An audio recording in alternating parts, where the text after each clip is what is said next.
Dual Cultivation audiobook by Kevin Volume 3, Chapter 16 TL Note. Changed one of the lines to the "you're back," as suggested in one of the comments. Volume 3, Chapter 16. While Ryalma was leisurely riding the carriage, a class was being held at the Imperial Capital's Academy.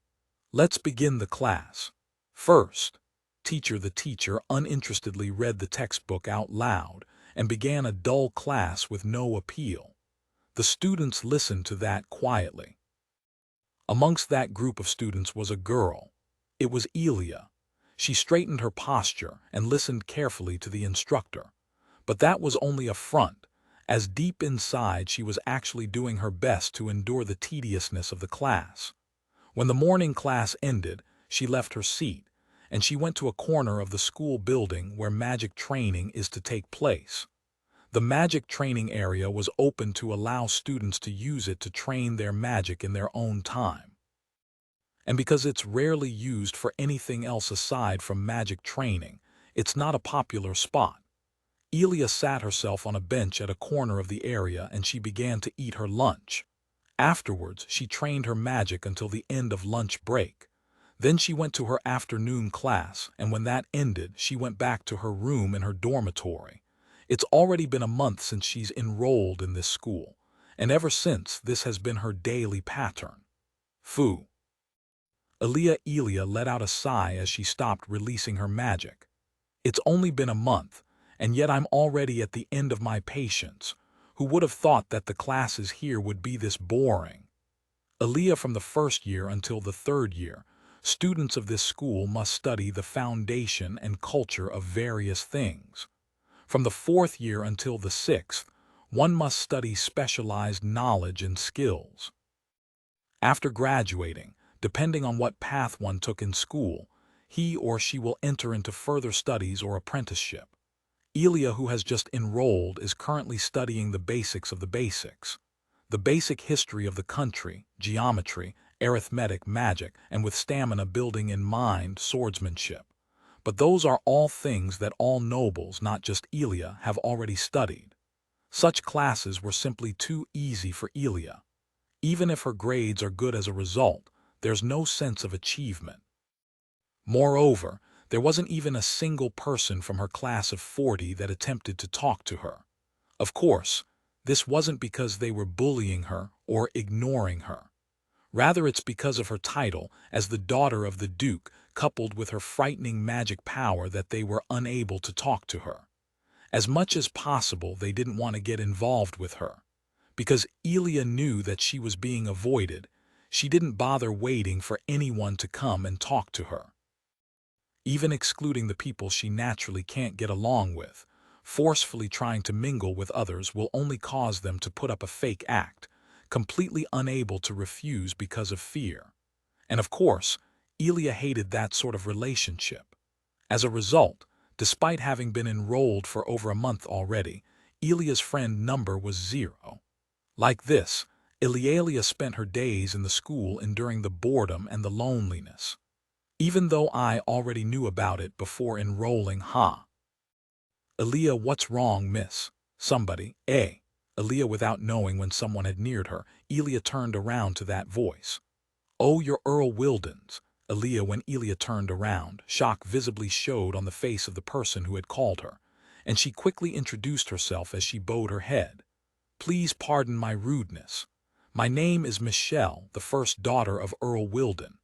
I was unable to distinguish the lady as the daughter of Duke Jamal from behind. Please excuse my lack of manners. Michelle, she is Michelle Wilden. Although the daughter of an earl, she is an unladylike female student. Her short hair that's too short to reach her shoulders has been cut without much thought. Her clothes are a mix of a man's pants and a woman's shirt. Her belongings look to place greater emphasis on practicality rather than on looks, as she carried with her a big, plain, black bag. And her androgynous face made her appear to be a boy merely disguising as a girl. Rude. The differences in social classes don't apply to this place, you know. Besides, I'm not particular about it either myself. Elia, this school makes all of its students wear uniforms regardless of whether one is a noble or a commoner, under the pretense of having no distinction between social classes. However, they don't regulate accessories. Because of that, the noble students purposely wear gaudy hair pins made out of gold or jeweled rings in order to show off their status. Elia, however, isn't wearing any of those gaudy accessories, and although she might be wearing the proper school attire because of the lack of accessories, Michelle mistook her for a commoner female student. "Thank you very much, Michelle." As Michelle said that, she laughed. Unlike the others, Elia couldn't feel any sense of wanting to avoid her from Michelle. Because of that, Elia decided to try talking to her. "Would it be fine to call you Michelle-san?" "Elia, of course, m'lady. Please call me Elia." "I've said it before just now too. Social status has no relevance in this place." Elia, hearing that, Michelle smiled and said, "Fufu, then I'll be calling you Elia. Also, I'd like to keep our speech less formal if you don't mind. It's exhausting after all." Michelle, "Very well then. I prefer it that way myself actually." Elia, "I see. By the way, I asked the same thing a while ago, but is anything the matter?" Michelle, "No, there aren't any problems in particular. It's just that this school's classes are rather." Elia, "Ah, I know exactly what you mean. I'm also only pretending to be taking the classes, and during break times, I avoid talking to people in order not to be caught in some weird clique." Michelle, "Oh, is that how it is? I was under the impression that you were popular." Elia, Michelle laughed. "Ha, well, certainly at first. The girls mistook me for a guy and got quite attached. Oh, by the way, I'm wearing this cause it's comfortable. Anyway, as soon as they found out that I'm a girl, they distanced themselves from me. Well, it's not that much of a problem though. After all, I'm not really that sociable. Besides, it was troublesome, so I was actually gradually avoiding it." Michelle, "I see. Then why are you here today?" Elia, "Today's different. Because today I specifically came here to experiment with this." Michelle, as she said that, she took a piece of paper from her bag.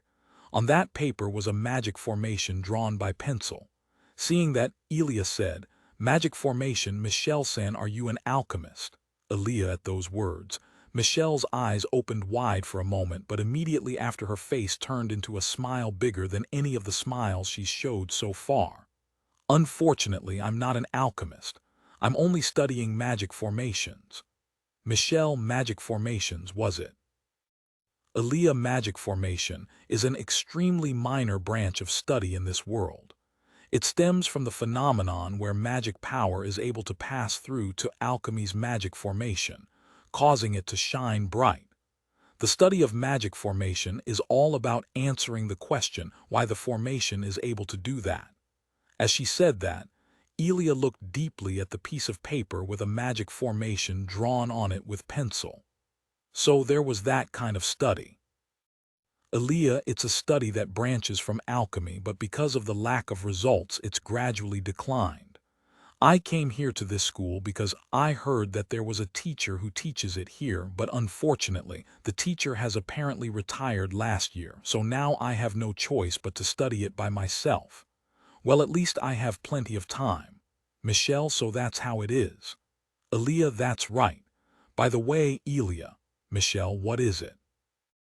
Elia, "You seem to be quite familiar with how alchemy uses magic formation, huh? There are plenty of rumors going around regarding alchemy, saying a magic formation isn't needed. Instead, some sort of medicine or sacrifice is a requirement. Moreover, you don't seem to have any ill will towards alchemy either." Michelle, hearing that, Elia couldn't help but think to herself, "Oops." At that moment, Michelle, sensing something was amiss, quickly revised her words in a panic. "For the record, I'm not prejudiced against alchemy or anything. In fact, if I had to say what I thought of it, then I'd lean towards being interested in it." Michelle, "Interest." Elia, "It's because the study of magic formations originated from alchemy, so I have some interest in its roots as well. It's not really that strange, right? Although I do hate those alchemists who use alchemy as a way to commit fraud, I don't believe that all alchemists are like that. There are also alchemists in this world who, like scholars of the field of magic formation, continue in their research without bearing fruit. Or at the very least, I believe this to be the case. Michelle, hearing that, Elia was a little relieved. I see. Elia, if possible, I'd like you to teach me a bit about alchemy, but Michelle, but even if she says that, Elia herself doesn't know any alchemy. Well, she knows a little from Ryalma, but it's not at a level where she could teach it to other people. And more than anything, even if she does claim to have no prejudice, Elia still can't help but feel hesitant to talk about Ryalma being an alchemist to other people. And Elia definitely won't tell anyone about the things he makes. Unfortunately, I've only had the opportunity to meet with an alchemist, and I'm not actually studying it. Elia refused as if it was a given. In response, Michelle didn't say anything more, and she meekly backed down. Then she began to prepare for her experiment. Michelle then laid the paper on the floor, and she opened it, after which she then took out some pink-colored grains from her bag and mixed it with ink. Michelle-san, what is that? Elia, this ink is just an ink. As for the grains, they're fire and neutral magic jewels that were pulverized and mixed together. Our magic formation differs from the magic formation of alchemists in that magic power can't pass through to the formation with the formation alone. Without mixing ink and powdered jewels, it's not possible to pass magic power to it. And in the end, what we accomplish isn't the same magic formation the alchemists use, but our own version of the magic formation. Michelle, then in that case, is there anything different? Elia, from what I currently know, the effect of the magic formation changes based on the attributes of the magic jewel powder that the ink was mixed into, while the ratio of the distribution of the magic jewel only adjusts its power. For example, if the ink is mixed with a fire attribute magic jewel, and from that a magic formation is drawn, then any magic power that passes through it will be fire attribute. As for the strength of the fire, the distribution of the ink will deal with that, and the formation will be responsible for managing the flames. The formation isn't just some scribbles either. First, one must draw a circle. Then inside that, a pattern should be drawn, but I don't understand that part much. Michelle, what do you mean you don't understand much? Elia, the pattern drawn within the circle also affects the effect and efficiency of the formation. But unfortunately, I don't know what the most efficient pattern is. So I've been trying out one formation after another in order to find out what's efficient. But because of that, I've come to need a large number of magic jewels. And as a result, I'm always in need of money. Otherwise, I can't continue with my research. Michelle, so that's how it is. By the way, why are you doing this research again? Elia, the reason I'm researching. Well, that's because it's interesting. It's an unpopular topic without much data or progress on it, which is really just another way of saying that there's still plenty left to discover, right? So I want to unveil its secrets and see if I can make use of it. And besides, even if I look like this, I am still the daughter of an earl, and the Wilden family has been a family of researchers for generations. If someone amongst us wants to research, then the family will without question wish them good luck and provide them the funds. Michelle, when Michelle said that, Elia saw a slight resemblance to Ryalma in Michelle. As Michelle drew the magic formation with her ink, she said, I don't know what effect will come out of this, so back off a little. Michelle, just as she was told, Elia took her distance. After confirming that Elia had distanced herself from the formation, Michelle allowed her magic power to flow into the formation, and the formation glowed bright red. When Michelle saw that reaction, she quickly distanced herself from it, and after 5 seconds a small ball of fire flew out of the formation as the explosive sound like that of firecrackers resounded. Kaya, Elia, Kaya, somebody. Oh, to think this kind of reaction him. Michelle, although Michelle was preoccupied with the reaction of the magic formation, she still noticed that there weren't just one but 2 surprised voices that cried out behind her. At that she turned, and just like her, Elia did so as well. There Miyabi, a female Fox Girl student, was apparently just about to enter the training area. Seeing that, Michelle called out to her. Looks like I scared you. My apologies. Michelle, this is the training area, so it's only a given that loud sounds would boom out around here. If anything, the one in the way is me. For that, please excuse me. Miyabi, oh no, please don't mind it. Rather than that, you are Miyabi-san, correct? Michelle, she's in the same class, right? Aaliyah, it's an honor to be remembered not only in face but in name as well by the daughters of the Wilden household and the Jamal household. Miyabi, replied Miyabi in a fashion meant for interacting with nobles. There's no need to talk so politely. Miyabi-san, are you going to practice now? Aaliyah, no, actually, milady. There is something that I would like to pass on to you. Miyabi, to me? Aaliyah, yes. I've been entrusted with a message from someone the lady knows, which is why I've come here today. Miyabi, if Miyabi just outright declared that it was a man who had entrusted her that, and someone managed to hear it, then it might catch fire and become a topic for gossips. So in order to prevent that, Miyabi's been looking for an opportunity to talk to her privately. And after a month, she saw Elia enter the training area alone as usual. But unfortunately this time, Michelle was around, causing her to panic. But of course, she was calm enough to be able to answer when asked. In order to plot this meeting, Miyabi's been getting information from other people regarding Elia's and the personality of the other nobles. From that she found out that Elia and Michelle don't place much emphasis on the differences between social statuses. A normal response won't cause any problems, knowing that lessened the mental burden on her. But other than that, she also had the message from Ryalma as an excuse for calling out to her. A message for me? Aaliyah, yes. Would the lady happen to know the name, Ryalma, Miyabi, from Ryalma-san? Aaliyah, Ryalma thought of creating an impetus for Elia to make friends, but he wasn't sure whether they would actually become friends or not. After all, whether they get along or not is something that the two of them will have to decide for themselves.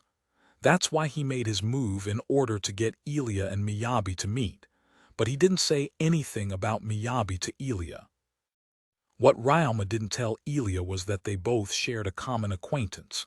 He did this thinking that there's no need to, since there are plenty of other topics to talk about. That and another reason was that Ryalma also held some mischievous thoughts, wanting to surprise Elia a bit. It would appear that the lady does in fact know him. Miyabi, yes, but why would Miyabi-san know Ryalma-san? Aaliyah, I came to know him through my dad, and he told me to pass on a message to a girl named Ilialia in the academy. Miyabi, so that's how it is. Aaliyah, at that Michelle spoke. That Ryalma is Elia's acquaintance. Michelle, yes, he's a bit strange, but he's my friend. Aaliyah, well, he's certainly a bit strange. Miyabi, oh, Michelle, hearing Elia's words, Miyabi absent-mindedly said that. And hearing about how weird Ryalma is, Michelle became curious. And what did Ryalma want you to pass to me? Aaliyah, do your best, is all he said. It seems he's worried about you. Miyabi, those words were enough for Elia to guess Ryalma's intentions. After all, she knew very well that there's no need to ask someone to say only a few words. Moreover, writing it by letter is more than enough. So the only reason then must be that Ryalma remembered what Elia had told him before parting at the town of Gimyuru about how she had no friends. And so he tried to create an opportunity for Elia to make friends. Thank you very much. I've properly received his message. And since we've met like this anyway, it must be some sort of fate. If you don't mind, would you like to become friends with me? Aaliyah, is that all right? Saying something like that to me is, Miyabi, there are no differences between social statuses here. Besides, it's lonely having no friends in school. Aaliyah, at those words, Miyabi smiled and she accepted. Michelle also joined in. Then in that case, sign me up as well. I don't have many friends either. Michelle, but of course. Aaliyah, I got your back. Miyabi, like this, the three met, and as they shook each other's hands, lunch break ended. They went back to class and they passed through the boring afternoon classes. TL note, if you're wondering why Miyabi doesn't have her speech pattern, it's because she tries to turn it off when she can. Remember her first meeting with Ryalma. It's something like that. Although actually her pattern did come out in her last sentence, but I'm not really sure how to show something that's slight in English. Wilden girl uses boku male pronoun. Volume 3, Chapter 17, Volume 3, Chapter 17. After school, the three girls chatted at a corner of the school's courtyard. It was a good opportunity, so they decided to chat and get to know each other some more. But just as they were about to finish, Michelle suddenly said, "Hey, how about we form our own group?" Michelle, in this school, there are assignments or practical work involving magic or swordsmanship that needs to be done in groups. However, these groups aren't decided by the instructors or by the school, rather they're decided by the students themselves. If the school tried to forcibly dictate the groups, then the nobles would get mad. Part of the reason is because of compatibility between the members, but there are also those who simply don't want to be in the same group as commoners.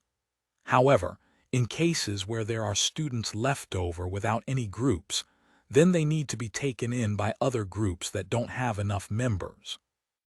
Neither the commoners nor the nobles have any say in this. But of course, it's not hard to imagine how uncomfortable of a situation that would be. Elia and Michelle may not have any problems regarding groups, but of course it's still best to make a group with people that you get along with ahead of time. And that's why Michelle suggested to make a group, while Elia and Miyabi immediately agreed. But if we're making a group, then we'll have to gather 2 or 3 more members. We need 5 or 6 to make a group after all.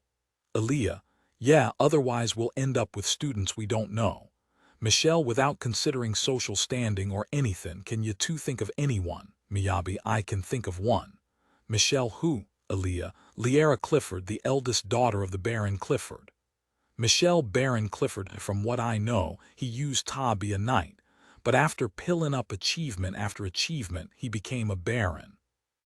Nowadays, they're known for raising some Oustenden knights. Miyabi, exactly. Her pride's a bit high and she won't shut up when it comes to rules, but she doesn't look down on commoners and she honestly acknowledges anyone with skill. She treats commoners as if they're equal too. Michelle, she's certainly qualified. Is she someone you know? Elia, there was a point in time where we saw each other a lot, but because of my research and because of her training, we've rarely had the chance to lately.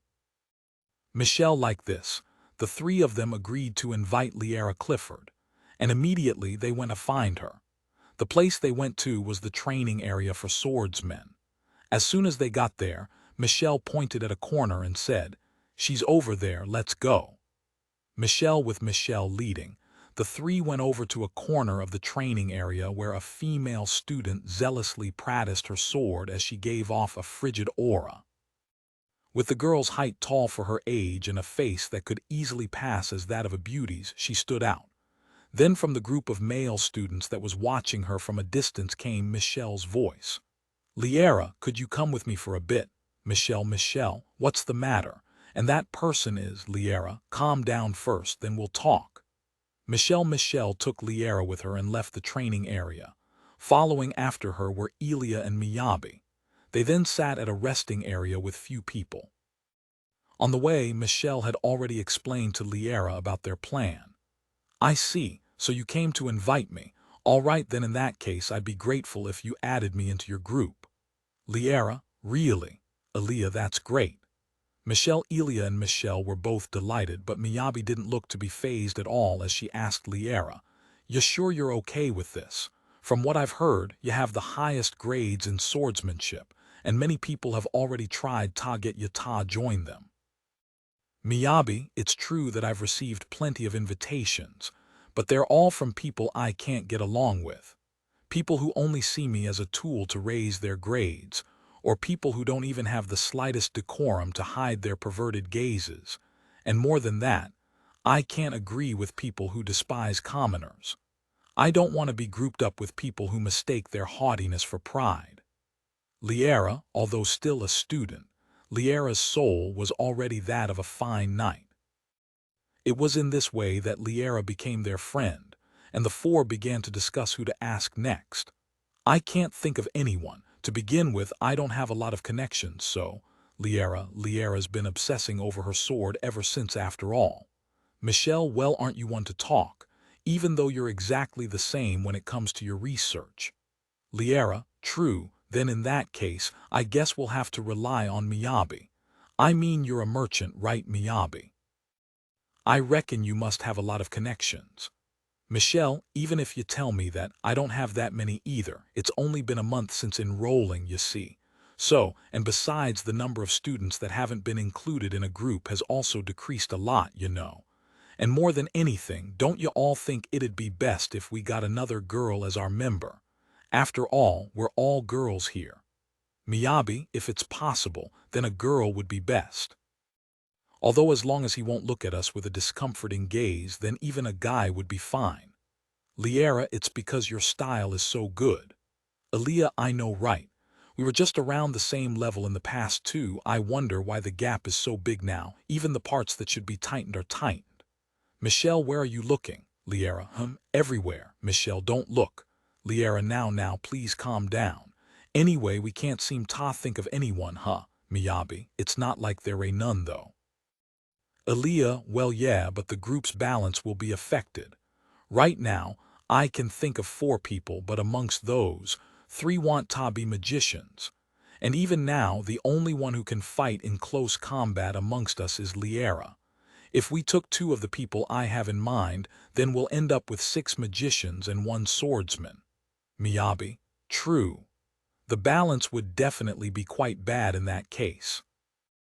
Aaliyah, it's not like I'm fussing over the grades or anything, but there's also some danger in our assignments and training. Miyabi, it'd be tough for me to defend 5. Once we're surrounded, it's over. The teacher will also be watching and supporting over us during training, but it's not good to rely on that. If we could another swordsman more, it would be great, but, Liara, unfortunately the last person I have in mind won't be a swordsman either. The people I have in mind can fight to some extent, though. I mean, one of them can do some covert ops and put up some traps. A person well inclined for scouting, in other words. And, well, speak of the devil, looks like she's actually here. Miyabi, sniff. I was rejected again. Girl, as Miyabi said that, Elia and the others looked at where Miyabi was looking. Some distance from where they were was a seemingly vigorous girl with dog ears and short hair sitting there with her head down. Her. Michelle, her name is Cunning, a commoner. She's skilled with her hands and specializes in making small accessories and other crafts. Keep the story short, she's an artisan. Apparently she wants to take her classes that direction as soon as she finishes her basic classes. Miyabi, I see. So now what? Michelle, as long as her personality's good, I have no complaints. Even if she can't fight, I'll do my best to protect her. Liara, same here. Aaliyah, I'll go ahead and call her over then. Miyabi, as Miyabi said that, she called out to the girl whose head was drooped. When the girl heard Miyabi's voice, she raised her head and saw Miyabi. Han, are you free right now? Miyabi, you're Miyabi-san, right? Do you need something from me? Kanan, I'm looking for members to invite to our group. And seeing you here, I thought I'd invite you too. Miyabi, really? Kanan, soon as she heard Miyabi's words, Kanan enthusiastically agreed. Kanan's overly vigorous agreement as she took Miyabi's hands shocked Miyabi. In any case, the other members are also here, so let's go meet with them. Miyabi, yes, please.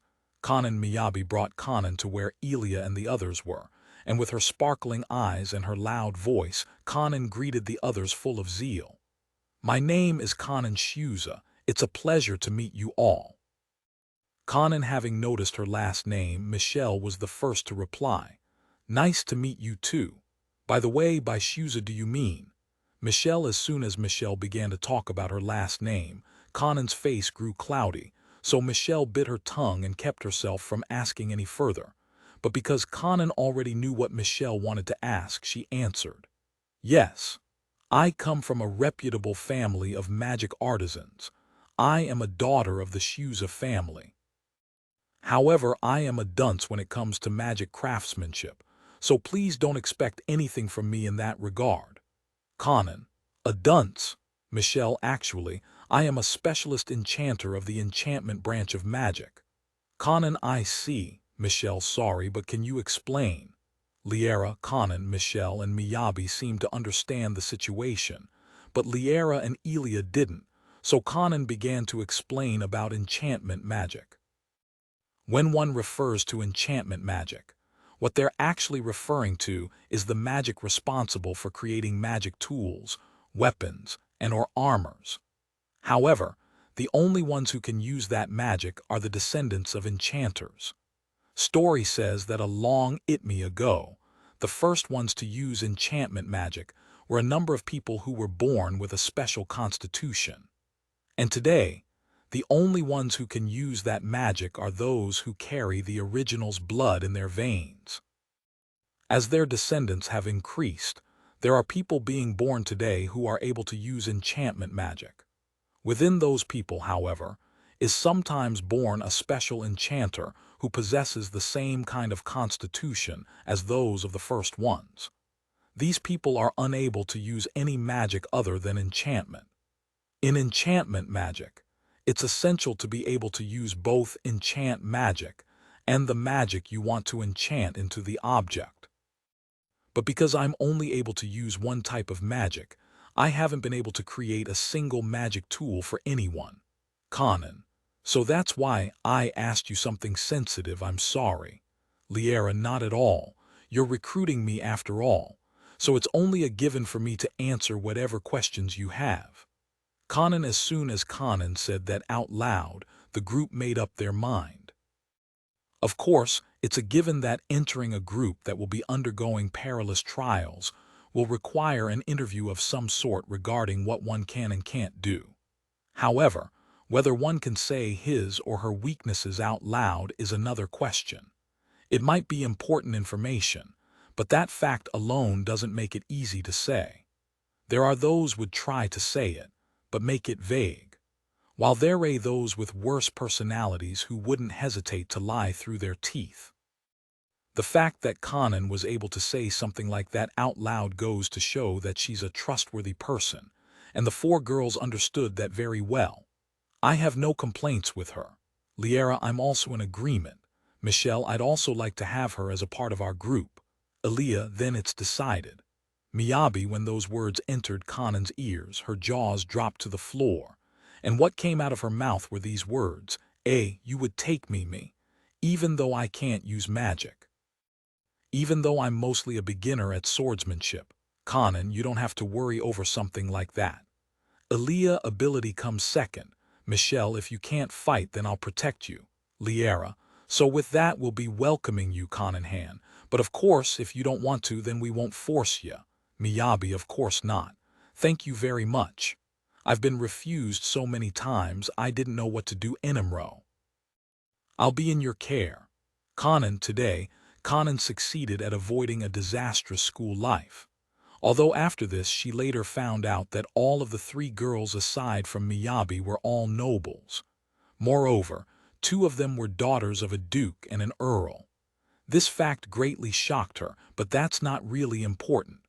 What's important is that the five of them had managed to make friends that they're able to talk to easily. They might quarrel from time to time, but there's no doubt that their school life has become better than ever. Volume 3, Chapter 18, The Man Picked Up by the Gods. Volume 3, Chapter 18 TL Note. Sorry about the lack of chapters last week. School has really ramped up as the sem's about to end. Projects and exams and stuff everywhere. And it really didn't help that I wasted too much time trying to align those blasted walls, or that I spent too much time chasing after power armors, or romancing Curie Geralt didn't help either. I didn't have a video card for a Lu Woon time. Anyway, I'll release a chapter of GK tomorrow for this week, but there won't be a chapter for both series for the next 2 weeks. Yes, exams and projects for both weeks. On the bright side, after that, I'll speed up the releases during the break and open the extra chapters up again. I'll try and see if I can get some chapters done during my studies, so there might be a multi-release on the 13th when I resume translating. Anyway, that's all. Enjoy. P.S. For anyone crashing with an R9 390 on Win 10 on Foe 4, I solved my problems by restarting the game over and over and over. Volume 3, Chapter 18, we spent 5 days in the carriage. During that time, I took care of the cooking duties and learned how to handle horses from MyLittleBrother and Mia-san. I was tasked with the cooking because my cooking was the best in the group. In exchange, the other jobs were mostly taken care of by the others. For example, although we were attacked a lot by the goblins, I didn't have to go out and fight as Rapin-san would swiftly take care of them each and every time. Consequently, I ended up with plenty of time in my hands. I've heard that horseback riding is quite useful, so I asked Mia-san and MyLittleBrother if they could teach me, and they happily complied. The thing though is that I didn't know how to ride horses back in my previous life either, so even until now I'm still learning how to ride them. You've already got the basics down. All that's left is for you to practice and get used to it. MyLittleBrother, thank you. MyLittleBrother-san. MyLittleBrother-san may have given me her approval, but I haven't really gotten the basics down just yet. If I don't practice, I'll probably forget it immediately, so should I buy a carriage? But there's not really a lot of opportunities to use it, so it's kind of a waste. It's not just buying a carriage either too, as I'll need to buy a horse. I'll just think about it later. 4 hours passed and we finally closed in to the village that's closest to the forest. 20 more minutes passed and the village gates entered our sight. From here on it's going to get crowded with people, so I switched with MyLittleBrother and then gazed at the village. This village is a lot quieter compared to Gimyuru, but it's bustling too in its own way. Along the way I noticed that the houses here are all made out of wood. I guess their forests must be thriving. Caught up in my thoughts before I knew it, we were already at the lodging's entrance. There were 3 men and 4 women in our group, so we took 2 rooms and then we made way for the Adventurers Guild. There we gathered information about the places that the Trints frequented. Afterwards we prepared for tomorrow. Tomorrow, is everyone ready, Dagazaru? Asagi at Asaga-san's question we all nodded, and then we entered the forest. Leading in front was Mia-san and MyLittleBrother-san, followed by Sirius-san and Warana-san, and then by Rapin-san and finally Asaga-san. The forest is dimly lit and dense. If it were only that, then it wouldn't be different from the forest of Ghana, but for some reason the atmosphere in the forest was suffocating. Oh, we've already found one. Mia, look. 20 meters ahead of us there's a tree that's somewhat thicker than the others. Arrow. Rapin. Is that it, Naya? Mia, that's right. Rapin. At Rapin-san's words, Mia-san pointed towards the tree. The tree was a needle-leaf tree with a diameter of 30 cm to 40 cm. Its height was around 4 meters high. It looked almost exactly the same as the trees around it. It was slightly bigger than the others, but that's not really something that you'd notice at a glance. After Rapin-san confirmed that the tree was a Trint, and after we were sure that there were no other Trints around it, Mia-san and MyLittleBrother-san headed towards it with a one-handed axe in hand. When Mia-san and MyLittleBrother-san neared the tree, its branches suddenly curved. And like a whip it lashed with its branches from above towards the two. The two dodged it, but the Trint's branches could curve surprisingly well as it attempted to wrap around MyLittleBrother-san. MyLittleBrother-san struck back with her axe, and at the same time, although I couldn't really see her well as she appeared as nothing more than a shadow from where I was, she bashed the Trint with her axe. Immediately after, the branches began to droop, then the tree lurched. With the fight over, they waved at us, calling us over. When we got to where they were, Mia-san lodged her axe into the Trint's face. If you dodge the branches and hit it like this, you can beat it in one hit, Naya. Mia, the fight is fairly easy when it's one-on-one, so if ever we come across another lone Trint, Ryalma, you should try fighting it. MyLittleBrother, thank you very much. Ryalma. While Mia-san and MyLittleBrother-san were giving me advice, I noticed Rapin-san making a difficult face. Rapinsan, is something the matter? Ryalma, we found one too fast. Treants generally prefer living in the inner part of the forest, so it's quite rare for one to be seen this close to the village de Aru. Rapin, come to think of it, the guild hadn't mentioned anything about treants appearing by the entrance either. If it's like this, then there might be quite a number of them deep in the forest de Aru. Rapin, there's also the possibility that a treant just got lost, but we still shouldn't be careless, de Gazaru. Asagi, those words reminded us to be cautious, so we immediately focused our senses. Then we cut the branches of the treant and stored it into Rapinsan's dimension home, after which we began to walk again. After walking for a while, we found another treant. Ryalma, how about trying this one to Aru? Rapin, sure. Ryalma, I stepped forward and unsheathed my weapon. The weapon I have is shaped like a blade, but it's actually a big iron slime. Incidentally, its sheath is a big metal slime. Thanks to the hardening skill, the blade is more than strong enough to be used as a weapon. Moreover, it's also sharp enough too. On top of that, in the unlikely instance where my sword gets bent, the slime can reform itself immediately, fixing my weapon in an instant. Using magic detection, I ascertain my target. Circulating my kai, I clad both my sword and body in it as I wielded my sword, raising it right in front of me. The treant this time around is thinner compared to the last. As soon as I entered its range, one of its branches came whipping at me from above. I dodged the whipping branch, and at the same time, I moved to the right and confirmed the location of the lump that is its weak point. Without any hesitation, I took my sword and slashed at it, smoothly cutting the lump off. A voice that sounded like a throw resounded as the lump fell down to the ground where its roots were. Then, just as the treant before it, its branches drooped, and it ceased to move. The battle had ended with a lone stroke from my blade. With the battle over, the others walked over to help collect the treant, and then we made our way through the forest again to look for another. What's scary about treants is that they are able to blend themselves in with the surrounding trees, making their surprise attacks fairly formidable. However, that also goes to mean that if you could spot them before entering their attacking range, the treants lose their fangs. In any case, one-on-one doesn't seem to be a problem. How the fights will go when there's a forest of them, however, we'll have to see. We continued our treant hunting in the forest until the afternoon, subjugating them, then storing the logs in the dimension home. Then around the time I was finally getting used to fighting them, we spotted a forest of treants. With everyone's help, we managed to annihilate all of those too, but their numbers were still a staggering 147. Even though the place they were at was supposedly a place often frequented by people as a resting place, the only thing we could see was an ever-extending forest. This wasn't in the information provided by the guild.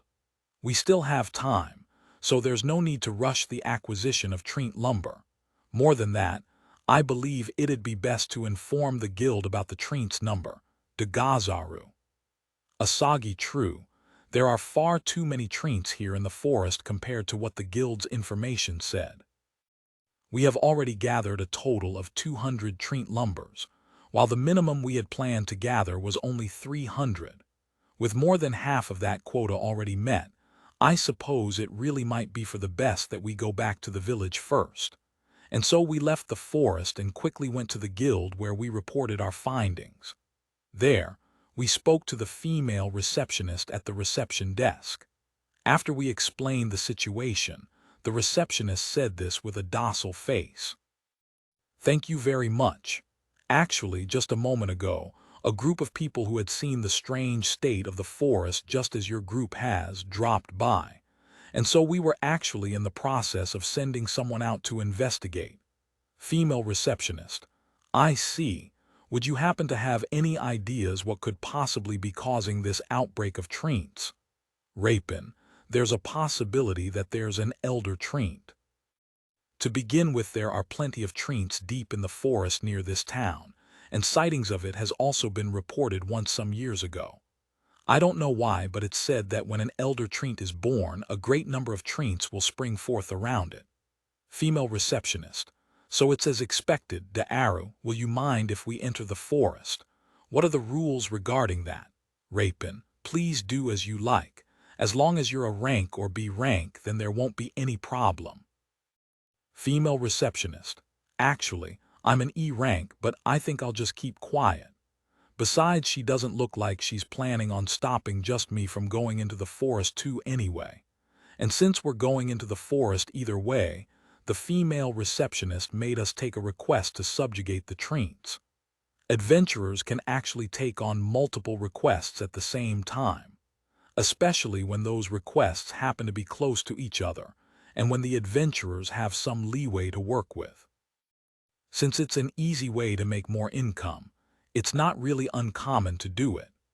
This time around, for example, by taking both the request to subjugate the treants near this town, and while taking on the request to gather treant lumber, we'll be able to kill 2 birds with 1 stone and receive the reward for both requests. It won't take us much extra effort too, since one request is to gather lumber, which of course requires subjugating treants anyway, so it's all pluses and no minuses. After gathering the necessary information and accepting the treant subjugation request, we had nothing to do until tomorrow. So in order not to put that time to waste, I entered the hyperspace room and began training with my slimes. Today the focus of the training are the poison slimes. While doing our usual practice, it suddenly occurred to me what would happen if I handed Melzin's spear to a poison slime. I think it might be a bit heavy, but I'm sure it'll manage somehow and successfully use it as a spear. But then, Melzin's spear is also a magic weapon. Will it be able to use its magic properties too? Slimes do release magic power when they evolve. Moreover, I've also confirmed that they absorb that magic power as they complete their evolution. Is that magic power something that comes out only when they evolve? Or are they able to use that magic power any time? My mind on fire, I called out one of the poison slimes and made it release magic power. Surprisingly, it actually easily succeeded at releasing it. If it's like this, then this might just work. Filled with anticipation, I took out Melzin's spear and handed it over to the poison slime before me.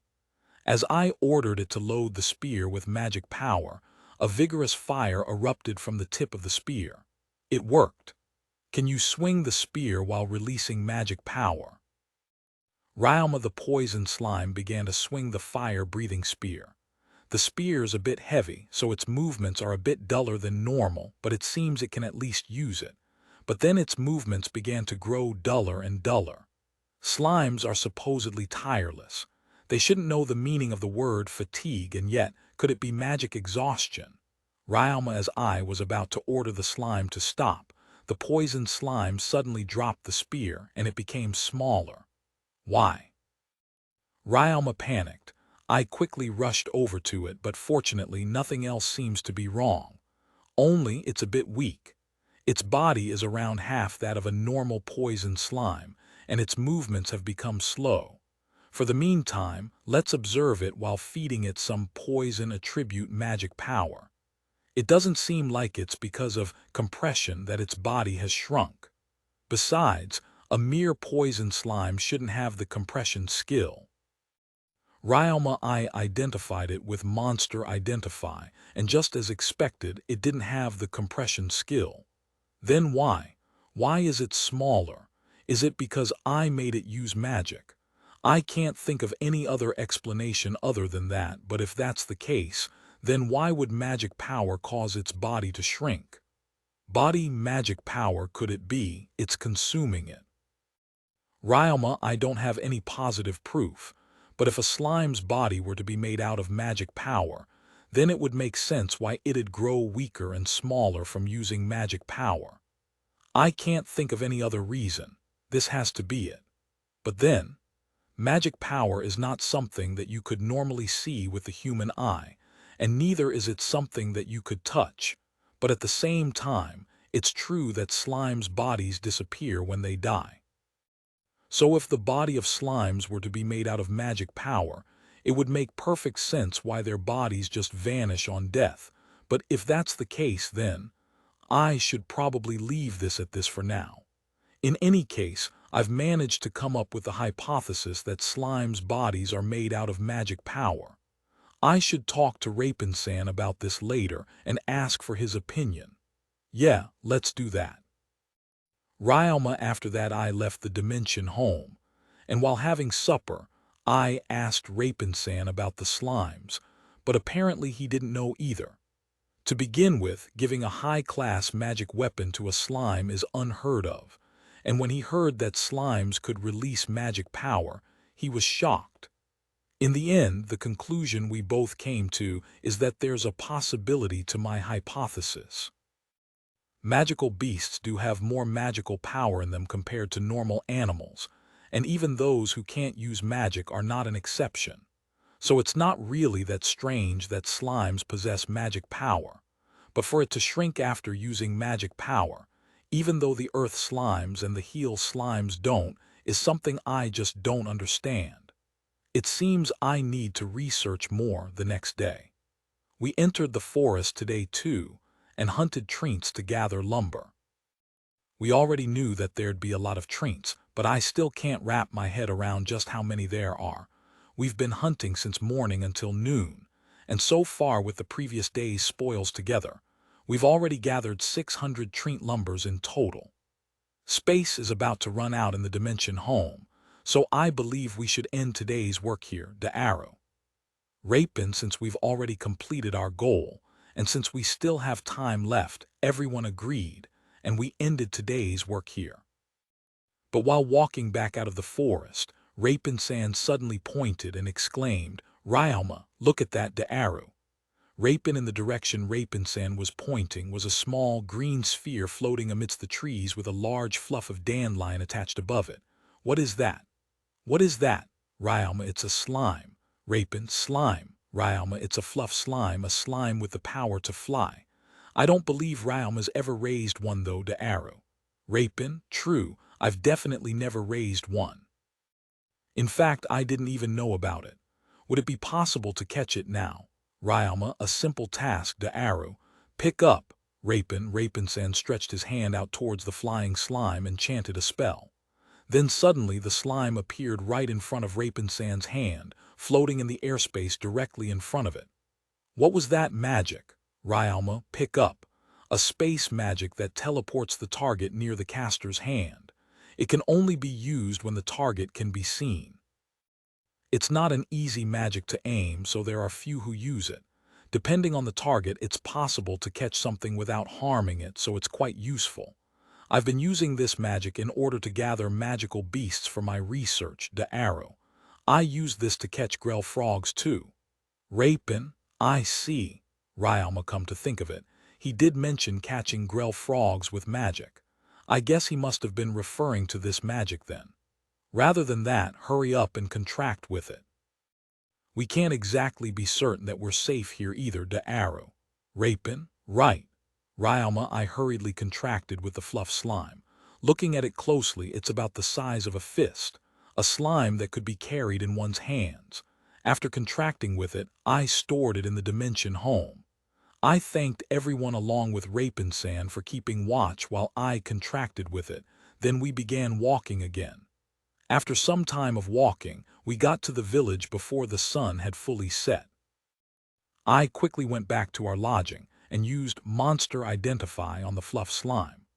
Fluff Slime skills: Flight LV1, Growth Acceleration LV5, Light LV10, Photosynthesis LV3, Absorption LV1, Split LV8. It has photosynthesis, so I guess it doesn't need digestion.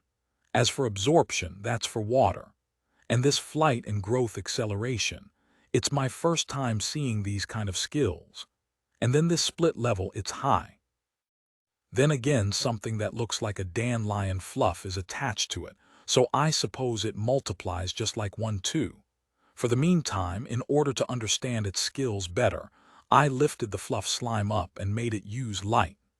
Immediately, the fluff slime became so light to the point it seemed like it wasn't even there. It was quite light to begin with, but even then it still had some weight. Yet now it was as if even that little weight had disappeared. It was really light. But it can only use the skill on itself. Then again, if it could use it on other things too, that'd be just way too convenient for others not to notice. How to say this? It's so light, it feels like it's about to float. Its flight ability is probably because of this. A little sway from my arm seems to be more than enough to send it flying. But really, rather than flight, floating would be more apt. It seems it can fall to the ground by manipulating its weight to some extent, but the speed and direction is all up to the wind, and it can't do anything about it.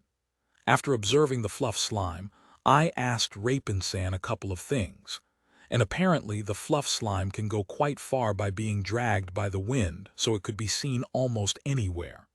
However, it doesn't reproduce much. Don't reproduce much. But why? Even though its level in splitting is so high. When I asked that, apparently just as I had thought, the slime splits like a dandelion fluff would, but not all of the fluff would become a slime. Moreover, it's irritating to have so many fluff floating around, so a nearby village would send people to exterminate it. After we complete this request and I get some free time, I should go and see what this fluff slime can do. Volume 3, Chapter 19. Volume 3, Chapter 19 the next day. Today, we're hunting treants again. But because I've gotten used to it already, the fighting's been going smoother compared to the first day. If everything goes as planned, we'll be finishing the hunt by tomorrow, and then we can go home to Gimyuru. This morning we filled up Rapinsan's dimension home, so we've been using my dimension home to store the treant lumbers. Ha! Ryalma, I swung my sword down, cutting a treant's face from its forehead down to its chin in one stroke. Then with another swing, I cut another treant's face that was on its right, diagonally up, cutting it into two parts. At that moment a different treant's branch whipped towards me. Quickly, I dodged to the left and then I lopped its face off from the side. No matter how many times I do this, I can't help but think of its face as a mask every time it falls off like this. While thinking of useless thoughts like that, I killed another 3 treants. Then after looking around me, I confirmed that there were no more treants left. Looks like Ryalma's gotten used to fighting treants already. Wherein Ryalma has trained his body well in the way of the sword. That training also reflects in how fast he can learn new methods to defeat new opponents. Dagazaru. Asagi, there are no wastes in your movements. Naya. Mia, thank you very much. My martial techniques were thoroughly beaten into me by my grandfather. I'm quite confident in it. Ryalma, the area we're in right now might be a bit dangerous, but we at least have the luxury to talk like this. Of course, letting our guard down too much is bad, but being too tense is just as bad. Something on this level is just right. But then when we went deeper into the forest, the atmosphere suddenly changed. Using magic detection, I detected a great number of treants, almost uncountable. Rapinsan. Ryalma, I know. There's a lot of them. Unfortunately, it's not possible to know exactly how many. Da'aru. Asagi. Rapin, there's most likely an elder treant ahead. Let's proceed while keeping our escape route open. In the worst case, we'll have to retreat and just return to the guild with the information we've gathered. Dagazaru. Asagi, and so we proceeded with our guards up. Ha! Asagi and Ryalma. Naya, Mia, Myzelia, I, Syria, Wind Cutter. Rapin, before us were the forests of treants. They creeped slowly and they came whipping their branches at us. But with our efforts combined, we managed to subjugate them. The women attacked the treants' faces with their axes and hatchets. Asagasan slashed with his long sword, striking towards an area beneath the treants' faces, killing them. Rapinsan supported us with his magic, while I killed all those behind to keep them from surrounding us. We struggled like this, killing one treant after another, but the treants kept pouring in from deep the forest. Fortunately, the treants weren't that strong. Moreover, because the treants are walking and are uprooted when we kill them, they just fall over, keeping our field of vision clear of obstruction. We're killing them just fine, but there's no end to them. Syria. No one replied to Syria's remark, but deep inside everyone agreed. According to magic detection, all the trees here are treants. Cut them all to arrow. Rapin. Don't push yourselves too much, all right. Remember, there's no shame in retreat. Asagi, I know. Whereana life's more important. My Zelia, although everyone was saying that, they weren't really serious. They were just saying it to remind everyone. And after that, they all went to welcome the flooding forest of treants. As expected of a ranks and B ranks, something of this level can't even faze them. I should also focus on my work. The treants headed here have also increased. I put my sword away, and instead I ordered the sheath that was a big metal slime to separate. In the next moment, 100 metal slimes appeared at my feet. I took 2 from those, lifted them up, and ordered them to transform. What the 2 slimes transformed into were throwing axes. Then I strengthened my body with Kai, and motioning my body in full, I threw the axes. Oh, ooh, the 2 axes flew through the air, drawing a beautiful arc in its trajectory. 2 nearing treants tried to get me into their range, but the 2 axes flew into their foreheads, striking them dead. The 2 axes had successfully shot down the 2 treants. After that, I immediately took another metal slime, had it transform into an axe and threw it. Then I took another one, and another one, throwing the axes one after another towards the endless wave of treants. After fighting with the treants all this time, I've finally come to understand that there's a deviation in the distribution of magic power within the treants' bodies. The distribution is generally equal, but there is one place that has a greater concentration of magic power compared to the rest of its body, and that place is its weakness, its face.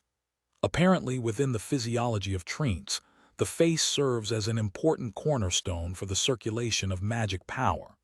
In terms of human physiology, it would be the heart as it gathers magic power for the treants. Hurting the treant's face causes that gathered magic power to leak out, thereby causing its death.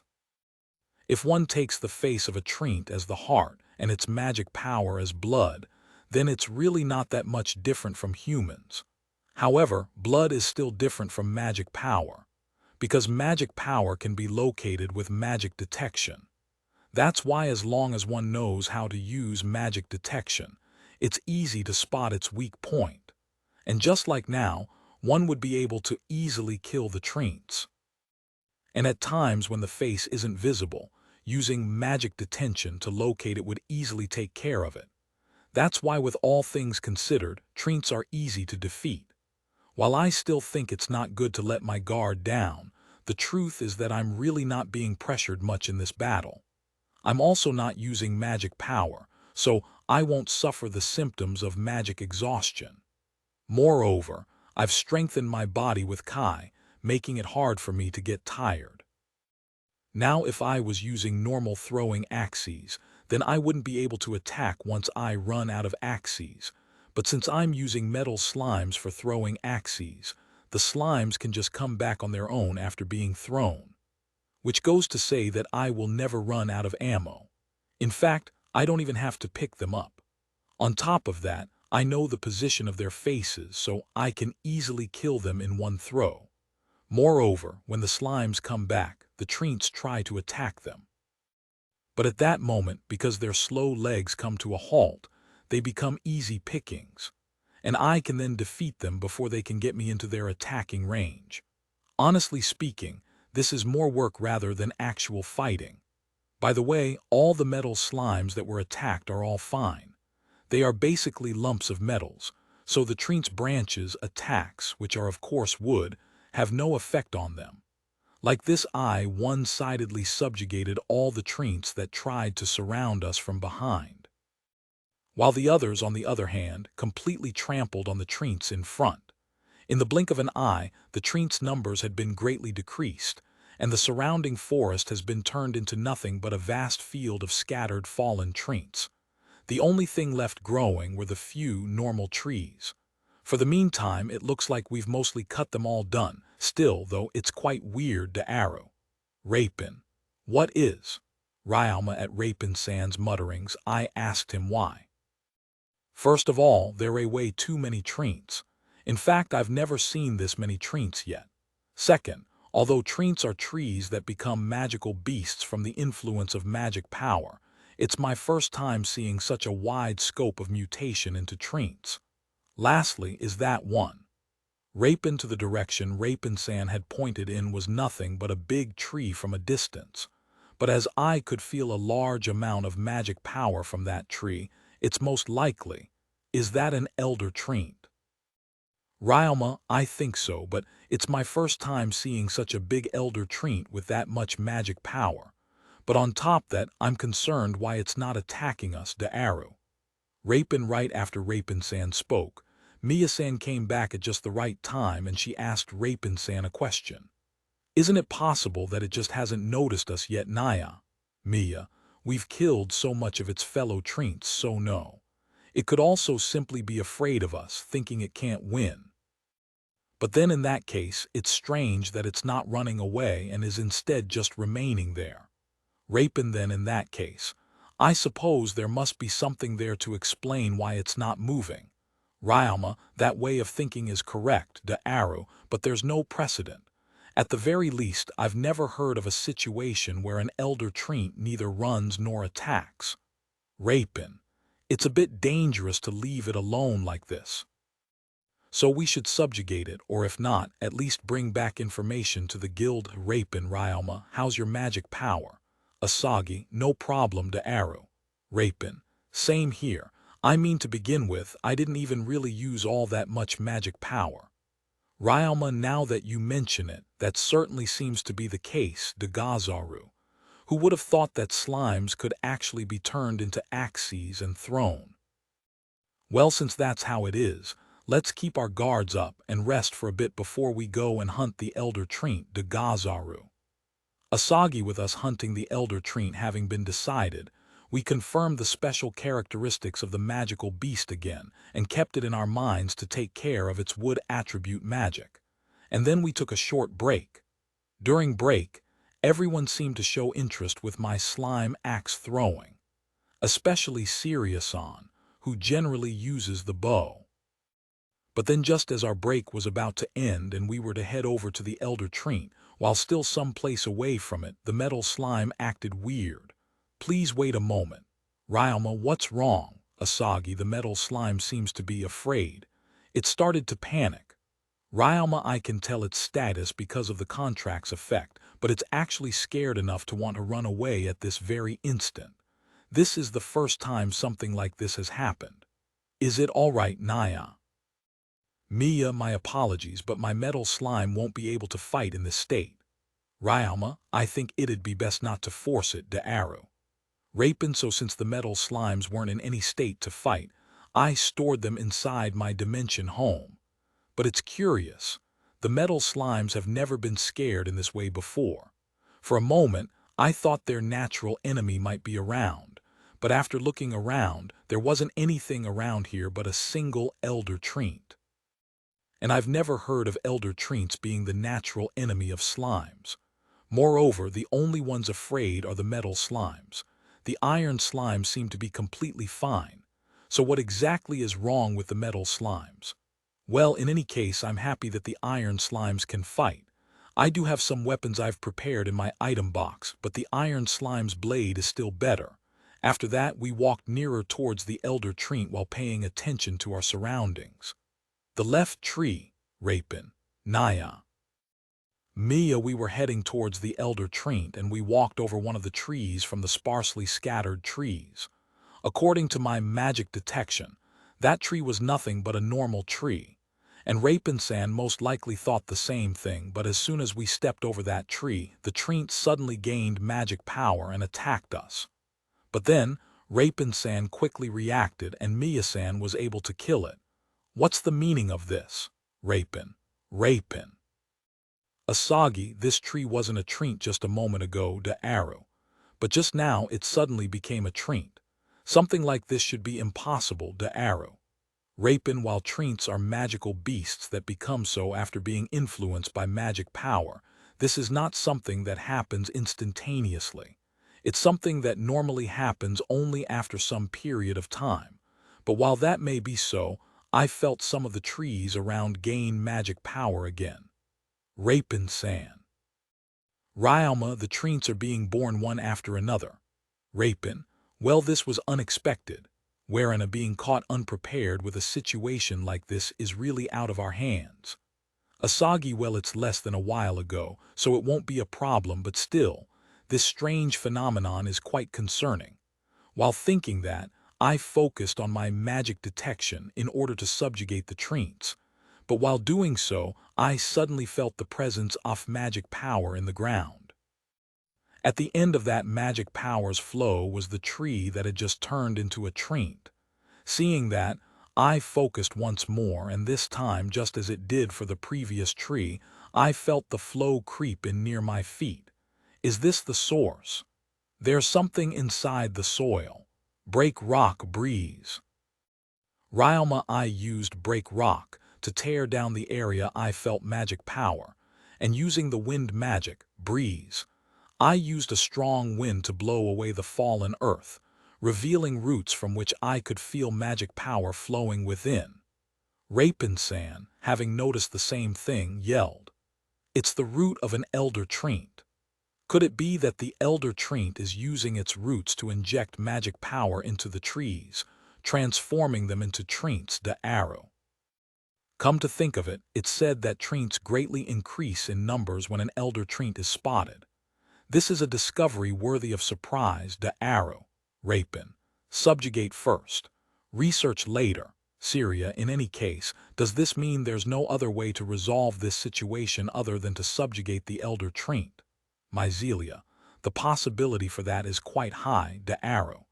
If we leave this one alone, the treants will most likely increase even more, de arrow. Rapin. The elder treant is approximately 500 m from here.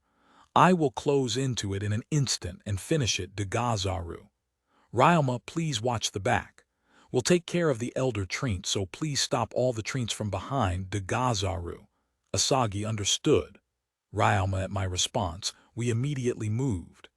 Where Anasan, Miyasan, Myzelia-san, and Asagi all went forward, deforesting the forest of treants that flooded from in front. Following that was me, Rapin-san, and Syria-san as we all continued towards elder treant. Fortunately, the treants moved slowly, and we didn't receive any difficulty from the treants. But then the elder treant finally made its move, and it started directly attacking. We're still too far to get hit by its branches, so it instead pulled its roots from under the ground and attacked us. Moreover, it was able to use wood magic just as mentioned in the info. Its roots extended and it tried to catch us with it. Rapin-san used wind cutter, and I, along with everyone else, used our weapons to cut the opponents down, but there's just too many of them, especially the ones coming from my feet. Dodging this isn't easy if it's going to be like this then. Pavement. Ryalma using the same pavement I did when creating my store, I pressed together the ground and turned it into pavement. The treant's growth might be able to break through that, but I'm just using it to buy time. And just as expected, I was able to stop the treants from attacking me at my feet. I'll cover you, Ryalma, thanks. Asagi, like this we charged towards the elder treant. Volume 3, Chapter 20. Volume 3, Chapter 20. As we swung against the elder treant's attacking roots, we closed in on it. The elder treant was swarthy with a girth of over 10 meters wide and a height of over 20 meters. Bulges and crevices could be seen here and there on its trunk, exuding an eerie aura. The face attached on its trunk near its roots was bigger than the others, being twice the size of an adult's height. Ryalma, Rapin, stay away from the range of the branches and support from the outside. Syria, protect Ryalma and Rapin. Asagi, I killed the slow treants one after another by casting pavement on the ground and throwing iron slime axes against them, while Rapin-san supported with his magic and Syria-san protected us from the oncoming roots. The elder treant took on heavy damage from Asagi's group's continuous attacks, but it was unexpectedly tough. On top of the elder treant's size, the elder treant was able to use the wood magic, grow, making it annoyingly tough. That magic normally shouldn't have a healing effect, but because the elder treant was a plant-type magical beast, the elder treant was able to restore its body by growing its own body. The speed of that healing was apparently also faster compared to other elder treants. The advantage is currently in our favor, but we can't let our guard down. We continued fighting like that for some time until the elder treant suddenly let out an incomprehensible scream. Ooh-hoo. Elder treant, then suddenly the elder treant did something unexpected, and out of the elder treant's mouth appeared a dark sphere which shot towards Warana-san. She now what? Warana-san managed to dodge, but because of the pursuing branches, she had no choice but to stop attacking the elder treant. Just now, wasn't that the dark magic, dark ball? The elder treant may have stopped Warana-san with dark ball, but Mia-san is still. But just as I was thinking that, the elder treant suddenly spit out some sort of dark mist, forcing Mia-san to take a step back. Unfortunately, the hand that was holding her axe touched the mist, and in the blink of an eye the axe became rusted. Naya, Mia, that last one was dark ball. This elder treant can apparently use dark mage de arrow, and that effect, that's most likely also dark magic. Rapin. Hey, no one said anything about this. There are too many unexpected things. Let's retreat first and think up a plan to Gazaru. Asagi at Asagi's call, we all took a step back and retreated. We took a break in a place outside the treant's attack range and discussed. Mia, how's your arm? Asagi, nothing's wrong with my arm, but this thing's no good anymore, Naya. Mia, as Mia said that, she showed everyone her axe. Her axe was completely rusted and the edge of its blade could be seen crumbling. It turned into this after being touched by that black mist, Naya. Mia, that's rather severe. Asagi, we won't be able to fight if our weapon is rusted. Myzelia Rapin, can't you think of something? Warana, I've also never heard of an elder treant that could use magic other than wood magic, de arrow, and neither have I heard of dark magic that could cause weapons to rust. As for dealing with dark magic, we could strike it with healing white magic, as white magic has an exorcising effect against dark magic, but unfortunately it's not possible to do that continuously during battle, de arrow. Rapin, so that magic can cause metal to rust. Could it be that the reason the metal slimes were afraid was because of that? But then, wait, come to think of it, it's only a hypothesis, but I should probably bring this up with the group. After explaining my hypothesis to everyone, we decided to fight the elder treant one more time. The treant has a lot of surprises, but in terms of strength, it's not that much of a problem. Even if it does get dangerous, we can easily run away from it, so there's nothing wrong with trying out a thing or two. Let's go. Asagi, pavement. Ryoma casting pavement on the ground. I stopped the roots from attacking while we rushed towards it. As the elder treant came to notice our presence, it began to spit out black mist again. It's here. Asagi, let's try it. Ryoma, as soon as I saw the mist, I threw one iron slime axe towards the face of the elder treant. The iron axe slime drew a parabola in the air as it flew, piercing through the black mist. Ooh-whoa, elder treant. The iron slime axe spectacularly pierced into the center of the elder treant's forehead, and through the contract, I knew that the iron slime was safe. The iron slime is fine, as I thought the iron slimes are immune to that magic. Ryoma, all right, let's finish it, de Gazaru. Asagi, as Asaga-san said that, he headed for the elder treant's face. Mia-san, Myzelia-san, Warana-san followed him from behind. At the rearmost was me, firing fire arrows while I cut away at the branches. What I proposed to everyone during the break was to use the transformed iron slimes as weapons and armors. I reminded them about the time the metal slimes shook in fear. Then I suggested that the reason that they might have been afraid could be because they were metal, causing them to fear for their lives as they sensed the elder treant's ability. As soon as Rapin-san heard that, he understood where I was getting at.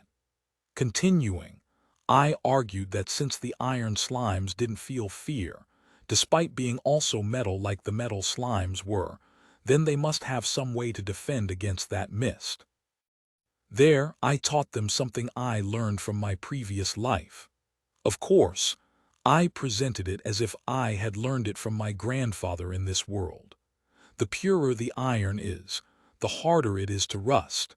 The iron slimes I have contracted have been feeding all this time on iron that I made with alchemy, giving it a body with ultra-high purity iron. To add to that, we also wondered whether or not the elder trink could cause all metals to rust in the same way as it did before, so we decided to fight it one more time. Magic can make even impossible objects come to existence with magic power as long as one is able to imagine it. However, the same is not true for magic power. For magic power, one needs to follow to some extent the shape of nature. Although it's possible for magic with image to distort what is dictated by nature, the more the magic tries to do so, the greater the consumption of magic power. Moreover, there's also a limit to how much one can bend nature, which is why I knew that the magic wouldn't be able to cause a kind of metal that's difficult to rust. In a long battle, however, the slimes might be in danger. But according to Rapin-san, we could throw one slime first, then look at its condition. If the experiment is a failure, we could just take it and run away, while I heal it with the method Rapin-san told me. According to him, as long as the nucleus isn't affected, then the slime will be fine as long as I provide it some nourishment. So even if the surface gets rusted, it doesn't matter. As long as I stop the corrosion before it gets to the nucleus, the slime should be safe. Putting together the information we had, we decided to aim for a quick battle. Also, to be safe, we'll heal the iron slime with white magic once the battle is over. And in the case where we can't defeat the elder trink, then we could just retreat again. Like that, we decided to challenge it once more. This time around, I'm also included in the vanguard. The elder trink is attacking. The first attack were the branches which came whipping from above. The second, the dark ball. The third, it blocked our path with its roots. At the same time, it tried to catch me, but I just cut it, and I slipped through, leaving me right in front of the elder trink's face. I thought of slashing at it a direct hit, but the elder trink wasn't going to let me as it fired off another dark ball accompanied by a whipping strike from above. Twisting my body, I swung my sword to meet the branches, drawing a circle, and cutting the branch off in a single stroke. Continuing, I dodged the incoming dark ball while closing the distance. Then underneath the elder trink's face, I cut what appeared to be its neck. With my blade clad in kai, it was extremely sharp, and I cut through its face with no resistance. Magic power then seeped out from the wound left on the elder trink's face. "You elder trink," the elder trink panicked, and immediately tried to close the wound with its wood magic, but we weren't just going to stand by and watch. Flame lance. Rapin-san's intermediate fire magic struck into the elder trink. And as one would expect from having fire magic driven into its body, the attack had a huge effect, causing the elder trink's healing to greatly slow. Mia-san and the rest took advantage of that opening, and started releasing a barrage of attacks towards the trink and the branches around it. But as for me, I did not join in their barrage, and instead I prepared for my attack, ordering the big iron slime that was currently a blade to transform again. I put it down, and 15 slimes split out of it. The big slime quickly used enlarge, and using both of its hands it formed a loop, turning into an iron ball big enough to have to be carried in both arms. Around that iron ball, sharp thorns and a semicircle-shaped grip with a hole in its center was attached to it. The iron slimes that split off then each turned into a loop and connected themselves to my right arm and to the iron ball's grip. With this, the weapon has changed from a blade to a chain and ball. Right now, the big iron slime can change freely at will into a number of weapons. It could, of course, change into the weapon I used before, the blade and the throwing axes, but it can also change into a spear, a great sword, a hammer, into all sorts. One of those types is this iron ball. Moreover, if I feel like it, I could even have it change into a scythe, the same weapon the Shinigamis use. So having it change into an iron ball is a piece of cake. Incidentally, this iron ball is something I saw in a weapon shop of this world. Using that as reference, I had the slimes transform into it. It's a kind of weapon that specializes in one-hit attacks meant for large magical beasts. When using it, I have to first strengthen it with either magic or qigong, so it takes some time to master. The skill to use this iron ball is apparently included in my Fundaojutsu weight skill, so I'm able to use it. Its use is mostly limited to fighting against large monsters, though. The chains jingled as I pulled on them. The iron ball was heavy, but with qigong, my strengthened body was able to wield it. I'm ready. Ryama, all right, let's go. Asagi, as soon as I said that, Asaga-san gave the signal. Everyone who was still barraging the Elder Treant with attacks non-stop immediately opened a path for me. With the Elder Treant's face as my target, I put all of my strength and sent the iron ball flying towards the Elder Treant's nose. The instant the iron ball hit the Elder Treant, a crack appeared on the Elder Treant's face, and magic power gushed out. After having been hit all this time, its resistance was at its worst, leaving it unable to resist the force of the iron ball. I was originally planning to hit 4 or 5 times, but with this, the battle might already be over, and even the surrounding roots and branches have stopped moving. It's not completely subjugated yet, but Ryoma, finish it off. Asagi, after all, this victory is thanks to Ryoma. Syria, so you should be the one to put an end to this battle. Myzelia, so I pulled on the chains again and struck at the Elder Treant's forehead with all of my might. A booming, thick sound exploded. Then the sound of the Elder Treant's face collapsing resounded. The gushing magic power grew fiercer, and in the next moment no more magic could be felt from the Elder Treant. With this, it's down for real, right, Ryama? I can't feel any more magic power, so it should be fine, Daaru. Rapin, after ensuring everything was okay, I went to heal the iron slimes with healing magic. Well, it doesn't seem like anything's wrong, but just in case. In any case, it's good that nothing bad happened. While I was shooting light ball at the iron slimes, I spoke with Asaga-san and the others about our movement from here on out. And it's been decided that we will be going back to the village first, report to the guild there, then get some help to transport all the logs. We weren't planning to hunt this much, but leaving it would be a waste, so we might as well make use of it. It won't all fit into mine and Rapin-san's dimension home, so this time around we'll have to get some actual transport. As for the fees, the guild can apparently take care of it as long as we do the papers properly. Like this, we went back to the village, reported to the guild, and retrieved the lumbers the next day. Volume 3, Chapter 21 TL Note. Campi equals cheers. When drinking. I just left it in Japanese since I've already included the name suffixes in this translation. So I figured this would be the most appropriate for the translation style so far. Volume 3, Chapter 21, the next day. The guild lent us 15 men, and we took them with us to the place where we fought the Elder Treant. Our plan is to gather all the leftover lumber from the aftermath of our fight. However, the only lumbers we will be taking with us are those that can fit into Rapin-san's dimension home. Everything else will be stored in this town's and the guild's storehouses. When we got to the scene, the adventurers that came with us were shocked. They couldn't believe the number of treants that 7 people had managed to subjugate. Then again, it probably can't be helped as the total number of treants we subjugated were over 2,000. The treants kept coming one after another, so we had no choice but to kill them off. and since hitting them in the face would finish them in one hit, we were able to kill them quite quickly. As a result, we ended up subjugating over 2,000 treants all in all.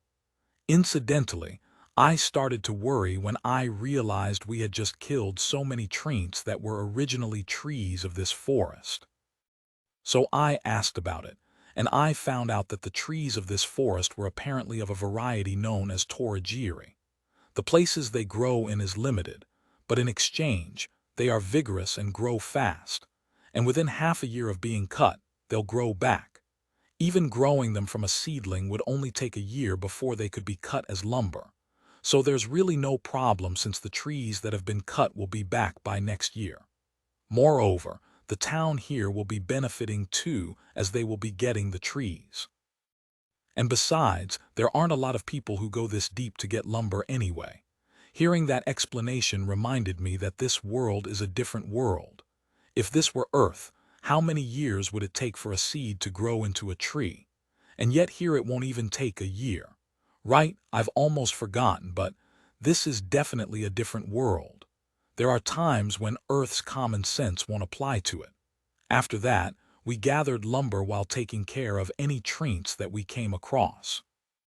Asaga-san and the others kept all the lumbers in one spot, while me and Rapin-san stored it in our dimension homes, carrying the lumbers to the town.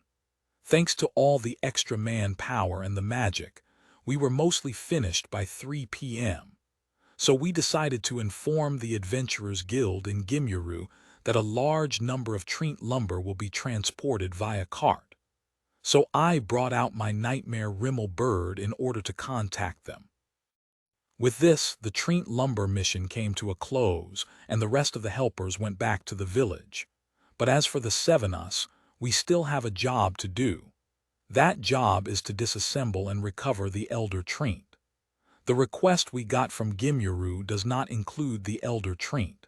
Since we hunted it, we could do whatever we wanted with it, but if we were to ask the guild for help in harvesting it, we would have to pay them accordingly. The elder treant lumber is a first-class material for wands, so we didn't want to discard it. So instead, we decided to harvest it by ourselves. Only because it's so big, it's going to take some time. First comes cutting the branches. I could climb the ladder I prepared beforehand and cut its branches. But because the elder treant is so big, there are some branches that I can't reach even with this ladder. So I had everyone else use the ladders to reach the ones that they could, while I opened my item box and took out a rope made out of the sticky slime's thread that's as strong as a wire. At the end of that rope, I attached a ring and knotted it. Then I had the metal slime cling to it and transform into a claw. With this, the rope has turned into a grappling hook.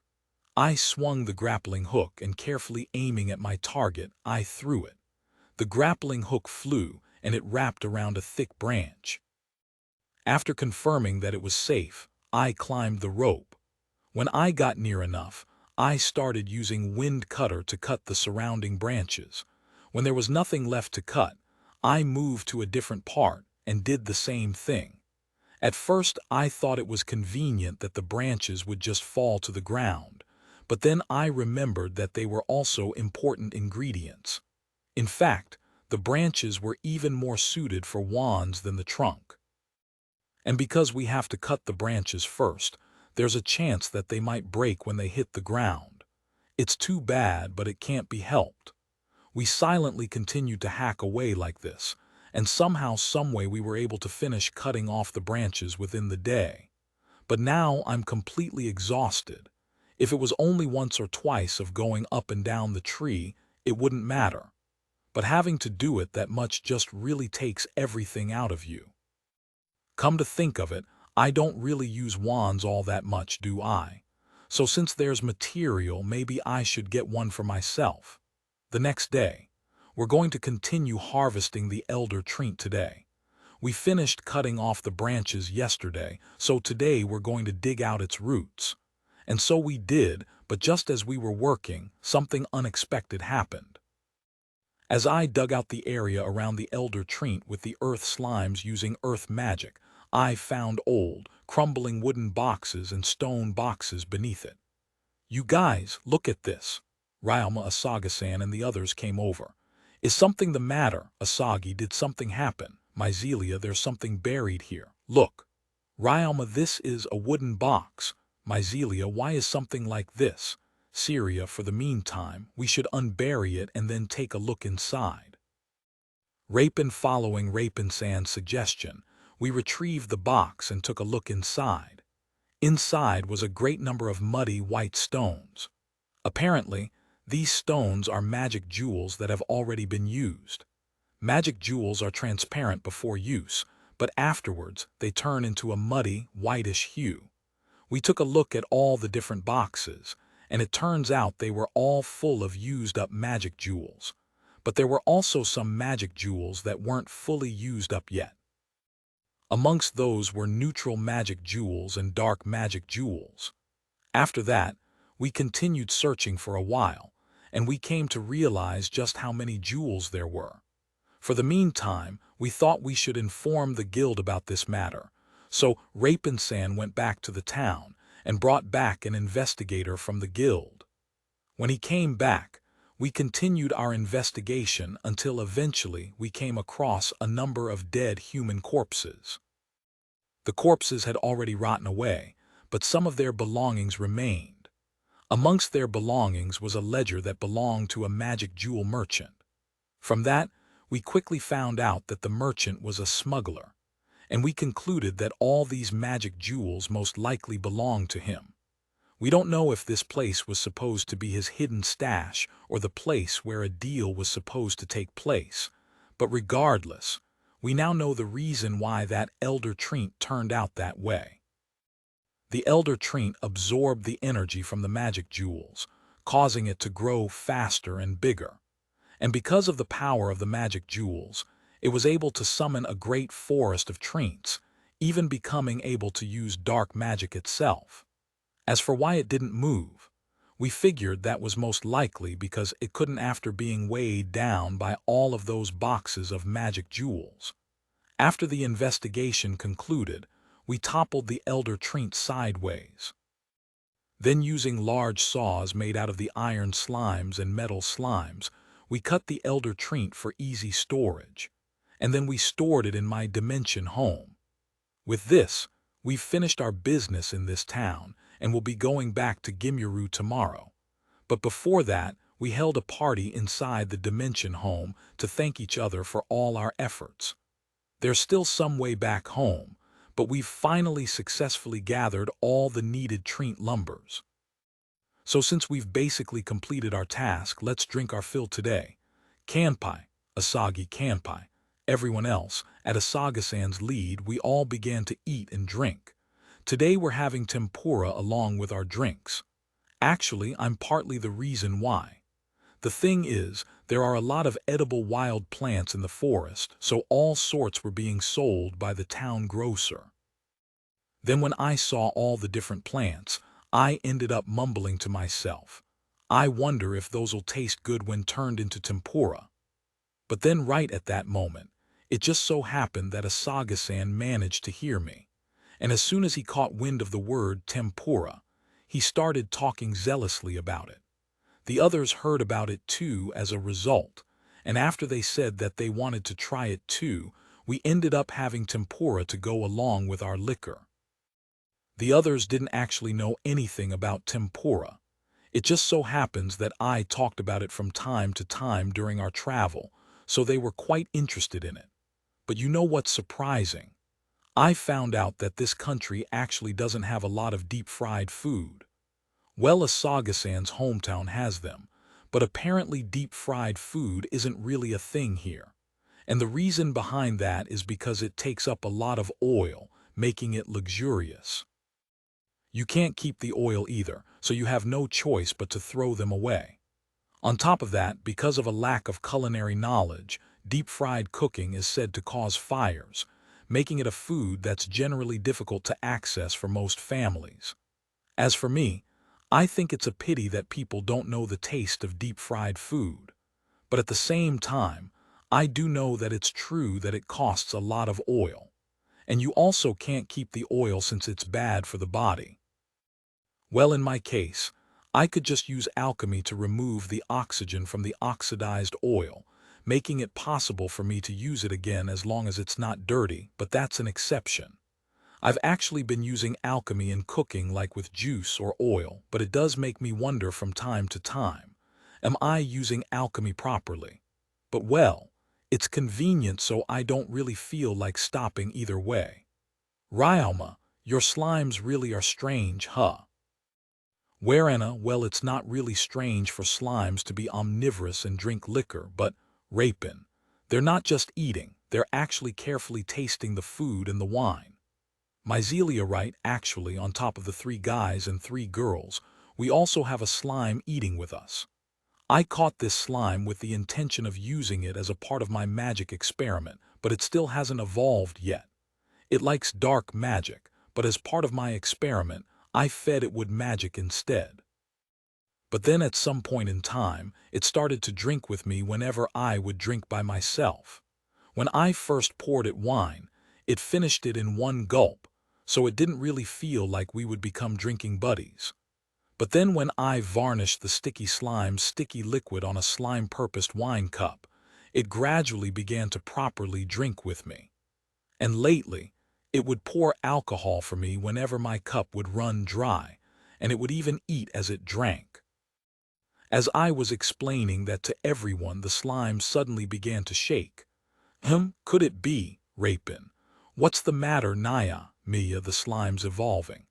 Ryalma, Mia, there's no doubt about it, this slime is evolving. Everyone focused their eyes on the slime. And just like the other slimes, the slime began to release and absorb magic power until it finally evolved. Drunk slime skills. Create alcohol ethyl. LV4 disease resistance, LV3 digestion, LV5 absorption, LV1 split, LV1 divine protection. The god of wine, Tekun, well, it drinks wine, I guess drunk slime's perfect for it then. Same goes for its create alcohol ethyl. And of course it's a given that the cause is drinking alcohol. But why does it have Tekun's divine protection? I mean, to begin with, you could actually grant slimes divine protections. Well, I'll just ask Tekun about it later. For the meantime, let's take a look at what magic it likes. Is it darkness? Water, wood, which is it? It used to like darkness and I gave it wood magic. As for water, well, it did drink water regularly. Is that the reason? Then while I was caught up in my thoughts, Rapin-san suddenly called out to me. Ryalma, is something the matter, D'Aru? Rapin. Well, it turns out that the slime evolved into a drunk slime. And it has the skill, create alcohol ethyl, which probably spits out alcohol. Ryalma, another strange slime, D'Aru. Rapin, I brought out a cup and showed them the create alcohol ethyl skill. As expected, the drunk slime spit out liquid that reeked of alcohol. Using Intensify, I found out that it had 40% concentration and was harmless to humans, so I drank it. Well, it's wine all right, but Ryalma, but Rapin, it has no taste. Ryalma, it didn't have any particular taste or smell. It wasn't delicious. This probably shouldn't be drunk like this. Maybe if I mixed it with fruit juice or something, I could turn it into fruit wine. Yeah, I should research this. After I thought that to myself, we toasted one more time, this time to the slime's successful evolution. Then after enjoying ourselves with the food and liquor, the day came to an end. Volume 3, Chapter 22 TL Note. Here's the chapter for the day. Queued chapter sometime this week. New schedule, GK. MWF. The man, TTH SAT queue has also been reopened. Every time the queue reaches $70, an extra chapter will be added to the queue. 2 of these for both series each week at least. When donating, make sure to mention which series you want the donation to be added to. If you don't worry, I'll email you. As it is the holidays, do check my Twitter at NeoTranslations for any news or announcements on delays. Most likely no chapters on the 25th and the 31st and 1st. Volume 3, Chapter 22. Half a year later. A year since parting with the Duke's family. Half a year has passed since subjugating the elder Trent. Since then the seasons have changed, and now the weather has gotten warm. During this time, Gimyuru has greatly changed and has become more bustling than ever. This change was brought about by the opening of the previously mentioned new town and arena. As a result, workers coming in from other cities have increased, and the various different guilds have been buzzing with work. But such things mattered little to me, and instead I've been focusing on raising my rank and furthering my training. Looks like another job done. Ryoma, I'm currently a month's distance away from Gimyuru in MT. Surrey, exterminating the nest of a magical beast known as Karafu monkey. The Karafu monkey has an inclination to mob and run away to trees when attacked, making it a troublesome opponent. But with this, my training has finally reached a place where I only need to put in a little more effort before I can finally rest. As a part of that, I've been promoted to D rank, and after this request, I'll be a C rank. I stored the corpses of the Karafu monkeys into my dimension home. Then I cut off their right ears as trophy to serve as proof of the job's success. As for the rest of the corpses, I fed it to my slimes. The slimes feasted on the Karafu monkeys, and when the bloody slimes wanted to split, I let them and then I contracted them. I've been hunting a lot lately, so the bloody slimes now number 4. After that, I rested for a bit, and then I descended the mountain. There's a cliff until the foot of the mountain, but it'd take too long to use a different route. So I climbed straight down the cliff instead. Rock climbing. Ryoma, I activated my original earth magic, rock climbing.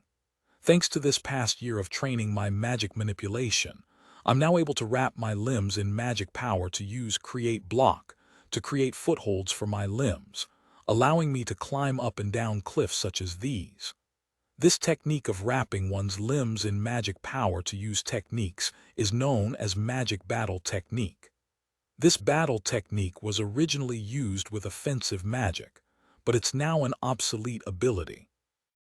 Magic battle technique requires a high level of magic manipulation to use.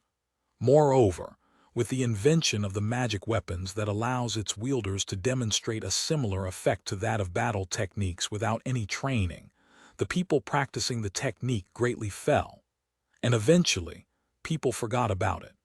But it's not just that though, as there's also the danger in using it that caused it to become obsolete. Magic battle technique is an extremely delicate skill. Every practitioner must take care not to lose his focus. Otherwise, if a hole is perforated through the film of magic power due to lack of concentration, then the practitioner will get hurt. If his limbs are clad in fire magic, then he'll find himself burned. If electricity, then he'll get electrocuted.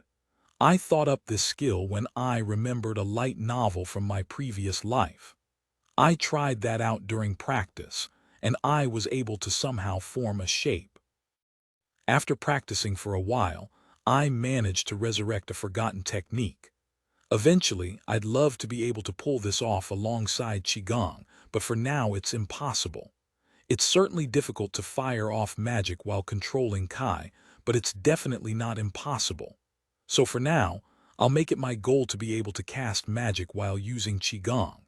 Magic battle techniques are really quite useful though. Not only can I wrap it around my limbs, but even around my weapons. And with this, I have more tools to deal with the undead than ever.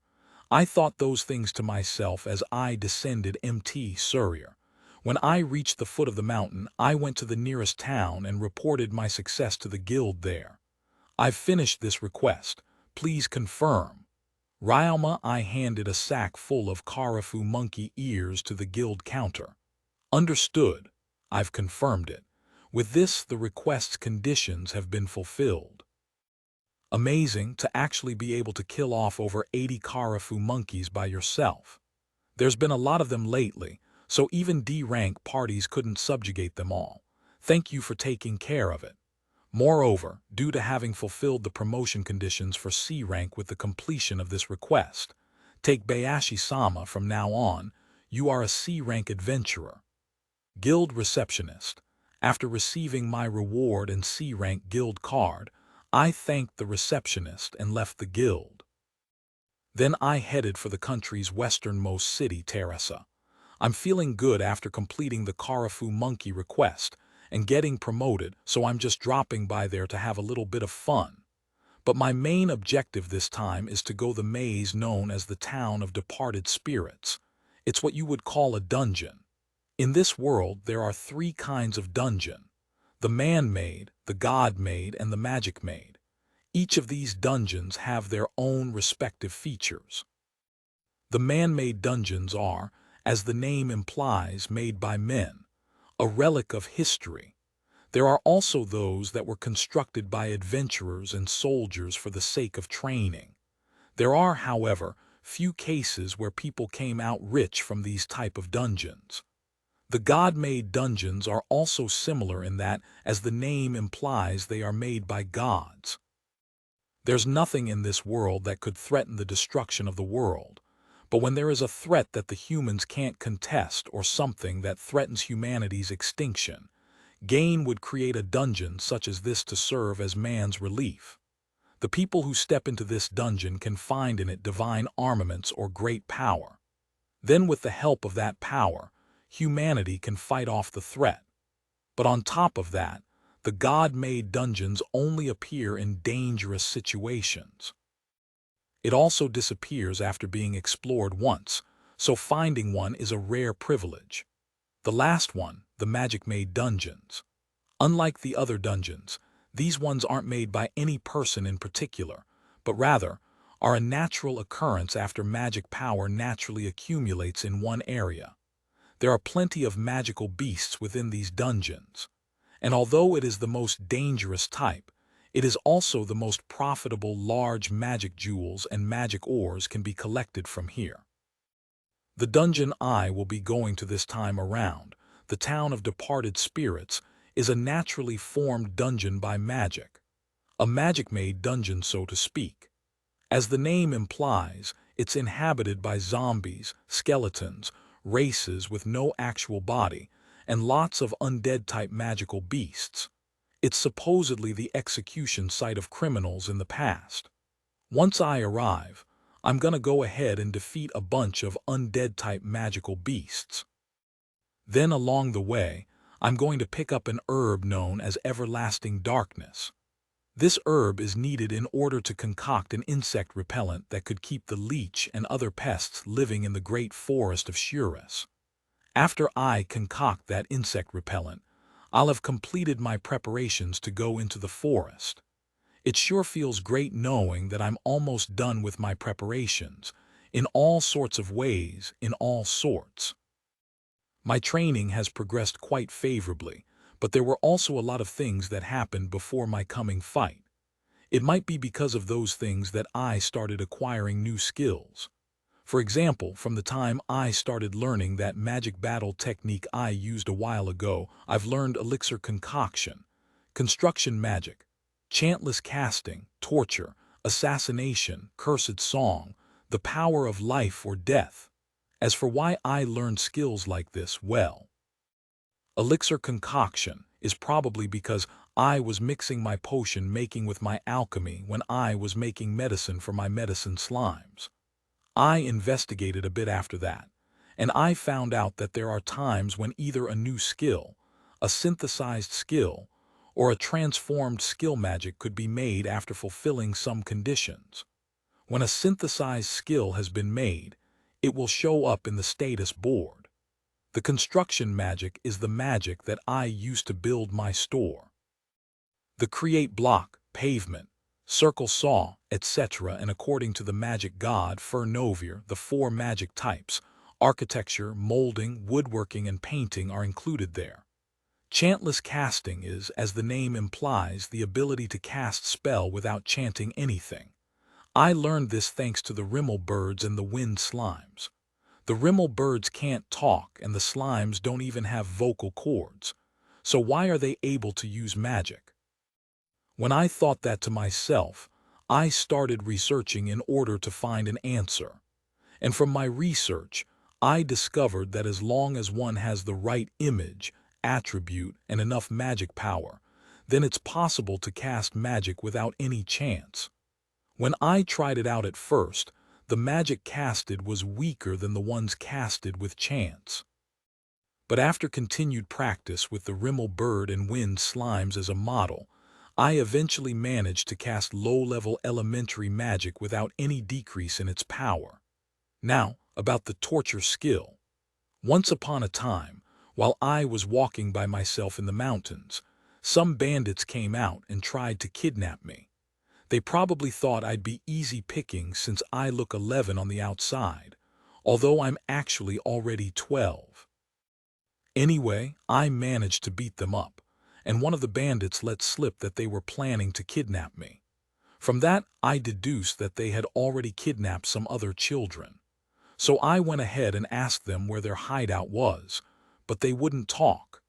Because of that, I had no choice but to hurt them while using healing magic until I managed to make them talk. It was then that I learned the torture skill. I headed to the hideout of the bandits afterwards, and after a bit of work, I learned assassination. I went back to Gimyuru, and I asked Fei-san and Li Ling-san about it, and apparently the assassination skill is something that can be learned after having learned covert arts, hidden weapons, short sword arts, fundao jutsu, and throwing arts. But I already had those skills since way before, so why didn't it activate? Apparently I was missing the last piece of the puzzle, experience in assassinating a human. Of course, not just once or twice too. I've dealt with magical beasts plenty of times, but I've never had much experience with human opponents.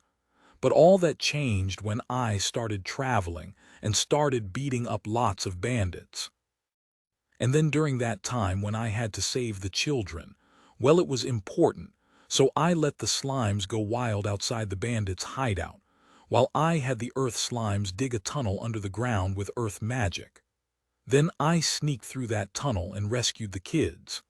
After which, I bumped into the bandit boss by chance, so I captured him and got rid of his followers. That's probably the reason why I acquired this skill. Li Ling-san and Fei-san congratulated me after I finished telling my story. Now the boss is finally a first-rate assassin, they said. Apparently, getting experience as an assassin is proof of being a first-rate assassin and is something worth celebrating. As for the kids I saved, they were taken in by the nearest village. The bandit boss fessed up where they were selling the children, so I spared his life and handed him over to the guards of a big town along with the information. A few days later, I heard that the guards managed to also catch the illegal slave merchant that was buying the slaves. Next is the cursed song skill. The cursed song is the resulting skill from the synthesization of musical performance instrument and singing, brought about by dark magic and chantless casting. When I saw the nightmare Rimmel bird, Eins, attack mentally with its cries, I thought to try singing a gloomy song from my previous life while casting depression, a powerful magic that causes fear and anxiety without chanting. The bandits who heard my song were all affected. Depression was originally supposed to be a target spell, unable to hit more than one target at the same time, yet somehow it affected everyone. So I investigated a bit, and I found out that I had lost the skills musical performance instrument and singing, and had gained the skill cursed song. Next is the power of life or death skill. I have no idea why its name is so exaggerated, I just held back. That's all really. I just captured some bandits alive to get information from, and then during my free time, I went to the church in Gimyuru and trained with the kids, and then all of a sudden I learned this skill. I'm happy to see that I've learned a new skill, so of course I'm not mad. But couldn't it have been worded in a more peaceful manner? Ryalma, there are a lot of things to think about, but I've definitely learned a lot within this past year. Don't misunderstand though, training wasn't the only thing I've done. Just a few days ago, our branch stores increased by 3. If you include the one in Renouf, There are now 4 branch stores. Carla-san left the 3 stores under the care of Calkins-san, Tony-san, and Robelia-san. I talked to Carla-san about them, and surprisingly it turned out that Calkins-san was actually the best when it came to handling money.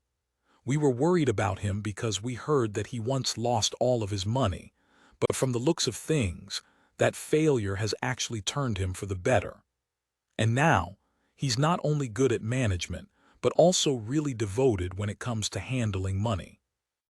Now, as for the last store, I left it to a man I was introduced to by Serge-san.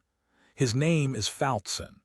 I've met him several times before, but most likely because of his travels, his skin's tanned.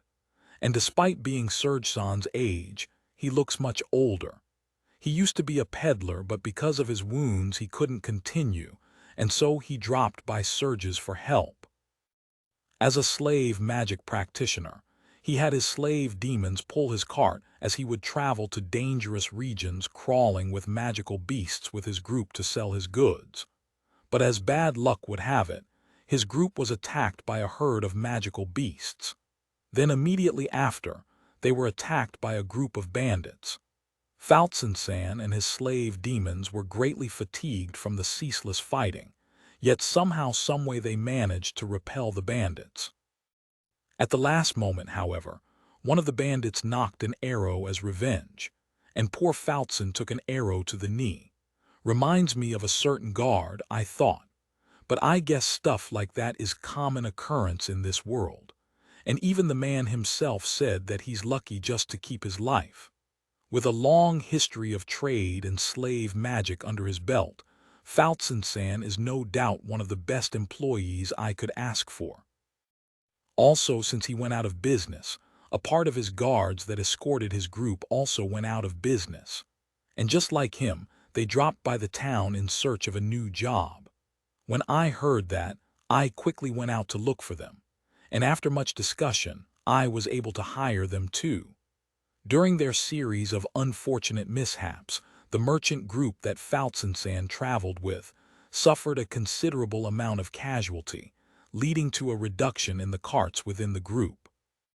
With the number of people in carts to be escorted reduced, the group decided to let go of some of the guards. I assigned half of the newly employed guards to Faltson-san's shop. The other half I sent over to Calkins-san. When I later got back to the Gimyuru, I contacted the different branches to see how they were doing, and fortunately they were all doing well. After that's just various stuff.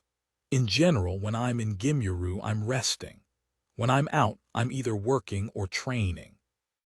During my travels, I would focus in my training, and when I'm in Gimyuru, I would hang around the town and talk with the people. I would also spend my days researching as my hobby. As a result, I started to take requests from Gimyuru less and less, but sometime later, I realized that amongst the adventurers that I would meet in the town, there are some who would refer to me as cleaner. Moreover, they've been increasing. After I asked about it, it turned out that it was the nickname of a peculiar adventurer with abilities that put him above the rest. News of such an aspiring newcomer has even made its way to the nearby towns. They got the name Cleaner from that time when I cleaned the latrine pits. From that time when I cleaned up all those ruffians when I opened my store. From my recent actions when I would frequently deal with the bandits on the road, arresting them, and handing them to the guards. And from the fact that whenever I would hunt monsters, the only thing that would be left are the trophies as evidence that I finished the mission and the parts that can sell. But for everything else, nothing. Not even the bones would remain. I was a bit embarrassed when I first heard it, but lately I've gotten used to it. Well, like this, I feel like I can continue with my training smoothly. The slimes are doing great too. Yeah, let's keep going like this from now on. Alright, now let's speed up our pace so we can get to Teresa faster. Thank you for listening to the story on KevinAudio.com Volume 3, Chapter 23 TL Note. Maze Labyrinth. Sounds better in my opinion. Volume 3, Chapter 23, I continued to walk through the mountain road while looking at the dreary surroundings. I'm already sick from looking at this scenery, but then I saw the gates of the town of Teresa. Today I'm going to spend the night in this town, and then tomorrow I will be heading for the labyrinth. But what should I do for the inn?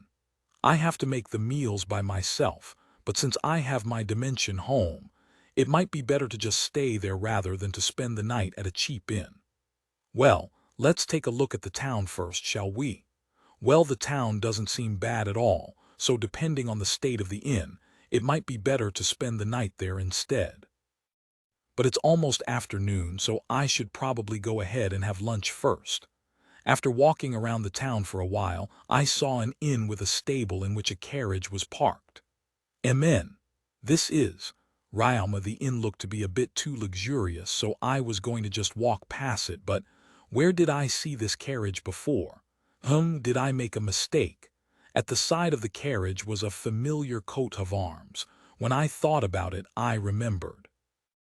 It's the same carriage that I rode on last year from the forest of Ghana to the town of Gimuru. Why is it here? As I was thinking that, I noticed someone sneaking in from behind. I turned toward her. When I did, I saw a brown-skinned beauty with silver hair extending until her shoulders, wearing glasses. The distance between us was no more than 3 m. She got so close, and yet I wasn't able to notice her at all. If she had a spear with her, I could have been hit. I need to be more careful. Oh my, looks like I've been caught. Your instincts are pretty good, huh? Girl, who are you? Ryalma, because she went near me while hiding her presence. My guard was up and was a little impolite. Oh, I'm sorry, did I frighten you by any chance? I just wanted to startle you a bit. It's because you were staring at that carriage so intently, so I was wondering to myself what you were doing, and then I suddenly thought of playing a prank. Girl, true, she certainly doesn't seem to have any ill will. Suddenly a man's voice called out from behind the girl. Rimiri-sama, so you were here. It's almost time for lunch, so, oh, could you possibly be Ryalma-sama? Man, this voice, when I looked toward the direction of that familiar voice, what greeted me was that silver-haired man dressed in a butler's uniform. Sebasu-san, Ryalma-a. Sebasu-chan, is he someone you know? Rimiri, the person, there was none other than the head butler of the Duke's household, the person who taught me dimension magic, Sebasu-san. From the looks of things, this girl is Sebasu-san's acquaintance. So I guess it's safe for now, right? Rimiri-sama, he is our friend. However, I didn't expect that we'd actually meet at a place like this. Sebasu, friend. By our, you don't just mean yours, but also Rainbok-chan's as well, right? Rimiri, just who is this girl? Even though she looks to be only 20 years old, or at the very least at the latter half of her tens, and yet she actually affixes Chan to Sebasu-san and Rainbok-sama's names. I have no idea who she is, but now that I look at her again, she is certainly quite the beauty. She looks young, and although she's still taller than me, for an adult woman she's on the smaller side. Also, the front of the robe she's wearing is open, so I know she has good style. Her chest is also unusually bigger compared to her height, and her waist is thin. Her figure's like the ones that you could see in the gravure idol mags in Earth. Her body's healthy, but it doesn't look she trained her body for fighting. She probably doesn't fight with a weapon, though she does look to be quite nimble. Sorry for scaring you just a while ago, okay? My name is Rimiri Kremis. I'm a wizard. Rimiri, my name is Ryalma Takebayashi. Sorry for the delayed introduction. Ryalma, well, since you two are done introducing yourselves, let's move to a different place, shall we? Sebasu, right. Do you mind, Ryalma? Rimiri, not at all. Ryalma, Sebasu-san's coming too, so it should be fine. But really, what is Sebasu-san doing in a place like this? Oh, but it seems Rainbok-sama is here as well, so I guess he's accompanying him. When I went with Sebasu-san, I was led to the inn in front of us, and then we kept walking until we reached a room. Sebasu-san was just about to knock, when suddenly Rimiri opened the door and pulled me by hand inside. Rainbok-chan, there's a customer.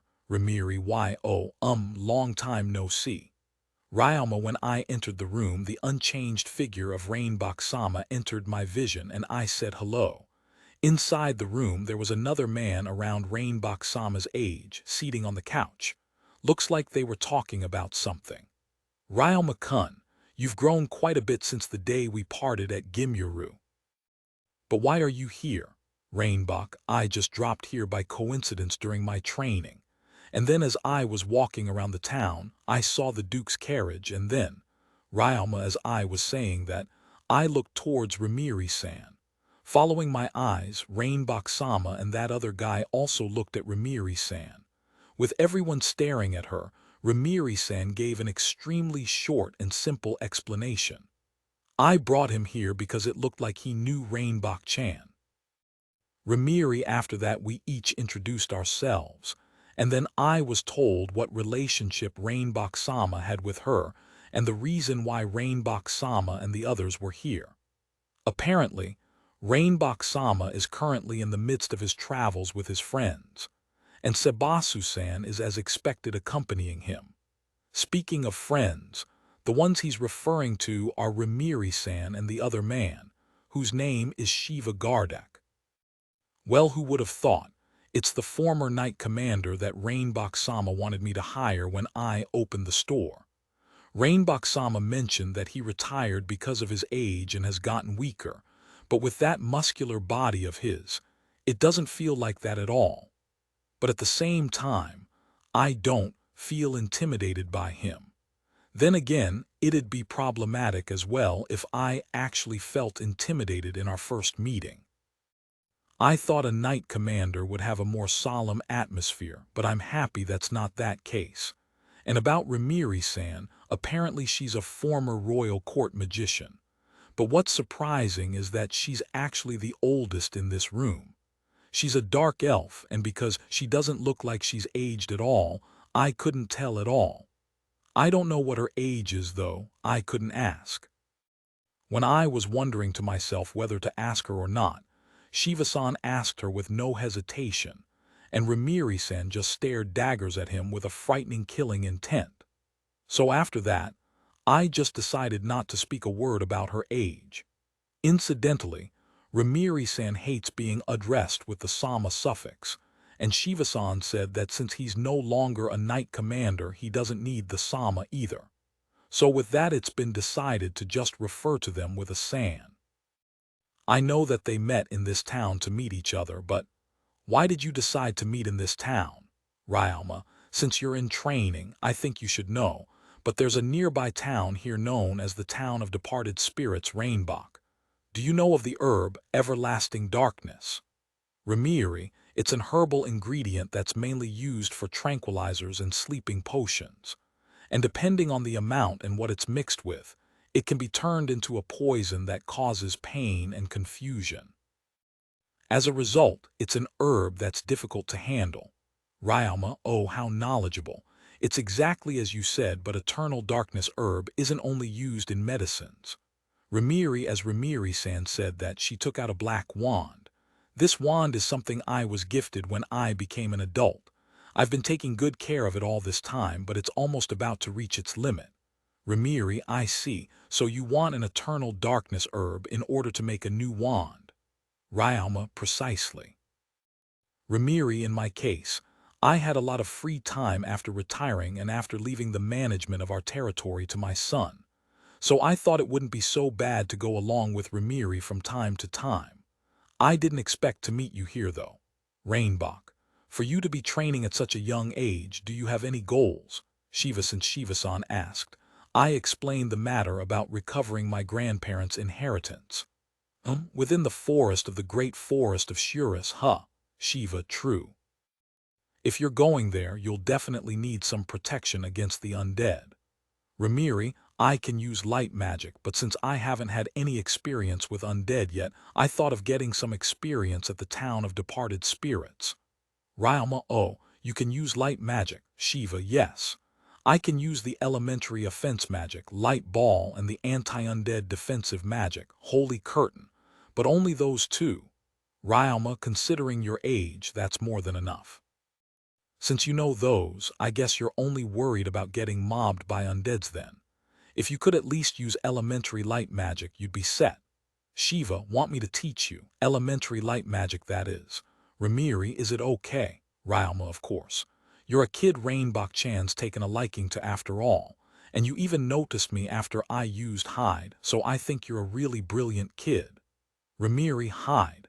I've never heard of that magic before, but could it be a magic to conceal yourself? She used it when we met. Is hide a magic? Ryalma, yeah, but it's dark magic, so I suppose it's only natural that you don't know. It's an intermediate level that allows one to hide his presence.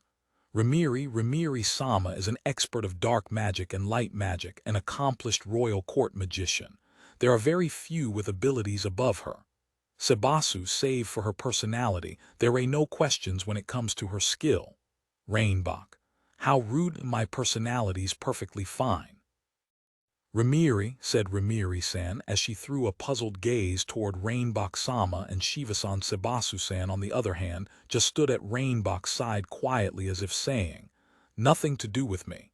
In any case, I'm happy to have someone teach me light magic, but I wonder if it'll turn out all right. Once you've met her, she'll bring you trouble whether she teaches you or not.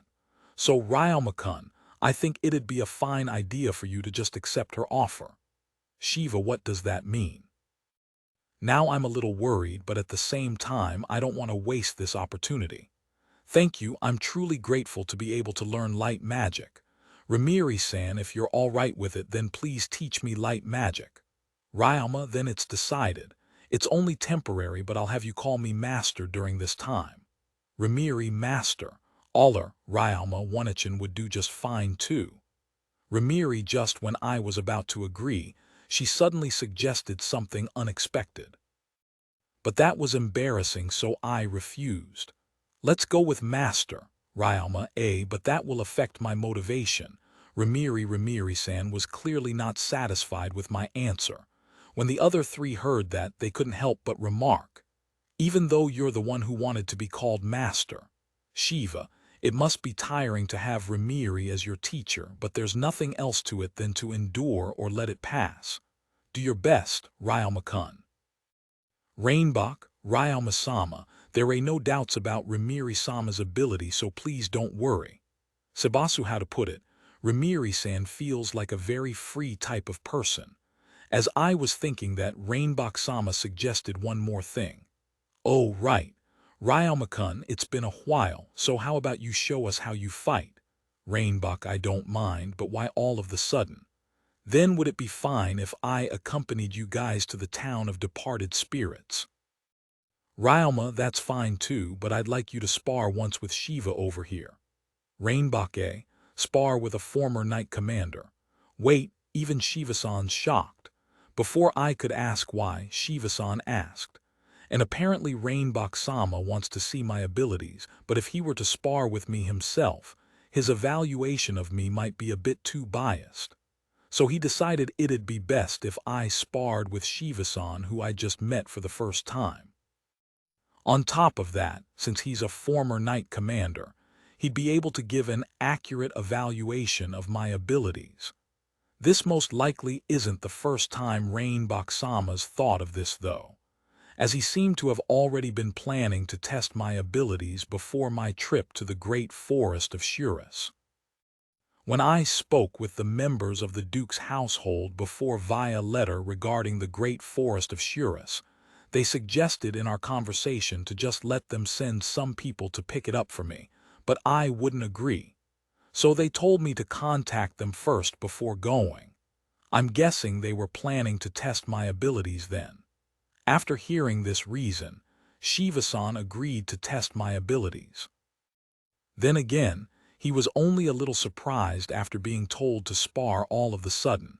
It's not like he was planning to refuse in the first place. After that, Shiva-san said that it'd be better for us to fight with no information on each other, as that would reflect my actual abilities the best. Of course, preparing carefully beforehand is also good, but there are also times when one can get caught in a fight without being able to prepare. If one's abilities aren't up to par, then he wouldn't be able to survive. With that, it's been decided that we will be sparring before lunch. As a result, I will be taken to the area where we will be sparring just outside the town by Sebasu-san's dimension magic. Shiva-san's just started to travel after all, so he's different from me and doesn't have his weapons with him. Because of that, it's been decided that I'll go ahead and he'll come after grabbing his weapons. First, we teleported to the gate of Terasa. We could have teleported beyond just fine too, but save for emergencies, it's illegal to go past the gate with dimension magic. After going past the gate, we teleported again, and this time we reached a rocky area. With this, we won't have to worry about our surroundings. Sebasu-san said that he'll bring Shiva-san and the others next, so I sent him off, and I began to do my own preparations. My opponent is a former knight commander. Obviously, he's going to be strong. Even if he has gotten older, his power should still be on a completely different level compared to those bandits I've been fighting. I can't let my guard down. Volume 3, Chapter 24 TL Note. Here's the extra Q, guys. Merry Christmas BTW. I ate so much today, so much terms. OMG, I'm so sorry, I forgot. Wakigami, one of the 5 stances in Kendo. Click here for link to Wikipedia Volume 3 Chapter 24. After Sebasu took Ryoma to the appointed area, Rainbach and the others talked about Ryoma. Before they could finish their discussion, Sebasu came back. When Shiva saw that, he quickly went to prepare. Quickly entering his room, he gazed deeply at the halberd he was using during his service, and the armor he bought after retiring. Then he said to himself, "How strong is that boy, I wonder?" Judging from his movements alone, I know that he's skilled, but as to what extent I don't know. From what Rainbach said, he's not an opponent I could take lightly. How despicable, truly. That my body would age so. Shiva, when he resigned, he could still fully fulfill his duties. But although people tried to stop him from resigning, he was resolute in his decision. At the time, he had already begun to find his once favorite halberd that he swung with ease, gradually becoming heavier. It was only through arduous training in Qigong that he eventually learned how to swing it as he did before. His worsening skill was the painful mark of age, and in the end, he resigned as soon as he finished raising a successor. After retiring, he did everything he could to keep himself from getting dull and from getting older. He toiled against age, but no matter how hard he worked, he knew he couldn't overcome it, and he would spend the nights drinking away his feelings. Ramiri, who was listening while lying down, said, "The flow of time is like that. Everyone's the same, Yumi. There's nothing else to it but to accept it. But the more prepared you are for it, the more accepting you'll be. Shiva-chan, if you let your mind wander, you'll grow old quickly." Ramiri said Ramiri to Shiva, the sort of philosophy you'd expect from a race with long life like the Dark Elves. Shiva smiled bitterly when he remembered those words. Seriously, Ramiri. It's hard to tell your age with you being a dark elf. I wonder if you even actually age at all. I don't know exactly how old you are, but it's most likely close to double mine. Yet your body hasn't changed one bit since we first met. Your movements haven't slowed one bit either. Even if you tell me you're aging, I don't see it one bit. Swallowing my pride, I once asked her if she had a secret, and she just replied, "Because my heart's young." What's that supposed to mean? No, even if I talk about this now, nothing will change. Right now, I should just focus on my spar with Ryoma. Shiva, he cast away all his worldly thoughts, steeled himself for the upcoming spar, and finished his preparations. Then together with Ramiri and Rainbach, they teleported with Sebasu-san's dimension magic, passed through the gate, and teleported a second time. The rocky place where the mock match would take place appeared, but for some reason, a part of the land has been leveled. And a great number of slimes were there, surrounding Ryoma. Shiva and the others then went to take a closer look. "Thank you for this opportunity, Shiva-san." Ryoma saying, "Let's have a good spar. By the way, what's up with the ground and these slimes?" Shiva, "The slimes are my slave demons, and the ground I leveled with my magic for our spar. I figured it'd be better to have an area that's closer to the ones in the training grounds. Ryalma, oh, thank you for that. Do you have enough magic power left?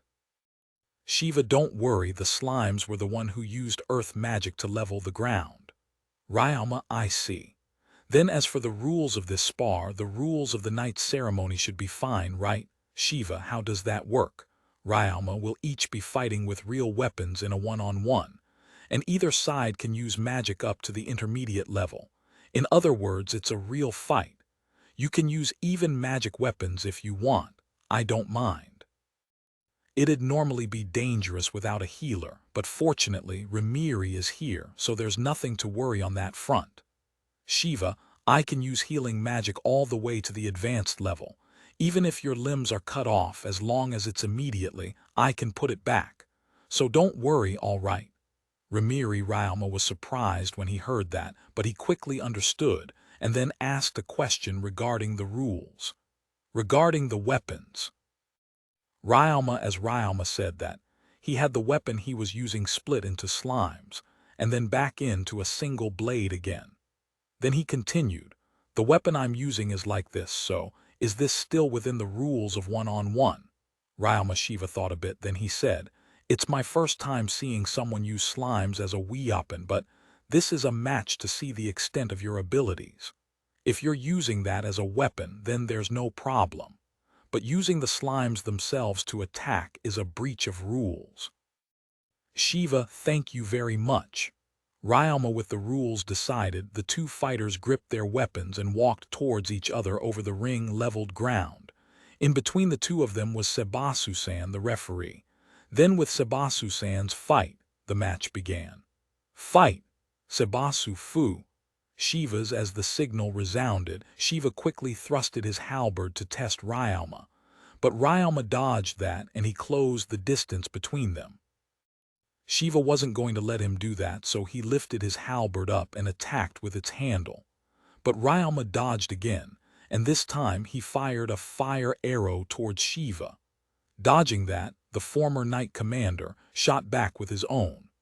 The battlefield quickly turned into an exchange of fire arrows and clanging metal, but the two fighters have yet to show their full might.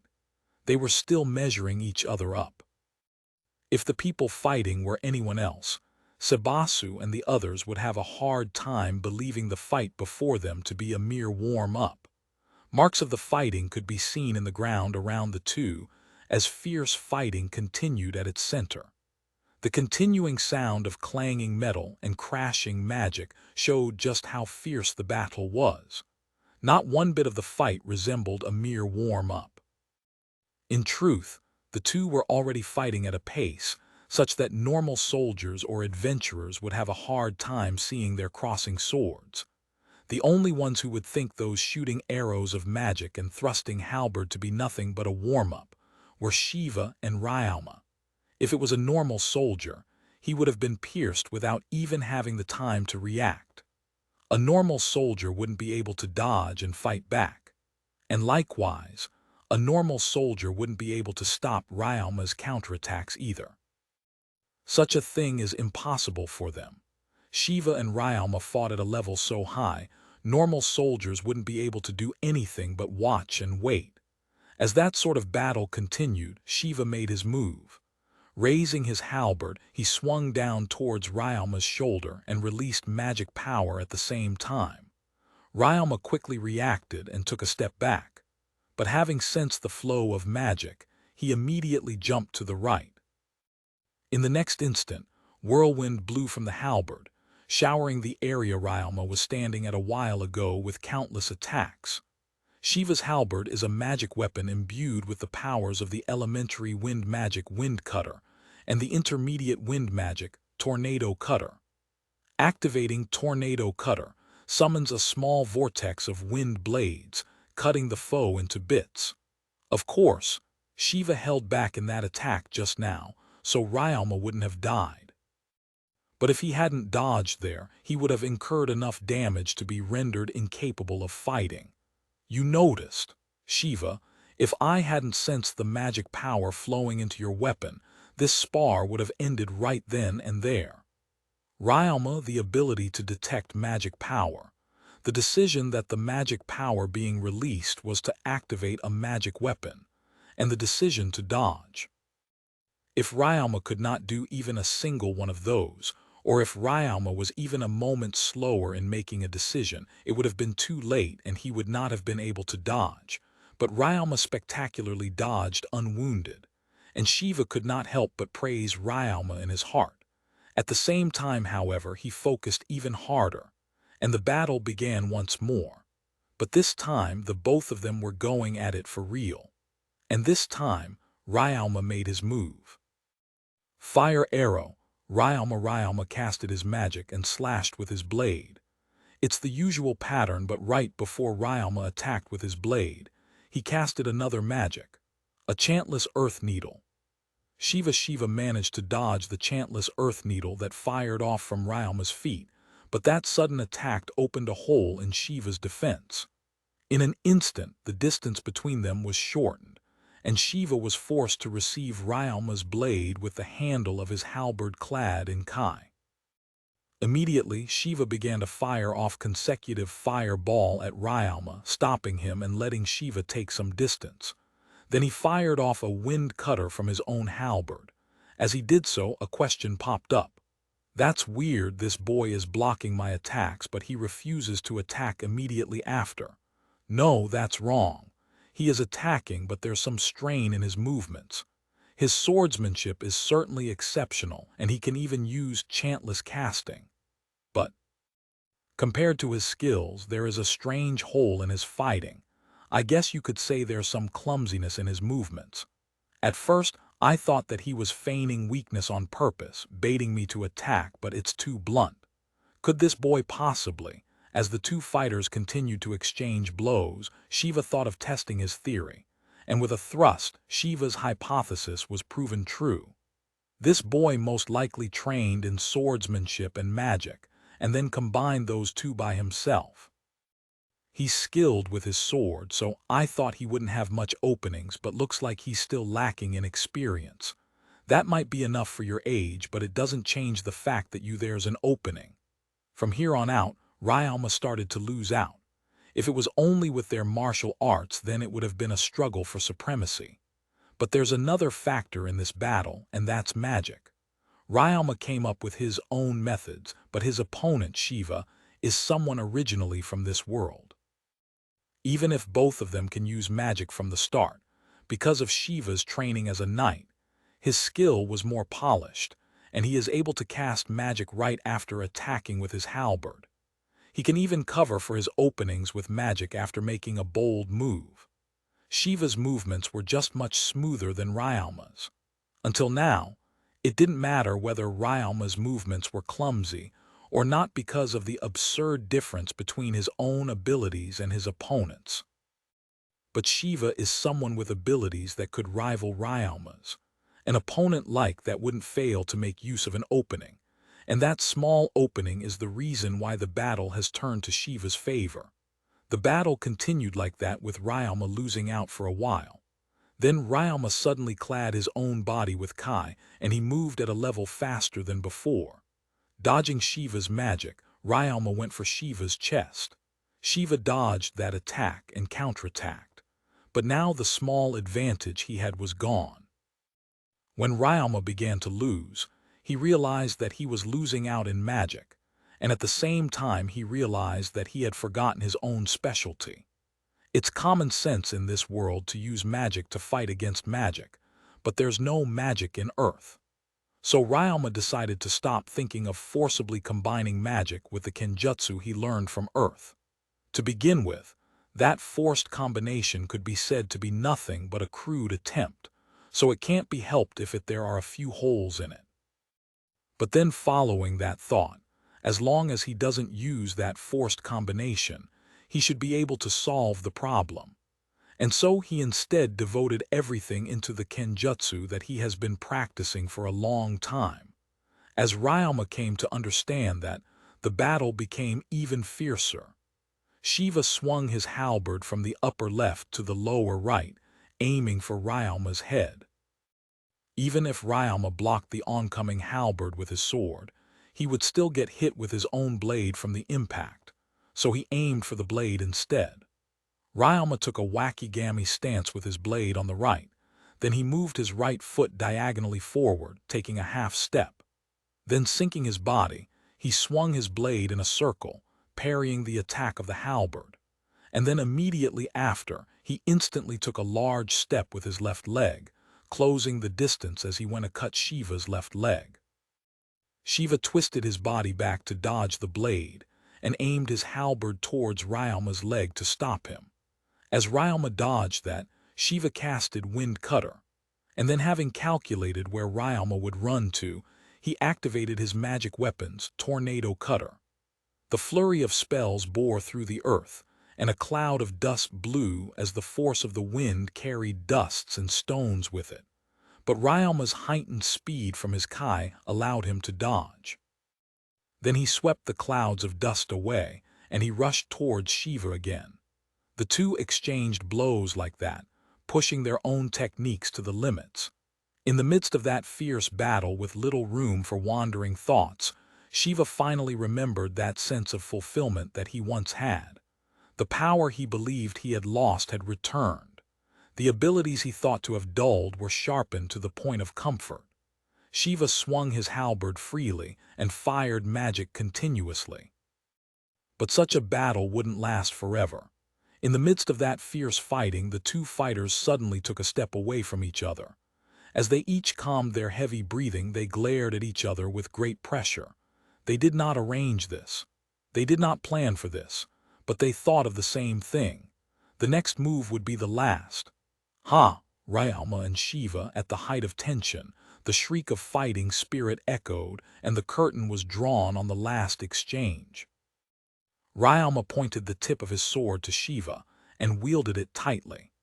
Then, focusing all of the kai within his body to his legs, he rocketed off in an explosive speed that made the once visible distance between the two appear as nothing more than an illusion. Shiva filled his halberd with magic power to meet Ryalma's abnormal speed. Then he chantlessly casted Tornado Cutter.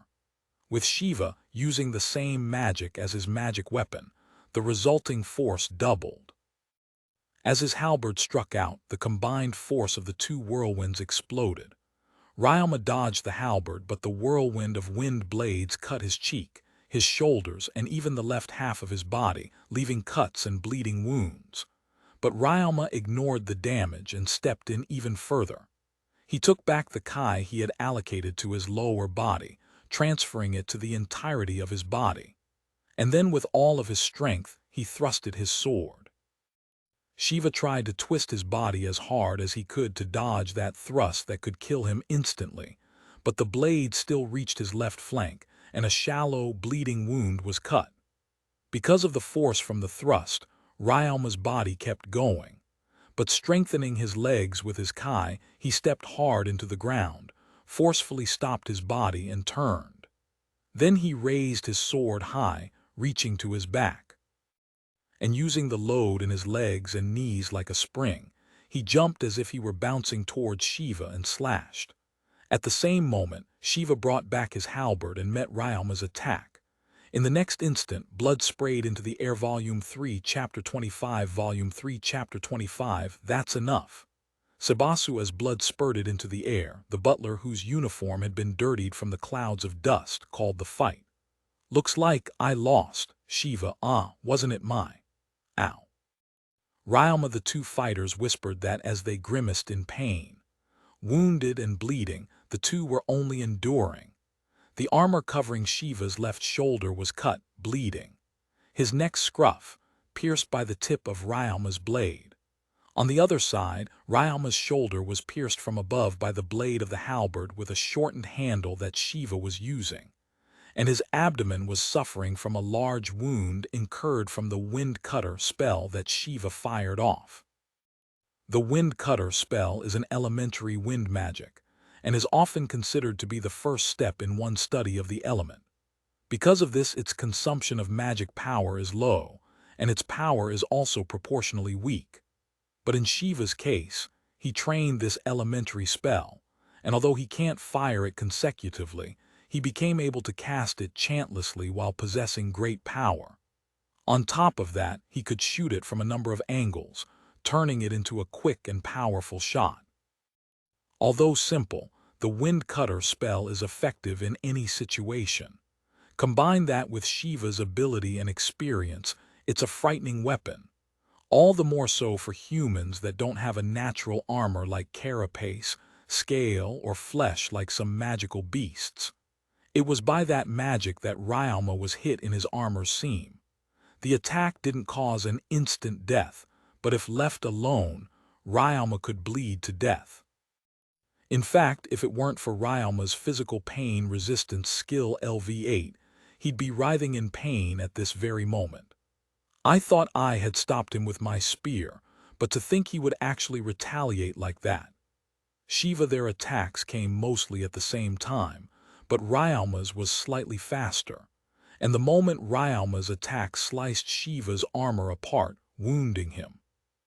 Shiva's halberd pierced Ryalma's right shoulder that was thrusted towards him from the last attack, and in the next instance, he fired off his wind cutter. Shiva thought Ryalma's sword had finally come to a halt there, but then Ryalma pulled out his sword from Shiva's shoulder and armor. Because he was unable to move his right hand because of the halberd, he let go of his sword. And as a last resort, he focused his kai into his left arm and thrust it into the scruff of Shiva's neck. Then Sebasu, who was acting as the referee, said, if Ryalma-sama had fully swung his sword, then that attack would have definitely lopped Shiva-sama's head off. At the same time, Ryalma-sama would have also suffered a life-threatening wound. So as the referee, I decided to put a stop to the match here. Now please sheathe your weapons and quickly get yourselves healed, especially you, Ryalma-sama. Sebasu. At Sebasu's calm declaration, the two warriors sheathed their weapons. Immediately after, Shiva fell to the ground into a sitting position while Ryalma fell down. And as Sebasu-san held Ryalma up and gently made him lie down on the ground, more blood flowed out of Ryalma's wounds. Rimiri-sama. Sebasu, yeah, I'm healing him. Mega heal, sheesh, what kind of match was that supposed to be anyway? Rimiri, one mistake and either of you could have died. Rainbok, my apologies as a referee. Sebasu tried to apologize, but Rainbok stopped him. Although Sebasu-san was the referee, and although he should stop the match earlier, the battle was just too fierce right from the start and he couldn't enter the fray. Nevertheless, he did his best as the referee, went as close as he could and tried to see the fierce fighting to the end while not getting in the two fighters' way. His dirtied clothes were proof of that. Because of that, Rainbok stopped Sebasu from apologizing, and while Rimiri healed the two fighters, he said, Sebasu, you're not at fault. I couldn't get in between these two either. Rainbok, mega heal exactly, so don't beat yourself up over it, Sebasu-chan. Mega heal after all, even I couldn't keep up with their movements at the end. Rimiri, said Rimiri as she healed the two warriors' wounds with advanced healing magic that made it look like she was turning back time, leaving not even a scar to be seen. As a result, Ryalma was too shocked at the efficacy of advanced healing magic to hear what the adults were saying. Sorry, but he wasn't an opponent I could hold back against. In order to measure him up properly, I needed to go at full strength. Shiva, I know that, but Rimiri, well, they're both fine in the end, so isn't it fine? Neither lost their life and neither got any scars. Rainbok, then Rainbok asked. With this he should be more than good enough to enter the great forest of Shurus. And I don't have any complaints either, so I suppose we can send him off without worrying, right, Sebasu? Rainbok, yes. With that much ability, he should be fine even without any escorts. Sebasu, right. Although for him to actually manage to force Shiva to go at full strength and come out on equal footing, the power of the godchilds are truly frightening. Rainbok, just as Ryalma finished checking his wounds, he was finally able to shake himself from his amazement, and the word godchild entered his ears, causing him to tilt his head. Judging from the context, he knew that they're talking about him, but he's never heard of the word godchild before. Godchild, what is that? Ryalma, oh, you didn't know. Well, I guess it's not that common of a word. Godchilds are people who appear once every several hundred years, possessing power, abilities, and knowledge that far surpasses other people. Rainbok, that godchild Rainbok was talking about, that comes once every several years, are most likely earthlings just like himself, thought Ryalma. At the same time, Ryalma started to wonder whether they knew that he was an otherworlder, but after hearing from Rainbok, he finally understood the situation. The otherworlders who come into this world all leave behind some sort of mark in history, and there are even some who inherit the ideas of those otherworlders.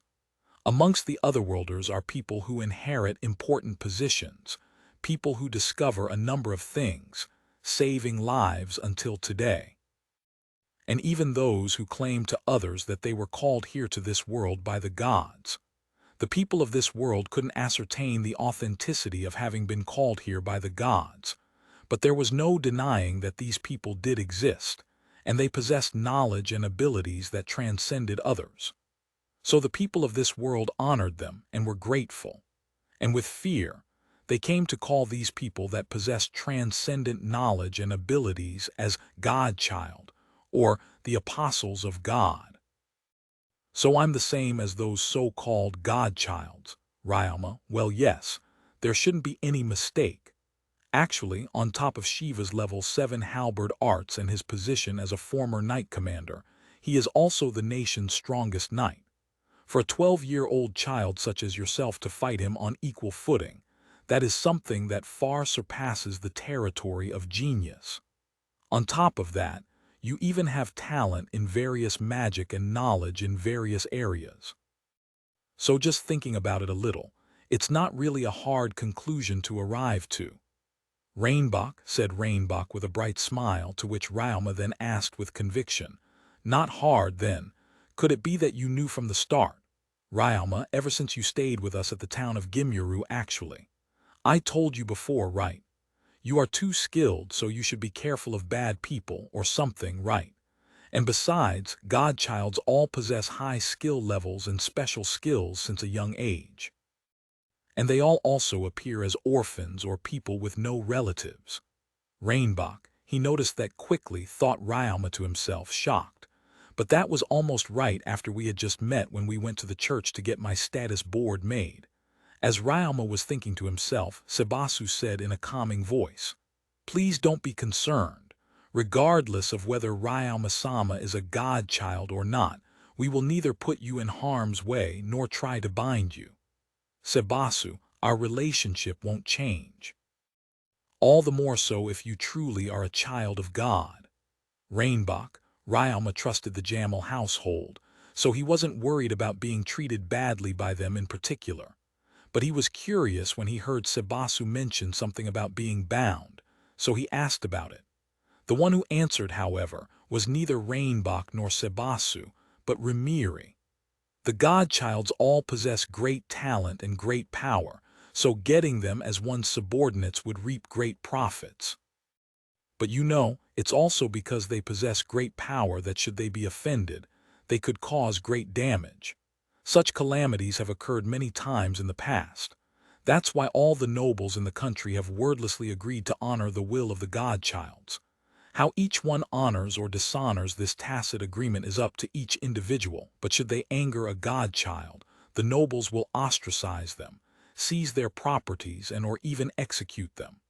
Rimiri Ryalma's eyes opened wide in shock. No way. Why would a country do so much for an individual? Ryalma, it's not an exaggeration at all. Rimiri then brought up a previous case. Once upon a time in this country, the Rifaru kingdom, appeared a child of God. That godchild was a man who rode upon an iron horse that knew no rest, and would ride across the country at a frightening speed.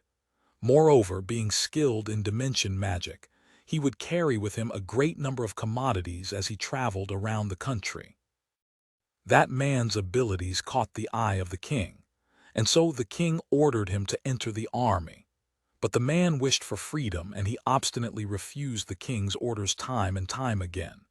He was the sort of man that would absolutely never yield, so in the end, the king decided to threaten to take away his freedom, forcibly binding him as his servant. But the man rebelled, and he mowed down all those who tried to catch him. Riding on his iron horse, no one could catch him. After that, the man would raid the residences and carriages of the nobles, pillaging their money and their goods. And no matter how many tried to catch him, not one man could catch his iron horse. Gradually, the man gained comrades, and he became a problem that even the country's army couldn't handle. With his new comrades, his larceny reached a new height, and he stretched his hands even on the nobles of the other countries. It was a disaster. On top of that, when the man would run away, he would announce that he came from Rivalries, and that the king of Rivalries tried to take his job and freedom away, so he's doing these things as a form of protest. Gradually, criticism towards the country that caused the disaster began to propagate both in the country and outside. Soon a conspiracy theory about how the thieves were actually a special force disguised as a thief, sent by the country to pillage other countries' treasure. As a result, the relationship with the other countries worsened and the power of the king fell. In the end, his younger brother stole his position, and as punishment, the king was executed. The other countries calmed down a bit after the execution of the former king that was the cause of the disaster, but the relationship was still strained. It would have been fine if the godchild was also arrested, but in the end no one could catch him, and the stolen treasures were never recovered. Ramiri, hearing that, Ryalma remembered what the magic god, Fur-Novir, had told him, and he understood. Ryalma never had any intentions of committing any atrocities with his powers, but ever since hearing about how the otherworlders abused theirs, he's been making sure to keep his abilities in check. But that was only something personal. Ryalma never had any perspective as the assailant or as the victim. A victim would obviously try to prevent a disaster from happening, especially if there's a high chance of it occurring. I see, Ryalma, as Ryalma mumbled that Shiva, who's been quiet until now, asked, "Since you understand, I'd like to ask, now that you know the truth, what are you going to do?" Shiva, even if you ask me that, I'll still continue my training all the same, get my grandparents' inheritance, and continue my life as a researcher and as an adventurer. I don't really have anything I want aside from living a leisurely life. Ryalma. Shiva heaved a sigh of relief at Ryalma's response and said, exactly as Rainbok had said, huh? Shiva, eh? Ryalma alternately looked between Shiva and Rainbok. Then Shiva explained. Actually, when Ryalma left the inn, Rainbok talked about the possibility of Ryalma being a godchild and his personality. There he mentioned that Ryalma was an unselfish person with no interest in money or honor, and would rather spend his days fixating over his hobbies without living in luxury. And while that wasn't exactly correct, it wasn't wrong either. While Ryalma was working hard back in Earth, there were also times when he thought to live a more comfortable life. But of course, that doesn't mean to say that he wanted to live luxuriously. Cheap, delicious food was more than enough. Clothes that wouldn't get him laughed at was sufficient. And a warm, strong house that wouldn't break during storms and stay warm even during the winter was all that he wanted. Ryalma isn't completely free of desires, but he is more than content just having the necessities of life. On top of that, this world could be said to be the embodiment of Ryalma's hobbies. That's why Ryalma is more than satisfied just living his life here normally, working as an adventurer. As a result, he really doesn't really have much more he could ask for. He's also not the type to show off his abilities ostentatiously, and neither is he the type for needless violence. Although he might not seem to act as young as his 12-year-old self would suggest, he's definitely a good boy. That, along with Ryalma's response just now and the air about him, showed how little intention he had of harming the kingdom, bringing Shiva great relief. Don't worry, it's nothing. Shiva, I see. Ryalma didn't pursue the meaning behind those words any further. Shiva was the former knight commander, so he figured it wouldn't be strange at all for him to be thinking about something. What's important is that he seemed to be relieved, thought Ryalma to himself. After that, the atmosphere became silent for a bit. The one to break that silence was Ramiri.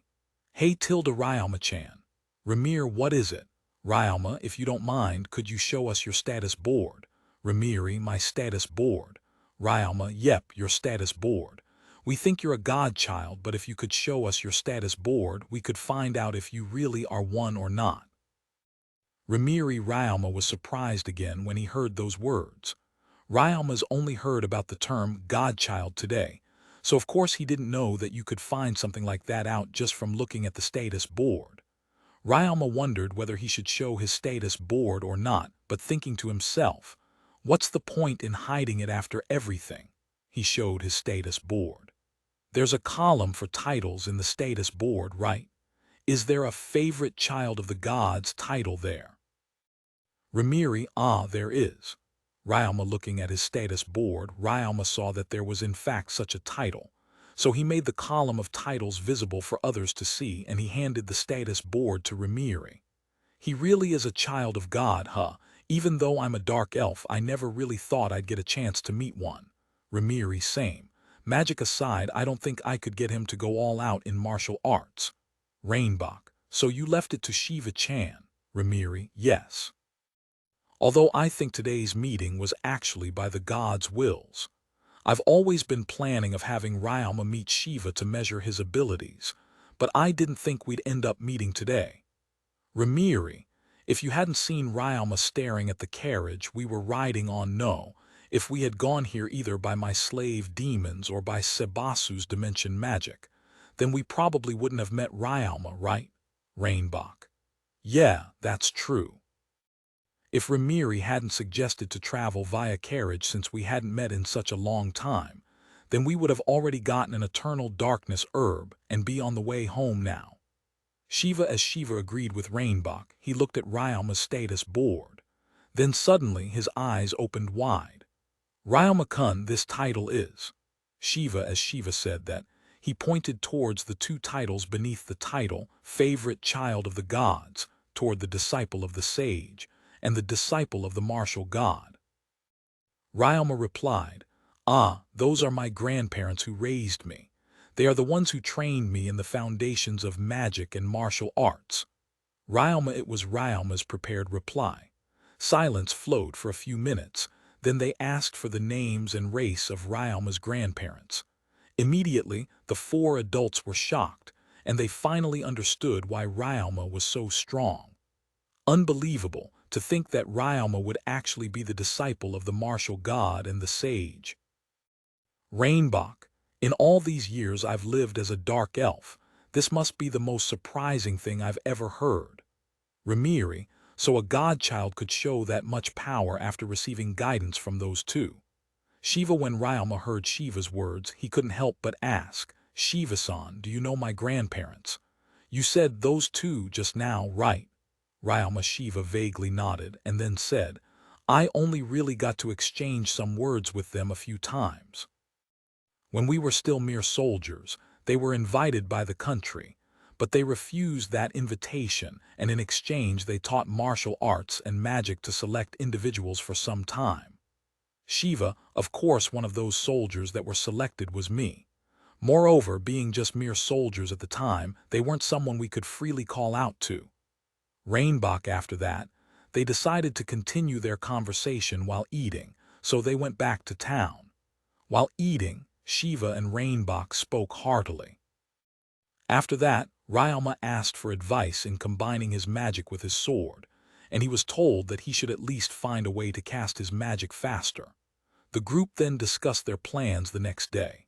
Starting tomorrow, Ryalma will be learning from Ramiri, and will be undergoing magic training while they search around the town of departed spirits. After their discussions ended, they went on their own ways, and Ryalma rested in a room that was prepared for him. There he was visited by Rainbach and Sebasu. Ryalma-kun, do you have some time? Rainbach. Yes, please enter. Ryalma welcomed them. And when Rainbach entered the room he said this, "Actually, I wanted to thank you. Thank you for having a match with Shiva.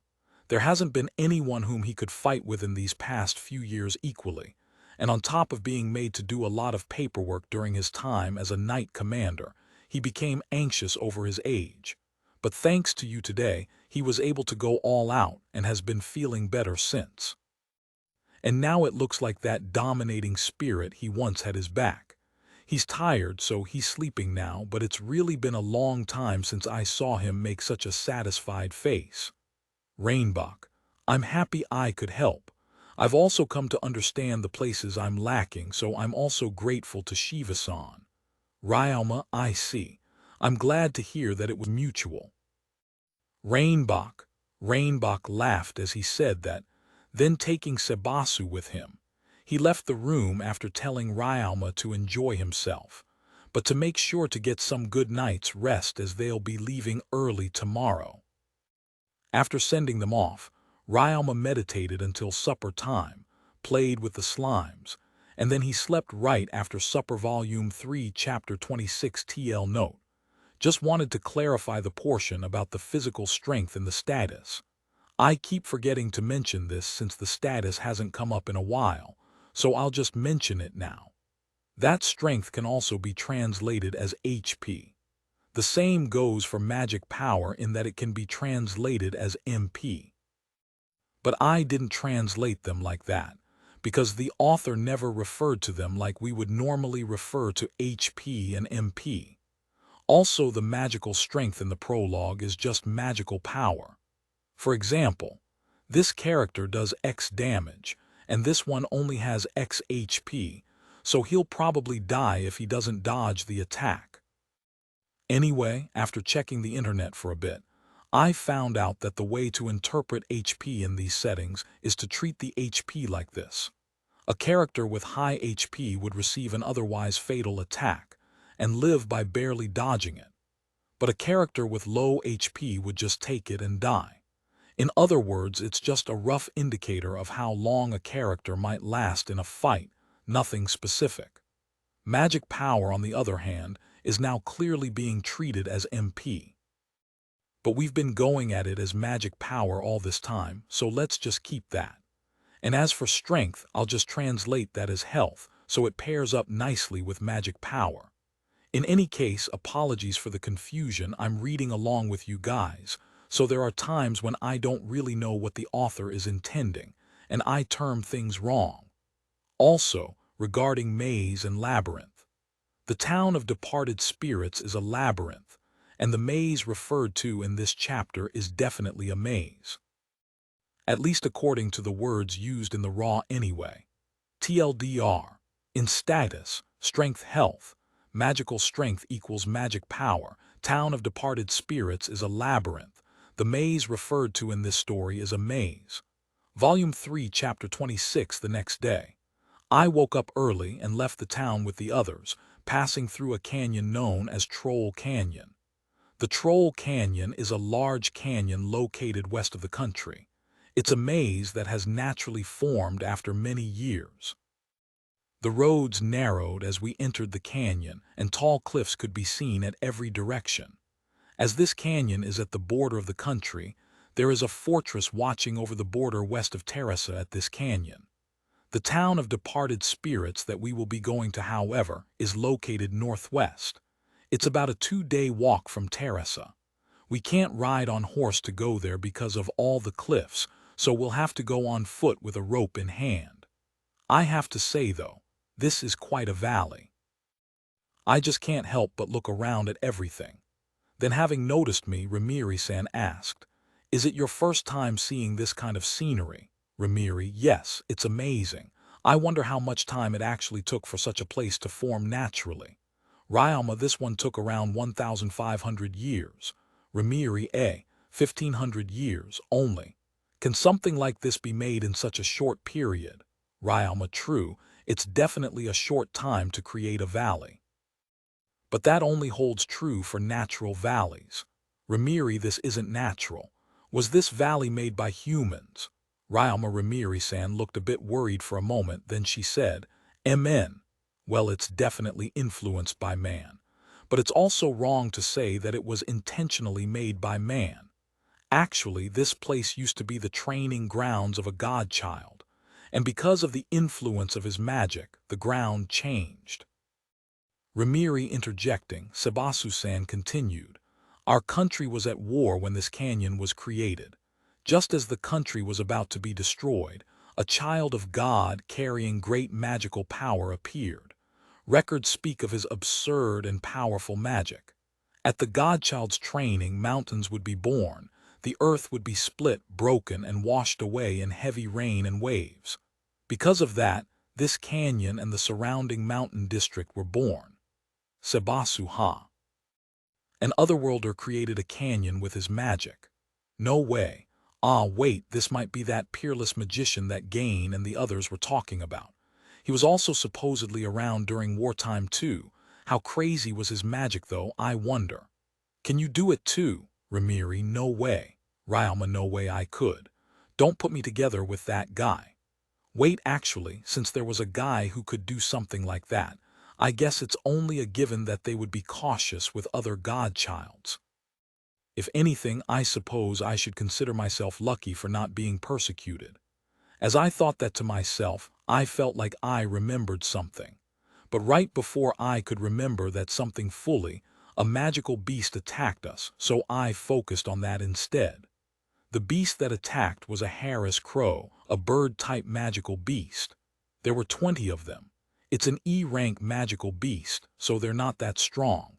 But with the place being so narrow, it'd be better to attack them with magic instead of weapons. But just as I was thinking to do just that, Shiva-san had already gone ahead to use a weak tornado with little killing power to drive them away. That sort of weak opponent, you can just scare them away with a little bit of power. There's no reason to actually waste magic power fighting them. Shiva, I see, thank you very much. Ryoma, don't mind it. Something like this I can do as many times as needed. After all, you made me realize that I'm still more than capable. Ha ha ha, Shiva. Somehow Shiva-san's a bit different compared to yesterday. Rather than cheerful, I guess you could say he's more lively now. We walked through the canyon with Shiva-san in the lead. From time to time, we would cross rivers, climb cliffs, fight magical beasts. It was in this way that we proceeded until the sun began to set. We looked for a place that was a road's width wide, big enough for us to make camp. There we decided to rest. Being at the bottom of the valley, there was little moonlight, and as soon as the sun had fully set, the whole area was submerged in darkness. Rimiri-san then began to use magic. Ryoma-kun, this is a good opportunity, so I'll teach you a light attribute magic now. Rimiri, thank you very much, please do, master. Ryoma, you don't feel like calling me One-chan. Rimiri, please teach me, master. Ryoma, I called her master a second time, and Rimiri-san made a sulking face. Fine. Until you decide to call me One-chan, I'll be strict on you. I'm not going to hold back at all because I'm not as nice as Elise-chan. Rimiri, yes. By the way, why did you suddenly mention the madam's name? Ryoma, oh, didn't I mention it? I used to be Elise-chan's teacher on magic. Rimiri, really? I didn't know.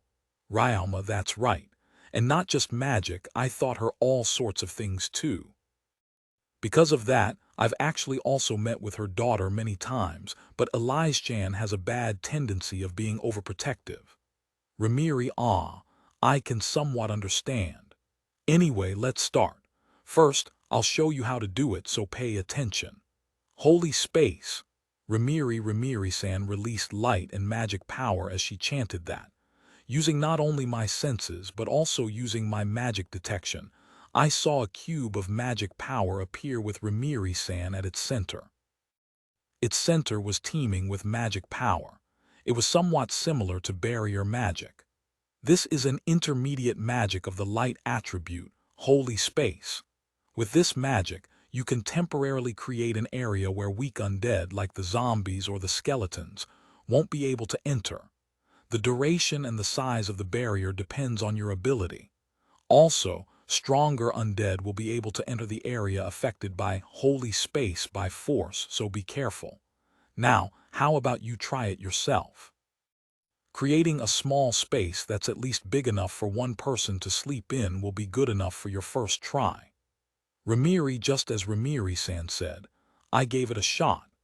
Using light attribute magic power, with the same concept as that of barrier magic, I designated the area. And as I filled the designated area with light attribute magic power, I visualized the image and chanted the magic words. Holy space. Ryama, I invocated the magic according to the image in my mind, but it's a lot more difficult to control compared to barrier magic. How to put it? A normal barrier magic is like a wall, with the magic power as water inside it, but this one is closer to that of a cloth. Water can't pass through the wall, so it just stays inside, but with a cloth, the water seeps out. If I let my concentration up for even a moment, the magic power within the designated area spills. Well, in any case, I seem to have successfully casted the magic, so I asked Ramiri-san to confirm that, saying, Ramiri-san, how is it? Ryama, to which Ramiri-san replied with a hint of disappointment somewhere in her voice. It's a success. You succeeded at your first try. Congratulations in succeeding at learning Holy Spell, even though it was supposed to be the hardest magic amongst the intermediate class spells to control. Ramiri, you know I can hear what you're mumbling there at the end of your sentence, right? Asking for something so unreasonable, did you really want to be called Onechan that much? I thought that to myself as I looked at Ramiri-san. Then noticing my gaze, Ramiri-san brought up a new topic. Well, for the meantime, since you succeeded with Holy Space, let's try to perfect it this time around. Ramiri, if there's a place that can be improved, then let's. Please take care of me. Ryama, before that, can you show me your status board? Ramiri, status board. What for? Anyway, I brought it out just as she told me to. And then she told me that she wanted to see how much magic power I'm using by looking at the value of my magic power before using and after using the magic. Incidentally, elementary magic costs around 50 to 999 magic power, intermediate magic from 1000 to 4999, and advanced magic from 5000 up. Holy Space, being an intermediate magic, consumes somewhere around 4,000 to 4,900 points of magic power. But my previous successful cast of Holy Space apparently consumed too much power. When I went to check how much magic power I used after casting Holy Space again, I found out that I had used over 10,000 points of magic power. The more the magic power, the longer the duration, but the 4,000 to 4,900 points of magic power are already supposedly more than enough to last a night. So naturally, using enough magic power to last several days for a place you won't be staying in for more than a night is a waste, right? Or so said Ramiri. It makes perfect sense though. Incidentally, a similar method is being used at the Imperial Capital's Academy that Elia is studying at, but the standards are far lower. For example, if casting a fireball would normally be considered efficient at 100 points of magic power per volley, and thus be considered a pass. In order to allow the nobles to have good grades, the school would let them pass even at a consumption rate of 500 points of magic power per volley. With that kind of standard, the students use enough power to cast 5 volleys, but can't even cast more than 1 volley. Something like that might not matter at the academy, but if they do something like that out in the real world, they'll run out of magic power quickly, which then effectively makes their magic useless. So Ramiri-san says that in order for me not to suffer a similar fate, I need to train properly. After that, I practiced Holy Space for a bit, adjusting it repeatedly. And eventually, I managed to keep the duration up while keeping its consumption to only 4,900 points of magic power.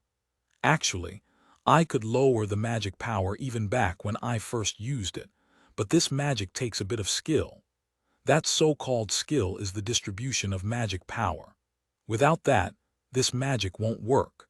When activating holy space, one needs to fill the designated space with magic power, while controlling that magic power with another force of magic power.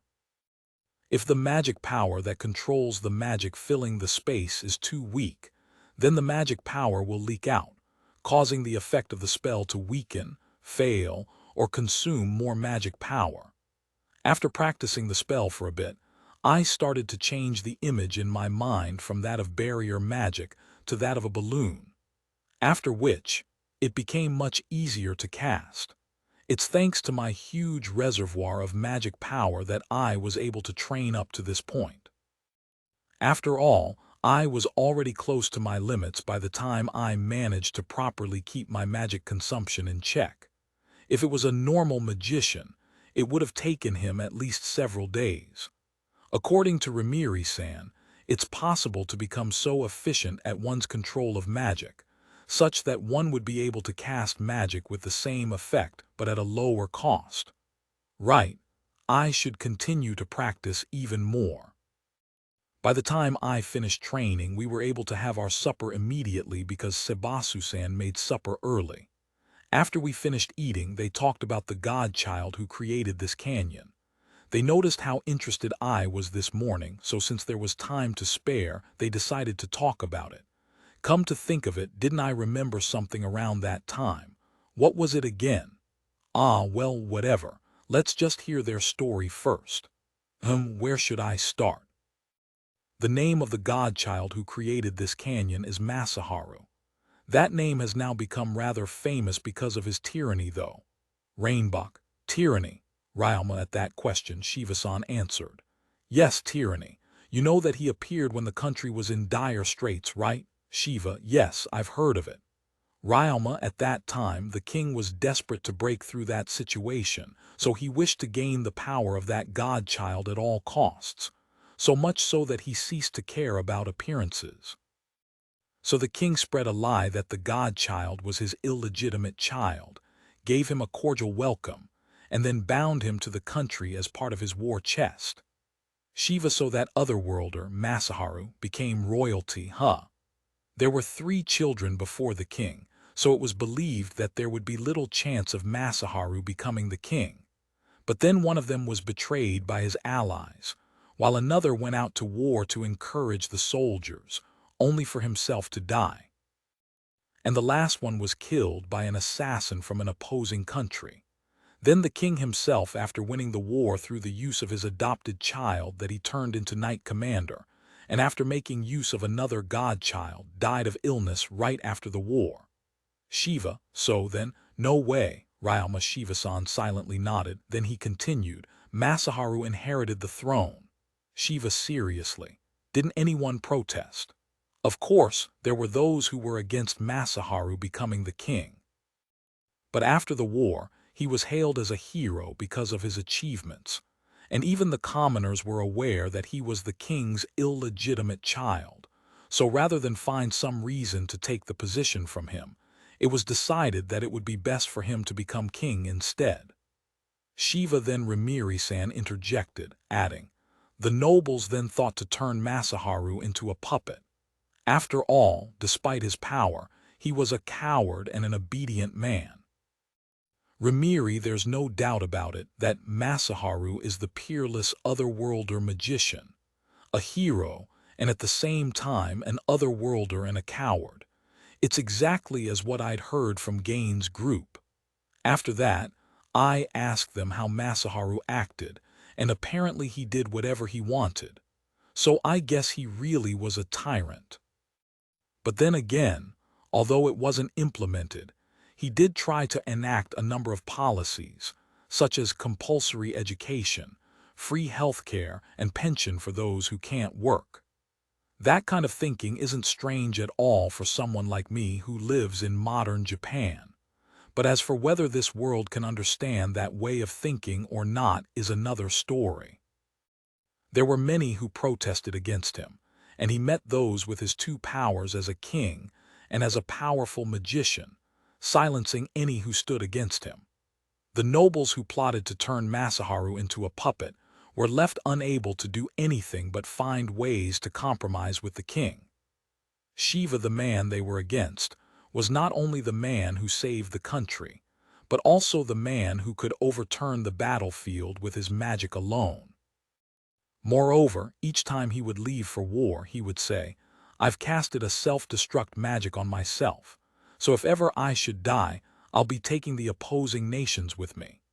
Whether that self-destruct magic of his could take the other nations with him is true or not, it was a fact that his magic was beyond the understanding of people, so no one tried to do anything foolish. The one exception was the other godchild who was referred to as a hero. His name was Shu. He was a strong knight wholeheartedly trusted by Masaharu, and unlike the other nobles, he didn't fear Masaharu and exchanged opinions with him. It was he who aided Masaharu and mediated between him and the nobles, an irreplaceable person that allowed compromises to be made. In the end, it wasn't until 4 years later until Masaharu was to be succeeded. During one of his trips, an assassin attacked him and he died. The only thing that remained of him was a giant hole that's believed to be the effect of his self-destruct magic. Of course, neither the assassin or the servants or the escort knights or the horses and the carriages were left. Not a scar nor trace could be seen. All of them had vanished. Shiva, an assassin, huh? It's true that Masaharu might be a tyrant, but it's not like I don't understand his feelings. His methods might have been bad, but I can't deny him either without hearing his side first.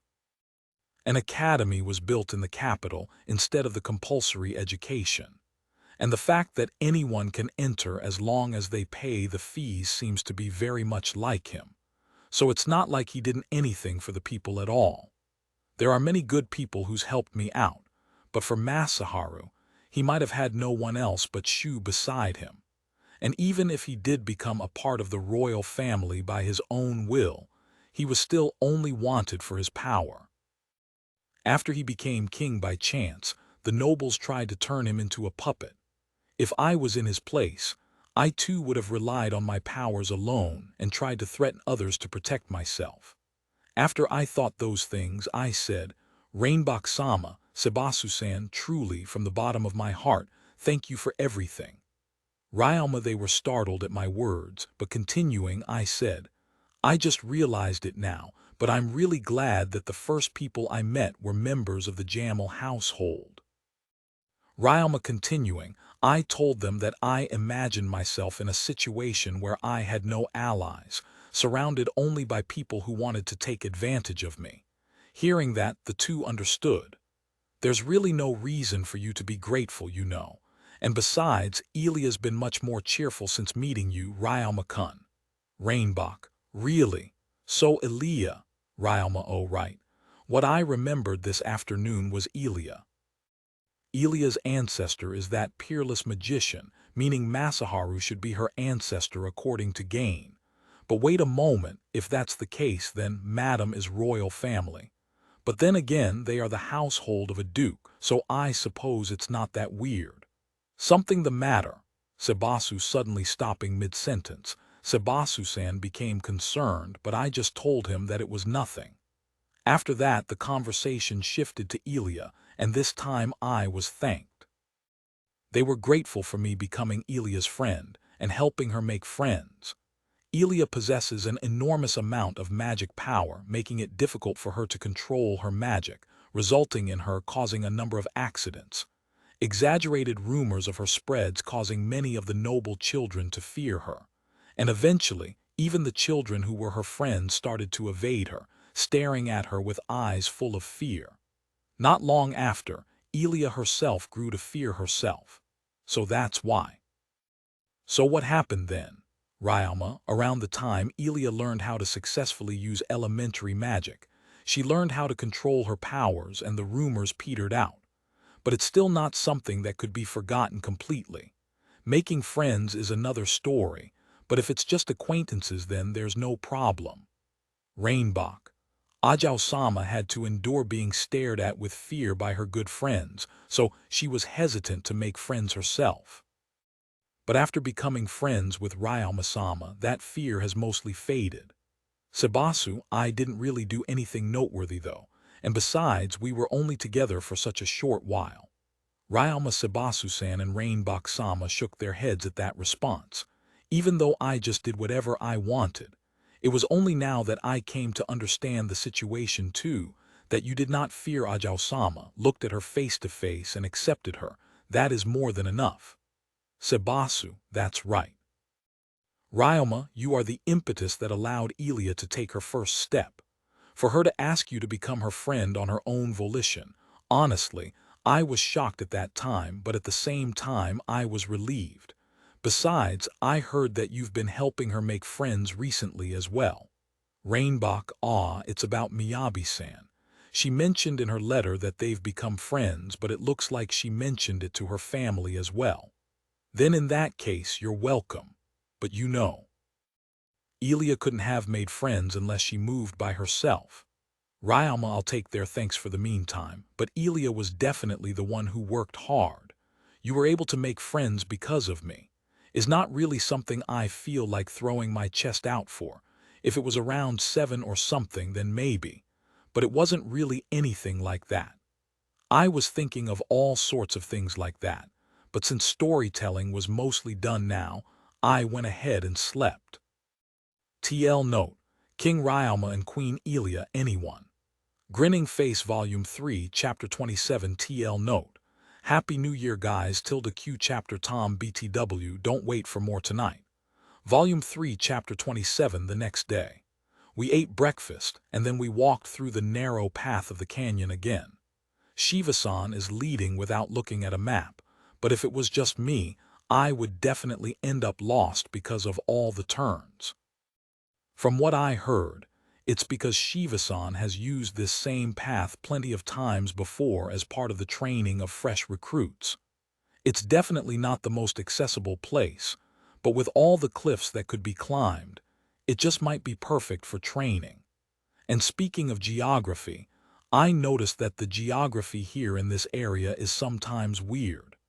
It's probably the effect of Masaharu's magic, but there are rock cliffs here that are actually perpendicular to the ground. If it at least had some slope, I'd understand, but I don't think it's natural for terrain to be that perpendicular.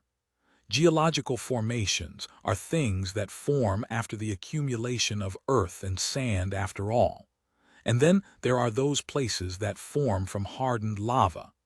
I've also heard that jewels and gold were reported to have been spotted here.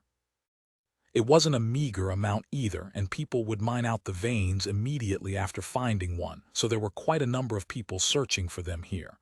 But after most of them failed to find anything, they gave up. And the people who found some couldn't make enough of a profit to make it worth the effort either. We talked about things like that as we walked. And then Shiva-san said, "We're near the labyrinth. Undead roam in the area near the labyrinth, so get ready." Shiva understood. Ryoma, as I said that, we walked. The path was at most just big enough for 3 people to walk side by side. There were plenty of places before where the road was wider, but this area we're in right now feels eerily artificial. Well, we've made it this far, I guess we can take a rest for a bit. This path's connected to the execution grounds that became a labyrinth, so it's being maintained. Remiri, I see, although it doesn't seem to be a straight line. Ryoma, the road's being maintained, and yet it has so many turns. It's a precaution against escapees, something to buy time in the 1 in a million chance that a convict for death row manages to escape. For a similar reason, the road before here isn't being maintained as it's not part of the main road, so it's quite hard to cross. Remiri, I see, that makes sense. But right after Remiri-san finished talking, the smell of rotting flesh wafted to my nose. This rotting stench, could it be? Ryoma, yep, it's the undead, most likely a zombie. Rainbok, good timing. I'll go ahead and teach you how to deal with them. Shiva, 20 seconds passed, and a rotting corpse walking towards us entered our vision. According to what I've investigated beforehand, the undead of this world like places with little or no sunlight, so they can usually be found in such places. But that doesn't mean they can't function under sunlight. My impression of my first time seeing a zombie is that they're disgusting. Their flesh is rotting, they stink, but unexpectedly they can move quite fast. I expected them to be disgusting, but I didn't expect them to move that fast. Oh, but while I say they're fast, they're only really faster than my expectations, and are walking around the pace of an adult man. So it's not like I'm feeling threatened or anything. It's just a bit different from the image I had in mind is all. I expected a zombie groaning as it walked one step at a time, very slowly. So it's a bit unexpected that it's actually walking normally. Well then, before all else, let's go and confirm the property of the zombies. First, Shiva-san ran to the zombie and swung his halberd diagonally from his shoulder, cutting the zombie in two halves in one swing. After cutting it 2 more times, Shiva-san came back. Just now, I cut it without using any magic, but my attacks had no effect at all, and the zombie just regenerate and start walking again. Shiva, exactly as Shiva-san had said, the cut zombie began to gather its remaining parts and started putting itself back together. It's not just zombies either. Other undead-type magical beasts can also regenerate, so beating them with only weapons is extremely inefficient. If you really need to beat them with just weapons, then it would be better to use a blunt weapon rather than a sharp one, as that would allow you to crush their bodies thoroughly rather than just cutting them to pieces. Lastly, there are also magical beasts that can't be beaten with such methods, so it's imperative to exercise caution. Shiva, around this time, the zombie finally finished regenerating and has started walking towards again. Then suddenly, Shiva-san casted Wind Cutter and cut off the zombie from its waist. The zombie started to regenerate again, but it's far slower this time around. You might have noticed it, but these magical beasts regenerate at a slower rate when attacked by magic compared to when they are attacked by weapons. This is said to be because of their dark attribute magic power being dispersed by the magic power of a different attribute, and the most effective magic are those under light attribute. Try hitting it with light ball once it finishes regenerating. Shiva, after some time, the zombie finished regenerating. Just as I was told to, I casted light ball. Light ball, zombie, a ball of light appeared on my chest, and in the next moment it flew towards the zombie in a straight line, piercing through its chest. The zombie groaned in pain as a giant hole could be visibly seen on its chest. The flesh and the bones near the affected area were thoroughly extinguished. As can be observed, light magic is extremely effective against the undead. Even the elementary magic, light ball, can pierce through its body, extinguish it, and greatly weaken it. However, a single shot from light ball isn't sufficient. If you wish to kill it in one hit with only light ball, then you'll have to target its head or chest. Any other place will require 2 or 3 shots. Shiva, I understand. I'm surprised to know, though, that light ball could extinguish an undead's body. I've heard that people who die become undead. If by chance I do die, my body won't disappear when hit by light ball, will it? Right, your corpse won't disappear from being hit by light ball. Only, it's said that a change occurs once a body changes into an undead, but it's not fully understood. Moreover, not all undead come from corpses. There are also those that just naturally appear. Shiva, as I received that explanation, another zombie came. As I was about to fire another shot of magic at it, Rimiri-san stopped me. This time I'll show you how it's done with intermediate magic. Rimiri, as she said that, she aimed her wand at the zombie and chanted, "Exorcism." Rimiri, a ball of light as big as a basketball appeared in front of her staff and hit the zombie. But that ball didn't pierce the zombie. Instead, it wrapped it in its light. It was as if it was extinguishing the zombie. With this magic, it won't matter where you hit.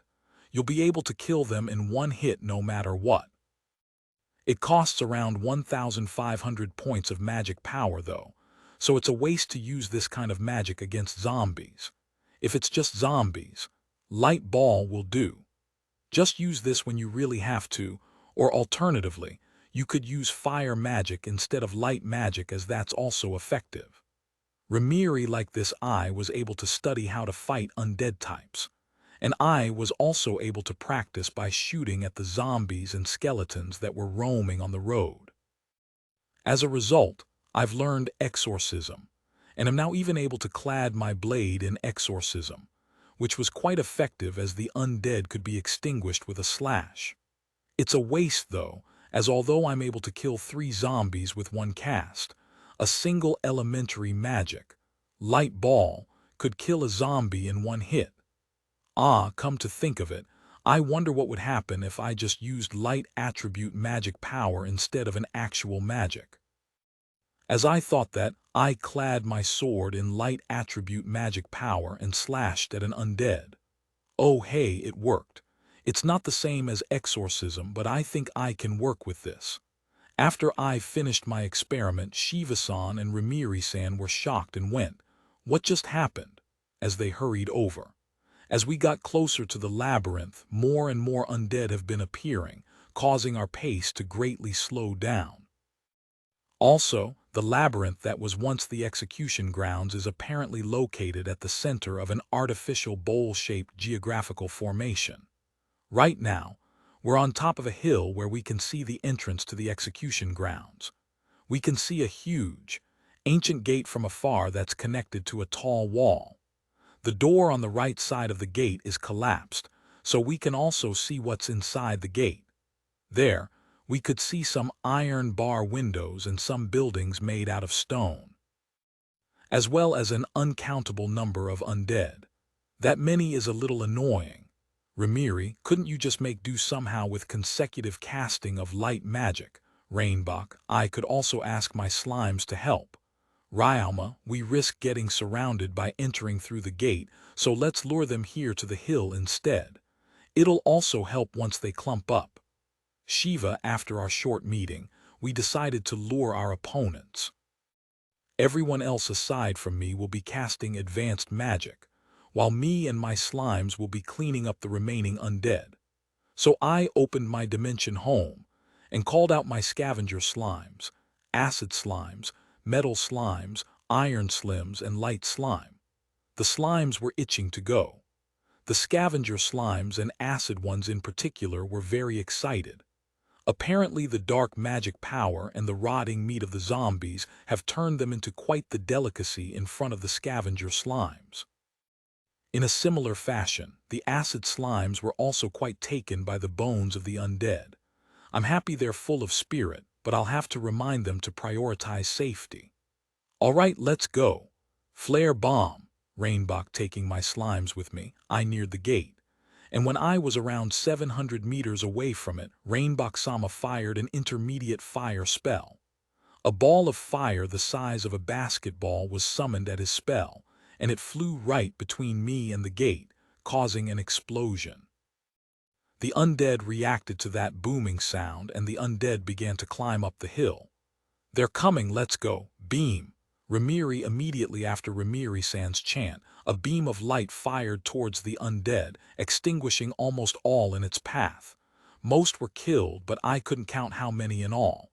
But the undead wave doesn't end there, and more of them came after the ones Rimiri-san extinguished. Next is my turn. Firestorm. Rainbok, at Rainbok-sama's spell, a whirlpool of fire was summoned, swallowing the crowd of undead that neared. That blazing whirlpool filled my vision, and I couldn't count how many undead died at Rainbok-sama's magic. But more undead came, and they too climbed the hill. But once they gathered, Shiva-san made his move. Storm Cutter, Shiva at that moment. A powerful tempest was summoned, and the undead were blown away. After a while, the undead came falling down from the sky as scattered pieces. Again, I couldn't count how many were killed. As I was thinking such things to myself, the undead began to climb again, and this time it was Sebasu-san's turn. Waterfall, Sebasu-san raised his hand as he chanted that, and in the next moment, a giant ball of water that looked as if it contained all the water within a swimming pool appeared in the sky, floating. In the next moment, that giant blob of water fell down to the cliff with a rumbling sound. The blob broke, and it washed away the zombies. The total number of zombies washed away again, uncountable. On top of all the zombies, they even killed the left wall that was fine just a while ago. Aren't these people a bit too strong? And speaking of Shiva-san, if he had used that storm cutter of his in our previous match, I would have definitely lost. Saved by the rules, I guess. You guys are amazing, Ryama-sama. You'll be able to do something like this in no time at all. Sebasu advanced magic packs a lot of heat and can affect a huge area, but it also requires a lot of magic power and control. On top of that, it takes time to cast. It's not something that can be casted consecutively. Save for advantageous situations like just now, it's not something that could be easily cast. Shiva, that aside, it's your and your slime's turn next, Ryama-kun. Rainbok, do your best. Ramiri, oops, I almost forgot. I'm going. Ryama, I had the light slime ride on my head, while I went down the cliff with the rest of the slimes. Before me were the undead who appeared to have not learned their lesson as they continued to climb the hill. The skeletons were at the front. The iron slimes were the first to attack those skeletons. Using the slope of the hill, the iron slimes rolled towards the skeleton and then jumped for their chest. The skeletons received a direct hit. Those iron slimes that were basically lumps of iron scattered the skeletons, causing them to collapse. There were also other iron slimes that simply body slammed their foes, crushing bones and flesh alike. With just this, the undead could still regenerate, but at the same time, they were now defenseless. The undead that was now in the middle of regenerating was left unable to fight, so the scavenger slimes feasted on zombies and skeletons alike without any reserve. But the slimes weren't numerous enough to take on all the fallen undead, so some of the undead would still become able to fight them. During that time, the slimes would fight with the techniques we've trained, spitting their digestive liquids, melting the foe's limbs, taking away their ability to fight, and clinging to the arms that their enemies use against them and feasting on them. Around that time, the metal slimes and the iron slimes neared the gate, and they started using the new fighting ability they have learned. Lately, the iron and metal slimes have become even better at transforming, and the iron slimes are now able to transform from their wheel form into something thinner that resembles the blade of a katana almost immediately. Coupled with their weight and rotation, the sharpness of that form can cut its opponent apart.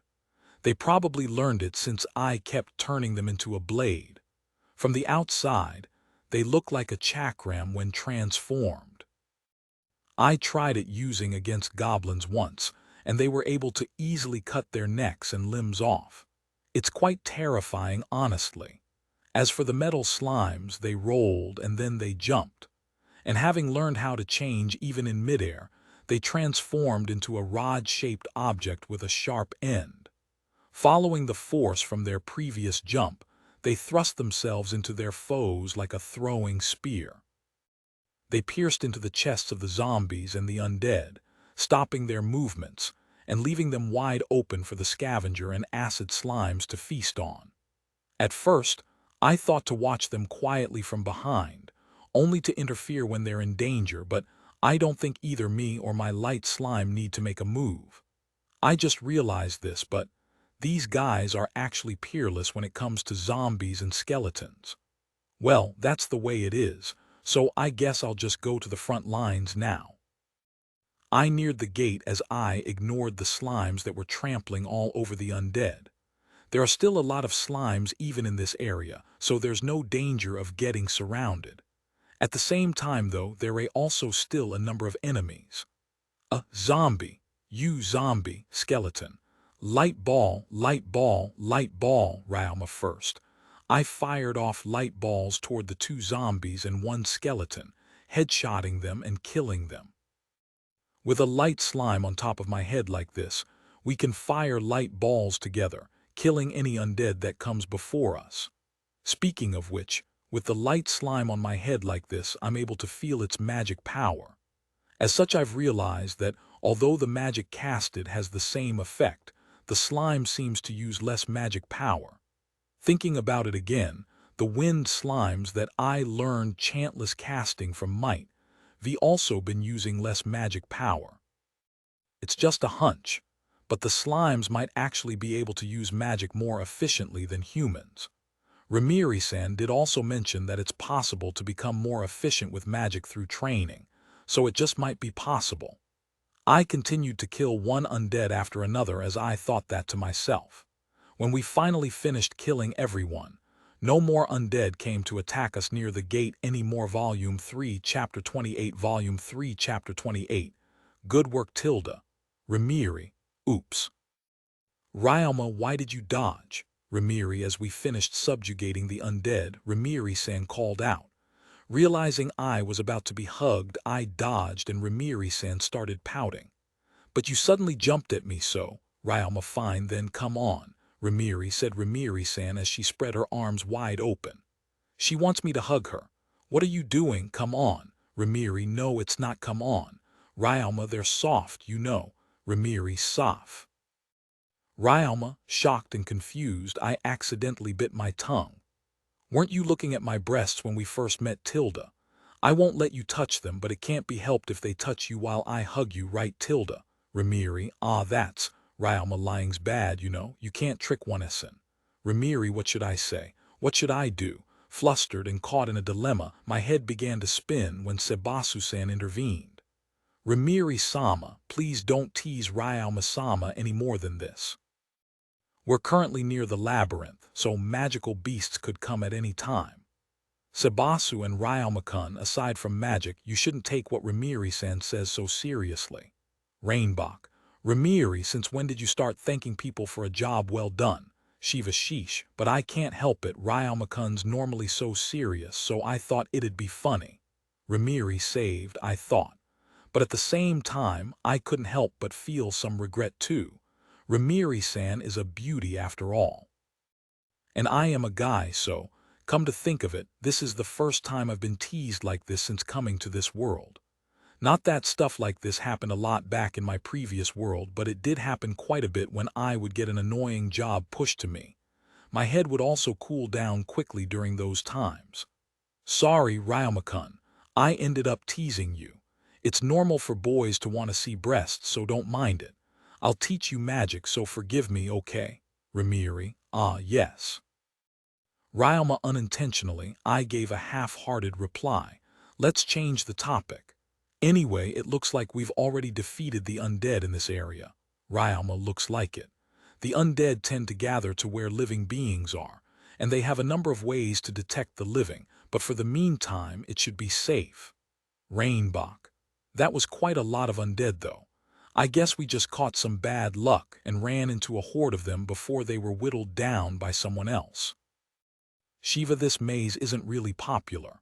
The road is a mess, so fighting monsters is a pain. On top of that, there are less magic jewels here compared to other magic-made labyrinths, so the profit here is less. Because of that, the undead rarely gets whittled down, and knights and clergymen need to be sent in order to get rid of the accumulating undead. It's a good opportunity, so they're apparently doing it both as training and as a job. Let's go and find a safe place where we can rest first. Shiva, yeah, I guess we should. If we just go in now, we'll have to deal with more undead, so let's just enter the labyrinth tomorrow. Ramiri, when there are a lot of undead roaming outside the labyrinth from the afternoon onwards, there's a chance that the undead within the labyrinth are so numerous that they can't help but go outside. We can just go in and defeat them. But the magic the others used a while ago can't be used consecutively, so defeating the undead will require a ton of effort. So with that, we decided to create a safe area with holy space to camp in instead, and just whittle down the undead coming out of the labyrinth until sunrise. With that, we started to prepare our camp. I used holy space, and inside that, I opened my item box and brought out the special camping tools that I prepared beforehand.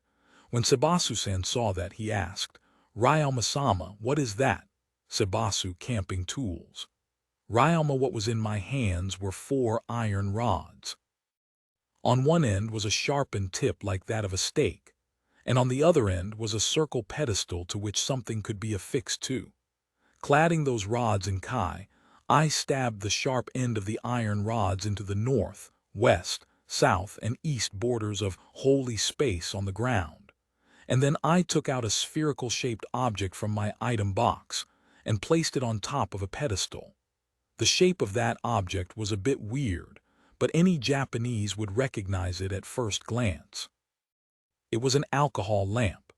Half a year ago, around the time when I was fuzzing over the drunk slime's abilities and was trying to create fruit wines with it, I concluded that the slime could mostly only be used for my personal amusement. As for why, it's because Surge-san told me that alcohol is a tricky commodity to sell. Sugar is expensive in this world, and sugar being one of the main ingredients of fruit wine would mean that I can't make any profit with liquor unless I sell it at a high price. Moreover, while there are magical beasts that are publicly accepted as consumable meat, so I could technically sell the slime's alcohol, but at the same time, there are also those that don't want to consume magical beasts depending on the species. Because of that, we concluded that there's a possibility of slime liquor not being popular. As such, it's not something worth venturing into unless one is ready to suffer losses. With that, I decided that it's better to just use it for personal use. At the same time, I wondered whether there were some other ways I could use it, and using alchemy, I was able to create disinfectants, solvents, and fuel. Although metal content could be found in the alcohol ethanol on Earth, both drinkable and undrinkable, I couldn't get any metals. But even then, plenty of soot would come out, so I thought it was fine.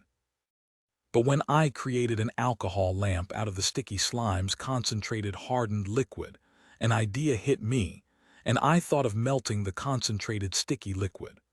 With that, it went even better.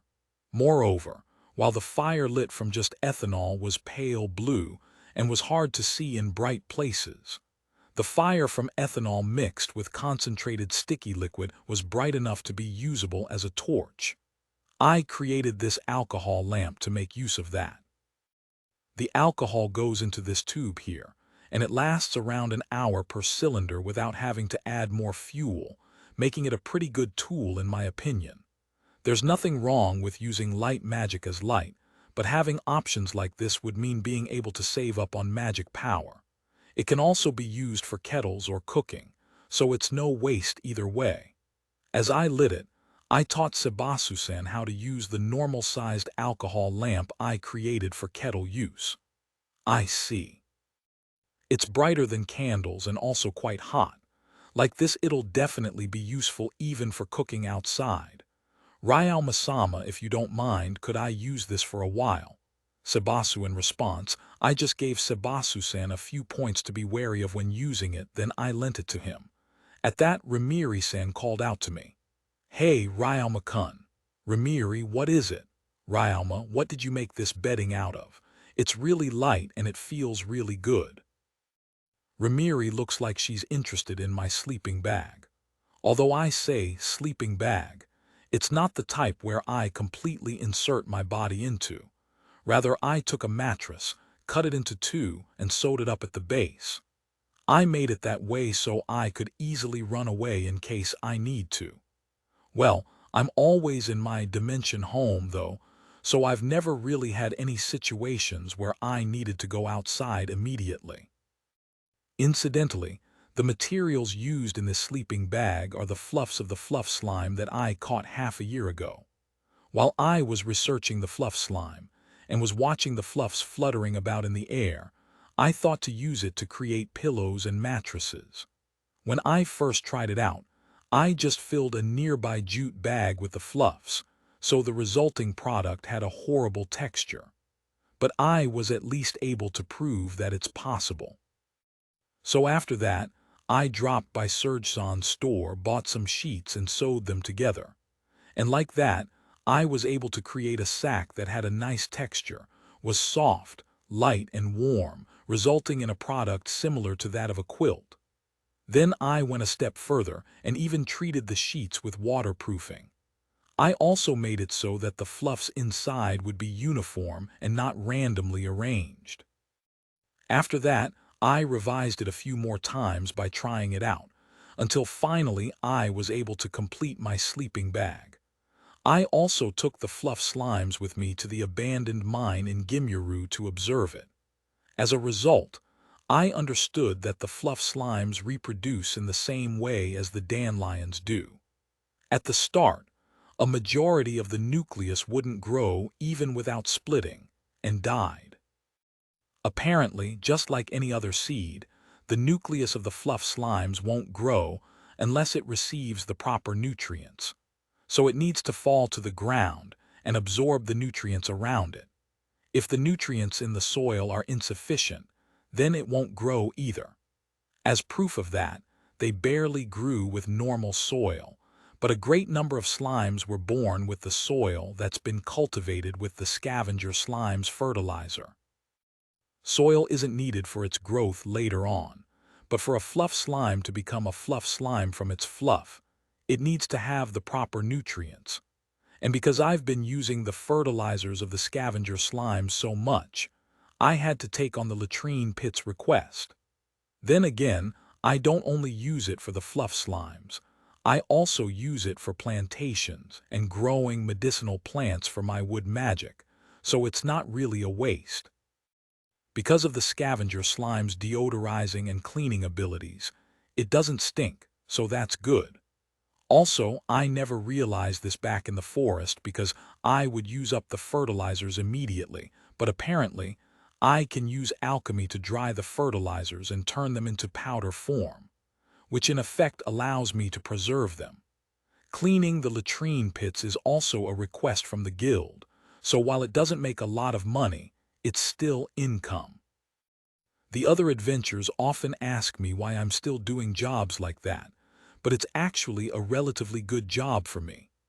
I have to make the scavenger slime spit out fertilizers now. Ryalma immediately.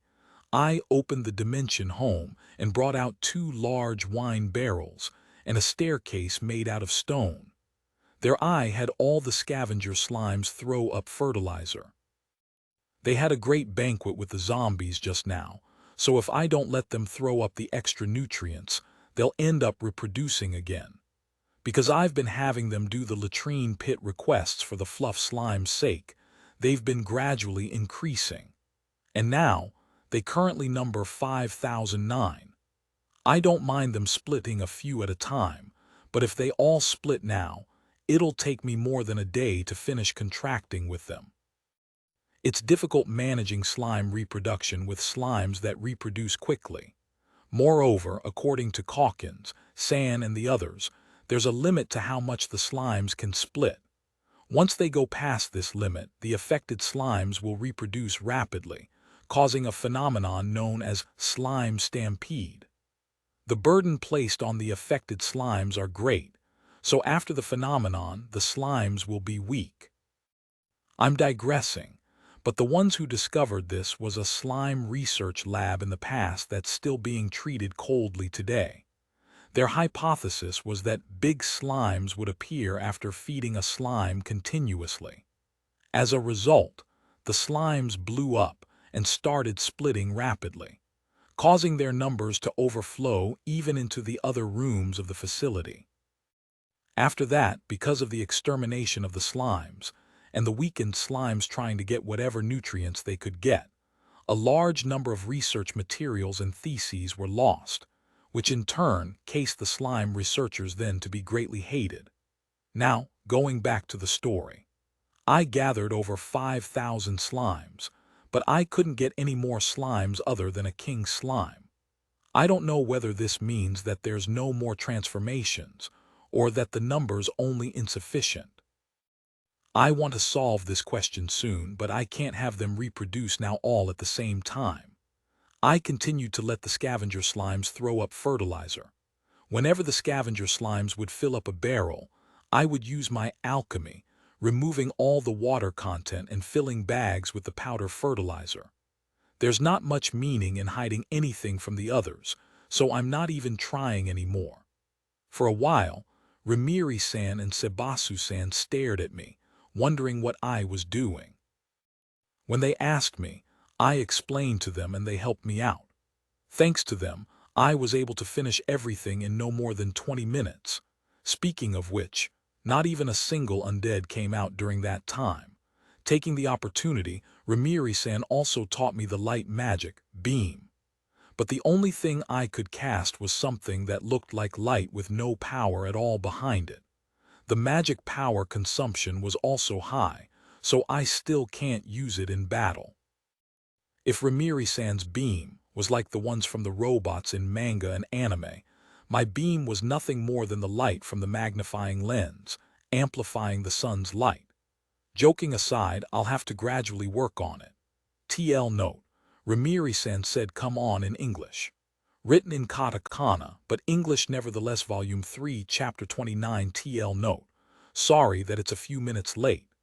I got a bit too into Chinese letter, Japanese letter, Chinese letter, Sage's grandchild. I don't know if it's being translated, but it's cool. Too bad there are only 92 chapters out. Anyway, here's TMPG, enjoy tilde edit. Rise wraiths girls and boys at the age of 7 shouldn't sit on the same chair. An old Chinese saying that means that girls and boys at the age of 7 have already formed their own consciousness about their respective genders, and as such should start doing things separately. Emotional resistance skill, mental resistance skill is the same. It just means defense against intangible painful stuff. Volume 3, Chapter 29, the sun was beginning to set by the time we finished preparing our camp. Should be about time for the undead to come out. Rainbach, yeah, they should be coming any moment now. Rimiri said Rimiri-san as she caressed my sleeping bag. I guess she really likes it. This is a really good mattress. Rimiri, I could make one for you if you want. Ryoma, really? Then please. Rimiri, sure. Ryoma, she's teaching me magic after all, so this could be as thanks. But just a mattress doesn't seem to be enough. I wonder if there's anything else I could do for her. As I thought that to myself, I entered my dimension home and began making a new mattress. Carefully sewing the sheets together, I created a sack. Positioning and repositioning the sheets over and over, sewing even the ends, filling up the mattress with fluff equally, and taking measurements repeatedly.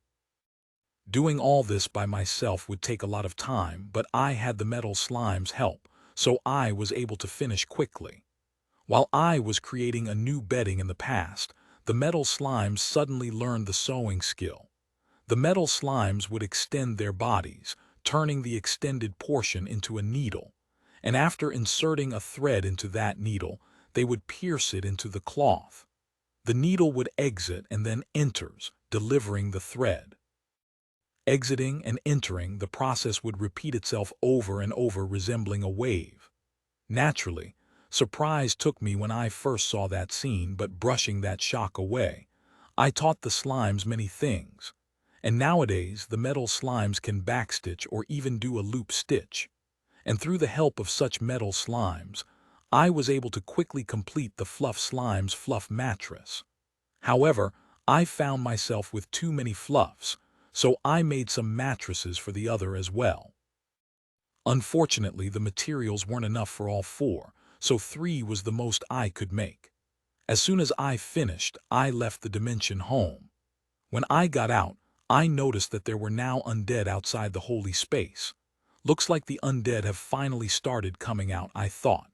But powerless, the undead could only stare at us as from a meter away, unable to enter the area of the holy space. Staring blankly at the undead, I heard Rimiri-san call out to me, so I turned towards the voice. There I saw them drinking tea peacefully. Ah, Ryoma-chan, did you finish making the mattress? Rimiri, yes. I also had more materials than expected, and I was able to make 2 more on top of yours. Ryoma, 2 more. Rimiri, I thought to make one for everyone, but unfortunately, I didn't have enough materials. Ryoma, although I was talking with Rimiri-san, I couldn't help but look back to the surrounding undead. Are you worried about the undead? Shiva, yes. I haven't had much opportunities to drink tea with monsters nearby who aren't slave demons. Ryalma, I guess it can't be helped then. But still, do try not to worry yourself too much. It won't be good for your health, you know. Rainbok after Rainbok-sama said that, Ramiri-san suddenly burst out loud, saying, exactly, Ramiri, what is it all of the sudden? Ryalma, when I asked that, Ramiri-san laughed loudly as if she just thought of something good. Then she puffed her chest out and said, since we're lacking a mattress, Ryalma-kun, you should share a mattress with me and sleep with me instead. Ramiri, huh? What do you mean? Ryalma, you don't have enough mattresses for everyone, right? Well, it's not very nice to leave one of our friends without that comfy mattress of yours, so in order for us all to have a good night's rest, Ryalma-kun and I should sleep together. Ramiri, wait. That might be true, but if I recall correctly, there's an old saying that goes, girls and boys at the age of 7 shouldn't sit on the same chair, right? Ryalma, no problem. Ramiri, what do you mean, no problem? Ryalma, this isn't working. Someone please help me, I thought, sending a glance at the others as I did. But to my dismay, the other three only quietly shook their heads. Ryalma-kun, Ramiri sometimes acts like this, and it's a little difficult finding out whether she's serious or not. She seemed to be joking this afternoon, so I stopped her. But she looks to be serious this time around, so unfortunately, we won't be able to stop her, sorry. Rainbok, just sleeping together shouldn't be that embarrassing though, so isn't it fine? Shiva, but that puts me at a bad spot in my past life. I had little interaction with women apart from my mother and the women in the office. There weren't any beauties on the level of Ramiri-san either. It's not like I've had zero interactions with the female workers in the office, but they didn't really like me either, so the most interaction I've had with them was the absolute minimum when we had to communicate for work. In my private life, the only contact I had was my mother. I've never had any relations with the women in my office either. So naturally, I've never had any experience sleeping with women. And of course, that includes just sleeping together. I've never even dated. Actually, forget dating. I haven't even so much as held a girl's hand. Actually, I think there were 1 or 2 times back in elementary school because of an event, but the girls hated it so much. I can still remember the look of unwillingness on their faces. While I was caught in my own thoughts, thinking of stuff like that, Ramiri-san suddenly proposed this. No matter how much you dislike the idea, my decision stands, but alright, how about this then? More undead will be coming out of the labyrinth soon, so how about we compete in who kills more undead? And naturally, should I win, we sleep together. All right. Ramiri, somehow the discussion's finally progressing, although I'm not really that against it. It's just that stimulation I'm not used to will cause unnecessary burden on my mind, so. Sigh. I'm supposed to have an emotional resistance skill, but it's not doing its job at all, is it? Even though this situation is something I would normally be happy about when thinking of wait, this isn't the time to be thinking of stuff like that. Aren't I the one in a disadvantage in a magic showdown? Ramiri-san can wipe out the undead in one shot. Isn't this duel too favorable for Ramiri-san? Ryalma, then let's decide on a rule. How about we both only limit ourselves to using light ball in this fight? This way there won't be that big of a difference between us. And then let's add a time limit as well. You have too much of an upper hand if we make it until we run out of magic power, and the opposite would be true if we limited the number of shots we could make, as I have more experience than you. So a time limit would be the fairest, right? Ramiri, true, that's definitely the fairest. Ryalma, good. As for the referees, Sabasu-san and the others will be the ones to count how many undead we've each killed. Ramiri, did I end up agreeing to her? Like this, I was partly forced to enter a match with Ramiri-san. We needed to wait for the undead to gather first, so we sat there in the holy space, drinking tea peacefully. 1 hour passed, and Sabasu-san mentioned that there were enough undead. We will be fighting the undead from inside the holy space. Currently, there are zombies and skeletons in every direction, while souls and semi-transparent human-shaped bodies and mist-like bodies could be seen floating in the air. The balls of flame floating are known as wisps, and the mist-like and human-like bodies are called wraiths. They're both weak to light magic, but the wraiths can attack mentally and haunt and possess humans. Are you ready, Ramiri? Yes, I'm ready anytime. Ryalma, okay, let's go. Ramiri, the time limit is 10 minutes. Start. Sebasu, the operation to defeat undead began.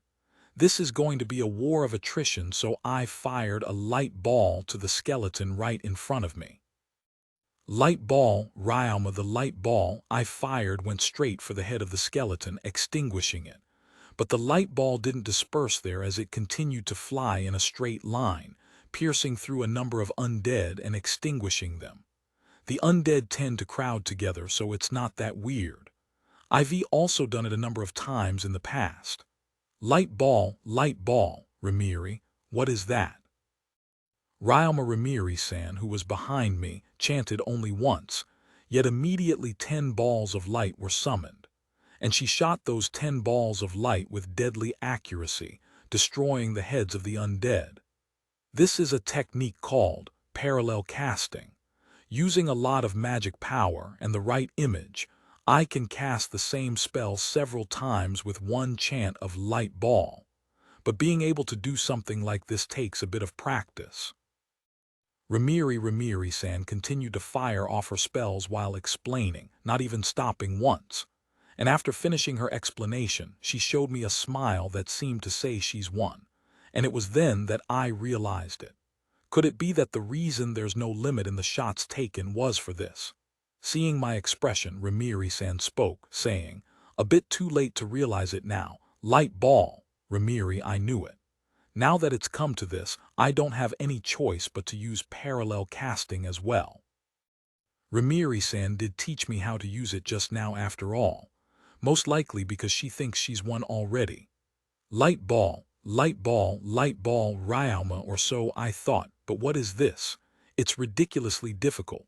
The first time I tried it, I used a lot of magic and I was able to cast the magic several times. But the most I was able to make were 5 balls. Any more and I couldn't maintain the spell. The second time, I went ahead with just the 5 balls, but I couldn't move the balls in different direction, and they all attacked the same spot. The third time, I only made 2 balls and I was able to move them in 2 different directions, but it was hard to aim.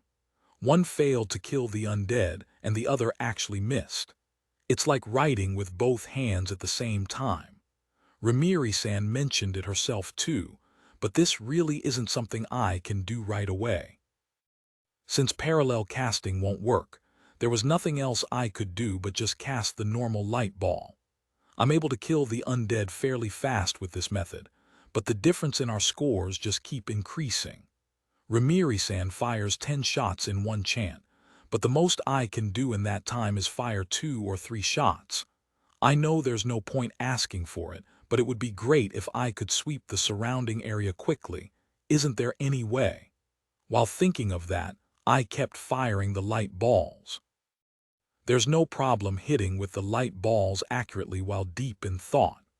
After all, it's safe since the undead can't enter the holy space even if they tried. Then with my alertness lowered to the minimum, I ended up likening the situation to them time when I was playing in the arcades back in my previous life. And since the zombies aren't even attacking, it's as if we're playing super easy mode. What if I tried doing this like I was playing super easy mode? Nah, that would just end up like those target shooting in festivals. Speaking of which, I haven't played any games since coming to this world, I wonder what happened to that series. There was a point in time when I got into it quite a bit, but I didn't have any money, so I couldn't go to the arcade much. But there were some times when I really wanted to shoot at some zombies, so I would go there for just one round.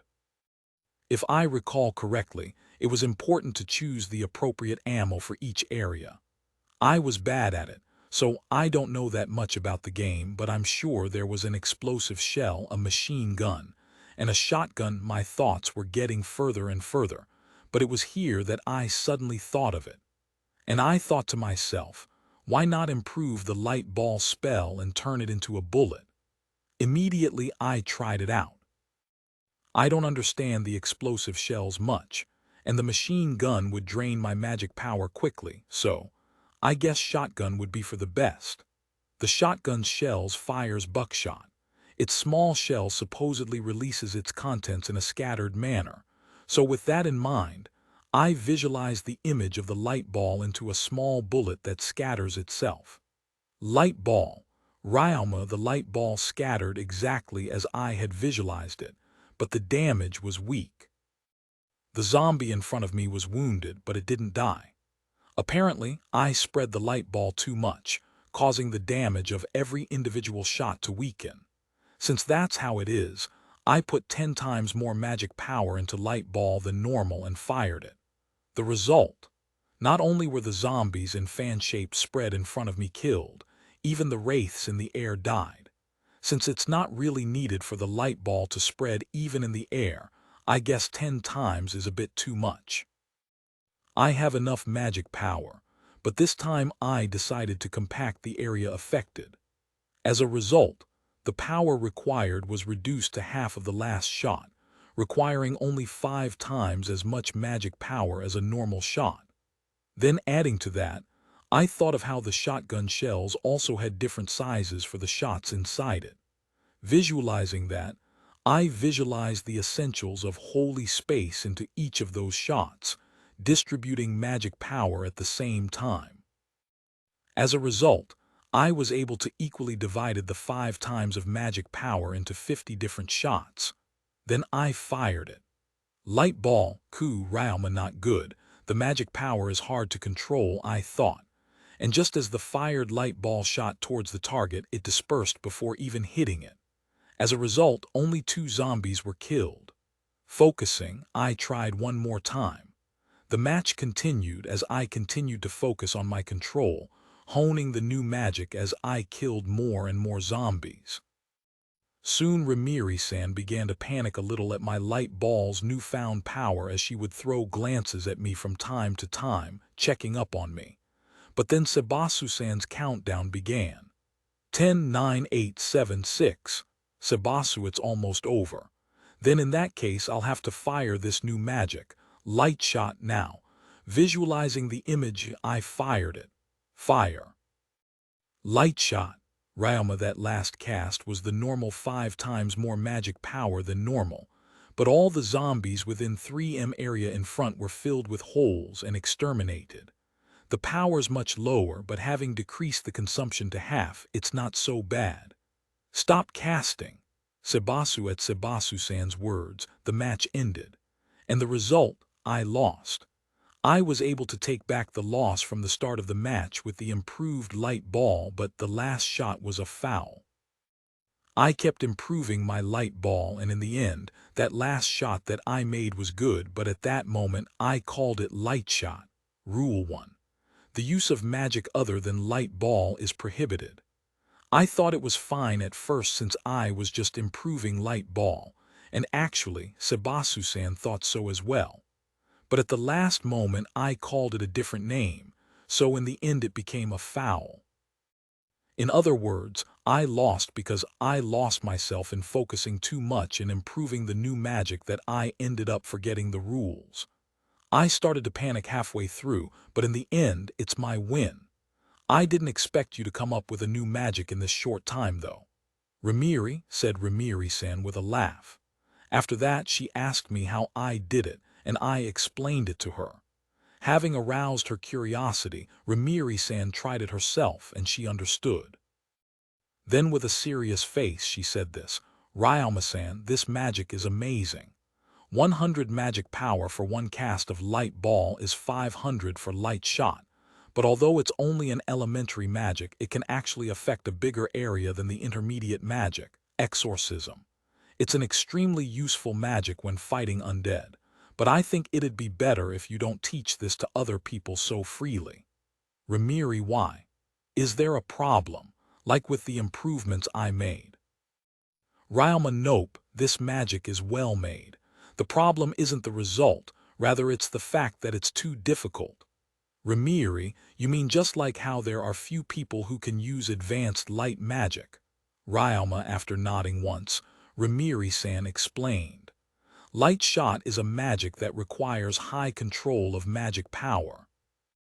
And because it's a spell that tries to bring out much power at the cost of little magic power, only those that can use light magic at an advanced level will truly be able to bring out its power.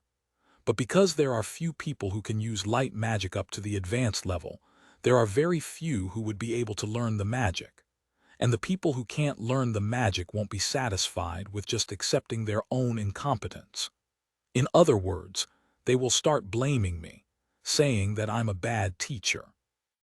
They might also accuse me of hiding some secret that's causing them to be unable to use the magic correctly. Apparently, this is something that commonly happens when trying to teach advanced magic to others.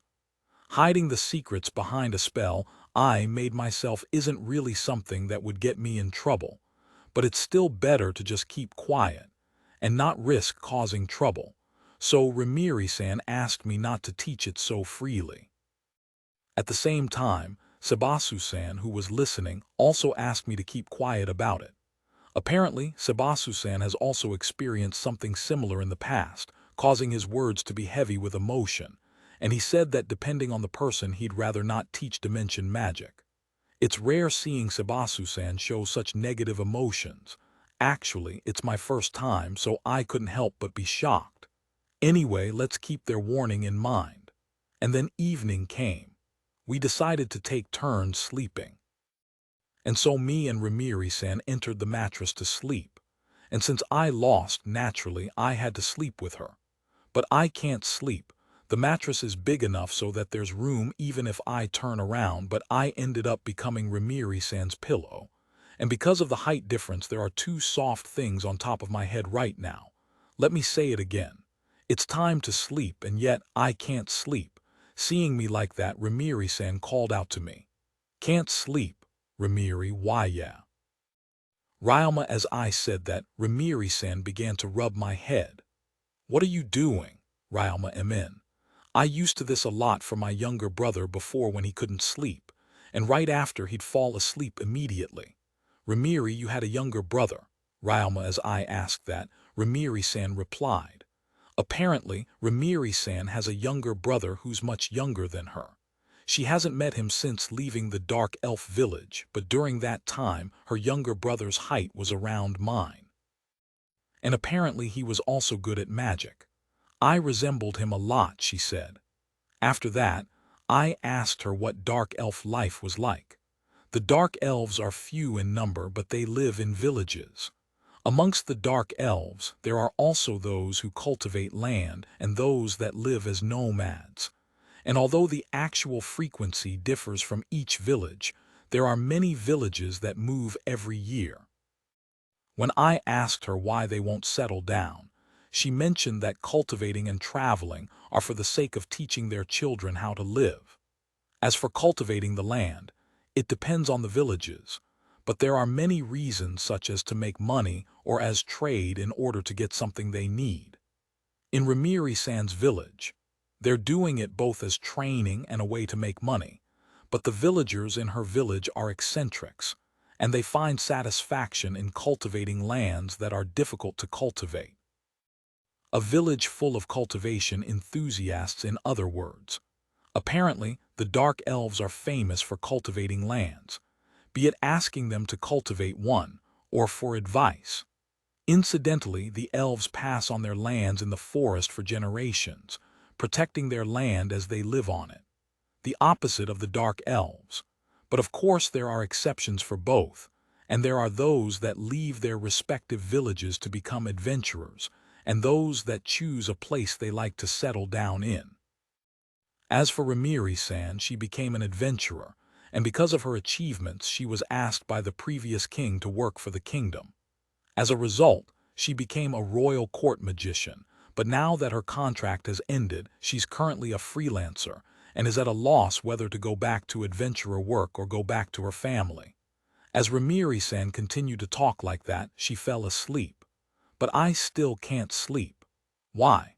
Because the one thing keeping me from sleeping is still here. Even if I'm like this, I'm a guy. On top of that, I'm an old uncle, so this situation is quite difficult for me for various reasons. For the meantime, I closed my eyes, enduring the softness behind me and the almost painful beating of my heart. Like this, I quietly waited without waking Ramiri-san for the time to switch with someone else. When the time to switch finally came, I killed lots of undead and drove away all of my worldly desires. I managed to subjugate over half of the undead coming out of the labyrinth, but in the end, I couldn't get a wink of sleep. I'm used to all-nighters back in my previous life, and I have sleep resistance, so it's not really a problem, but if I were a normal child, I'd be tottering by now. And then dawn came.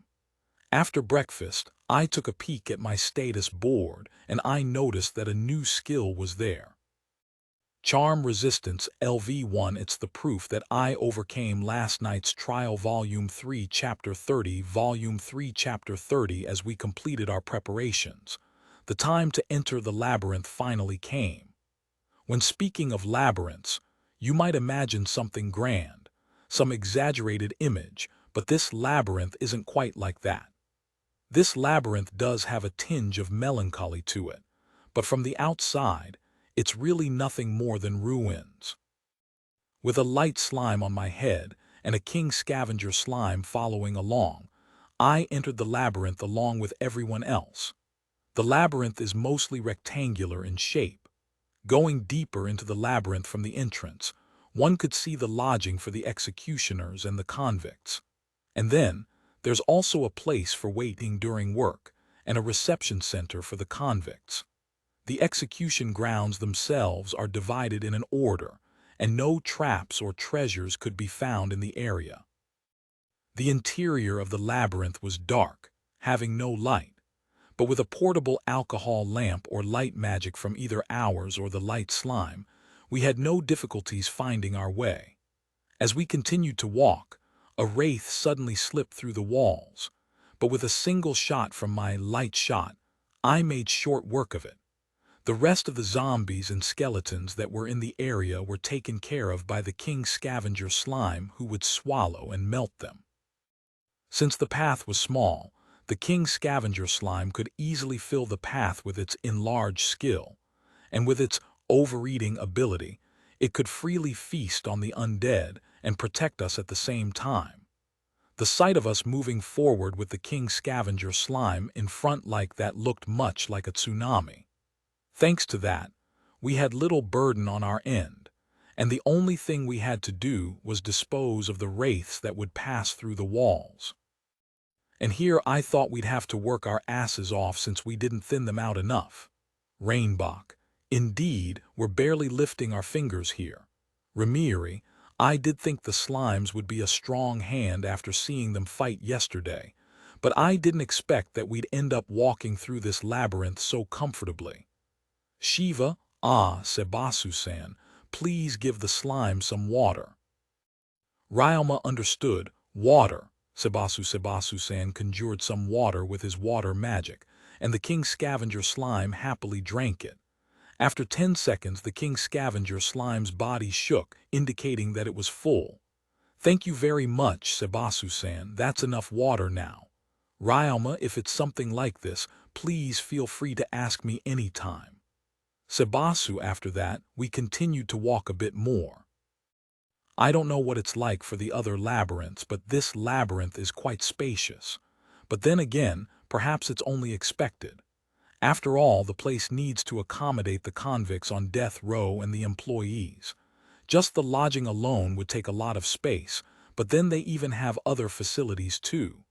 Shiva, the herbs Eternal Darkness are down at the basement right. Rainbach.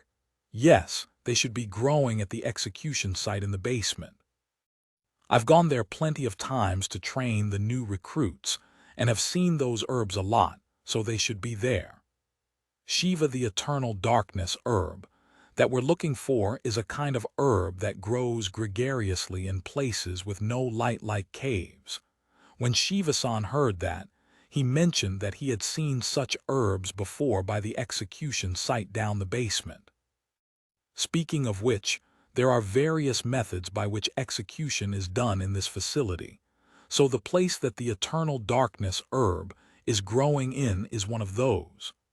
That area is an execution site with nothing but an ever-extending spiral staircase going deep down into the ground, a hole, and an apparatus for restraining the convicts, also known as the execution grounds of starvation.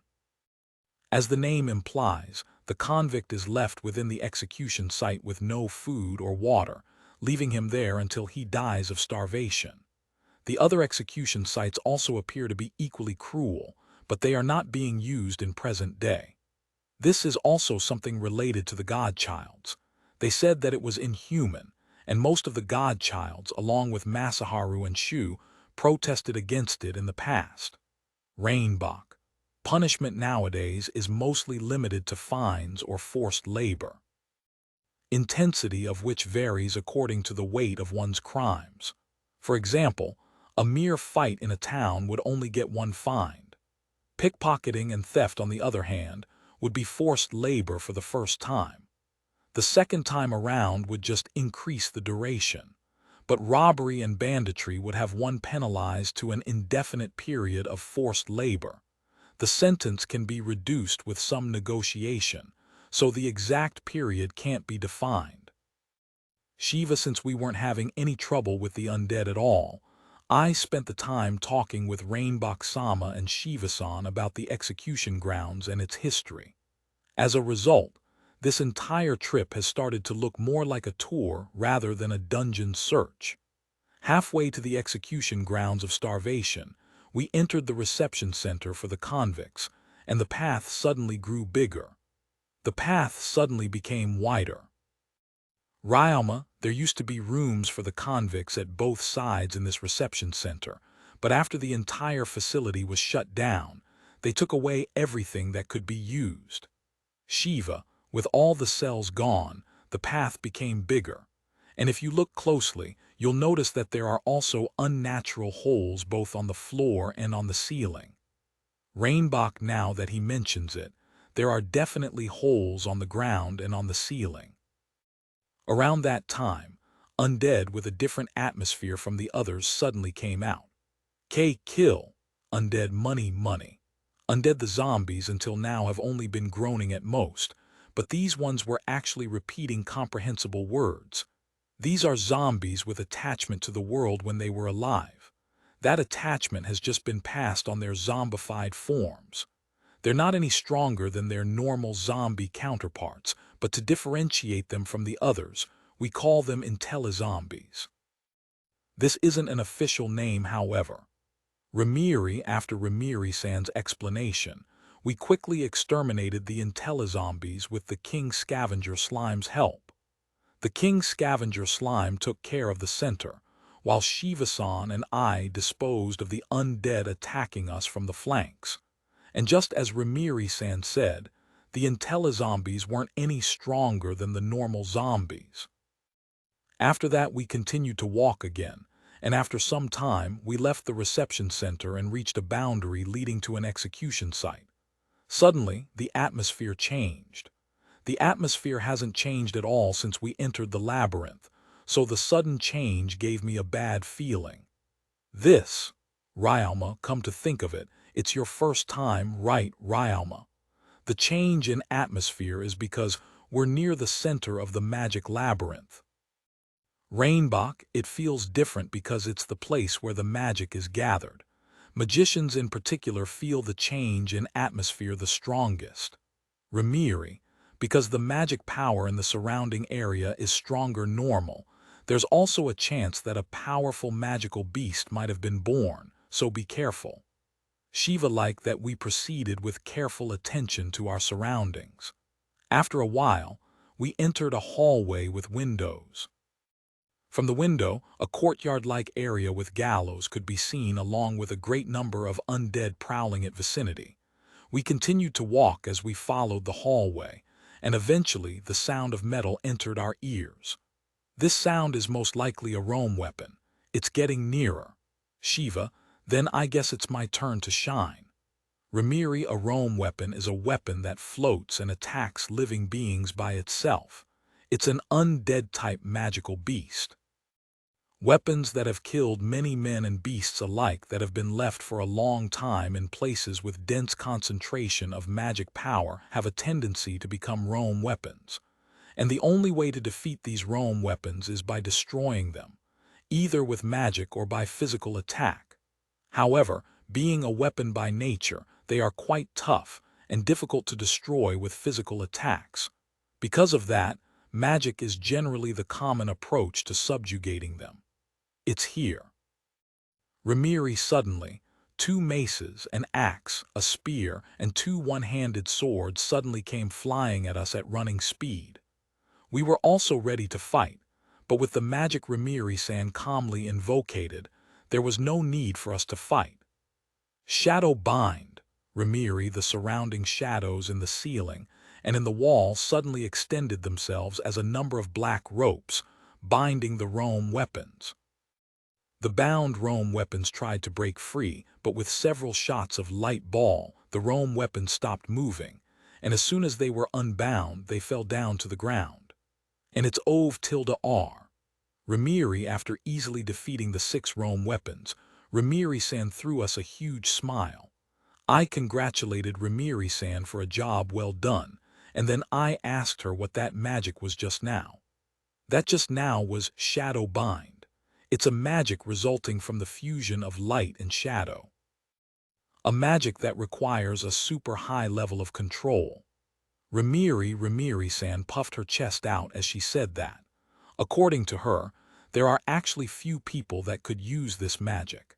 And her being able to use this magic is one of the biggest factors contributing to her being invited to become a royal court magician. After that, she showed me another spell known as Dispel, which was needed in order to recover the fallen roam weapons.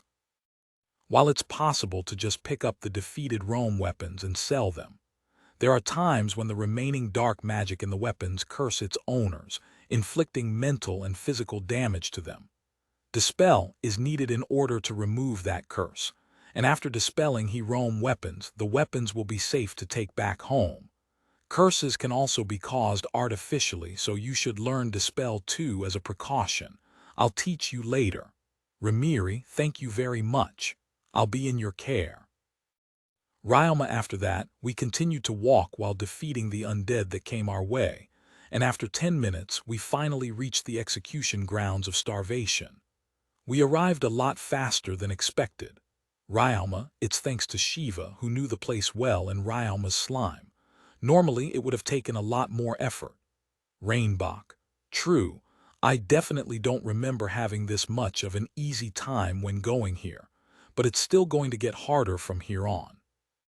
Zombies are born easily at the center of the execution grounds of starvation. Amongst the zombies are also the higher-ranked variety, ghouls. The ghouls regenerate faster than the zombies, they move faster, and they have sharper claws. And while there are D-rank adventurers that can beat them alone, there are also a lot that can't. Shiva, after making sure to heed Shiva-san's warning, I asked the light slime to light up the area, and then I carefully entered the door. What greeted us on the other side were 3 zombies. With my sword wrapped in light attribute magic power, I made short work of the zombies. As we entered the execution grounds, the spiral staircase they spoke of came to sight. It was much bigger than I expected.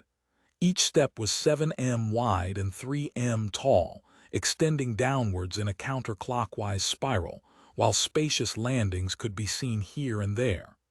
They're here again.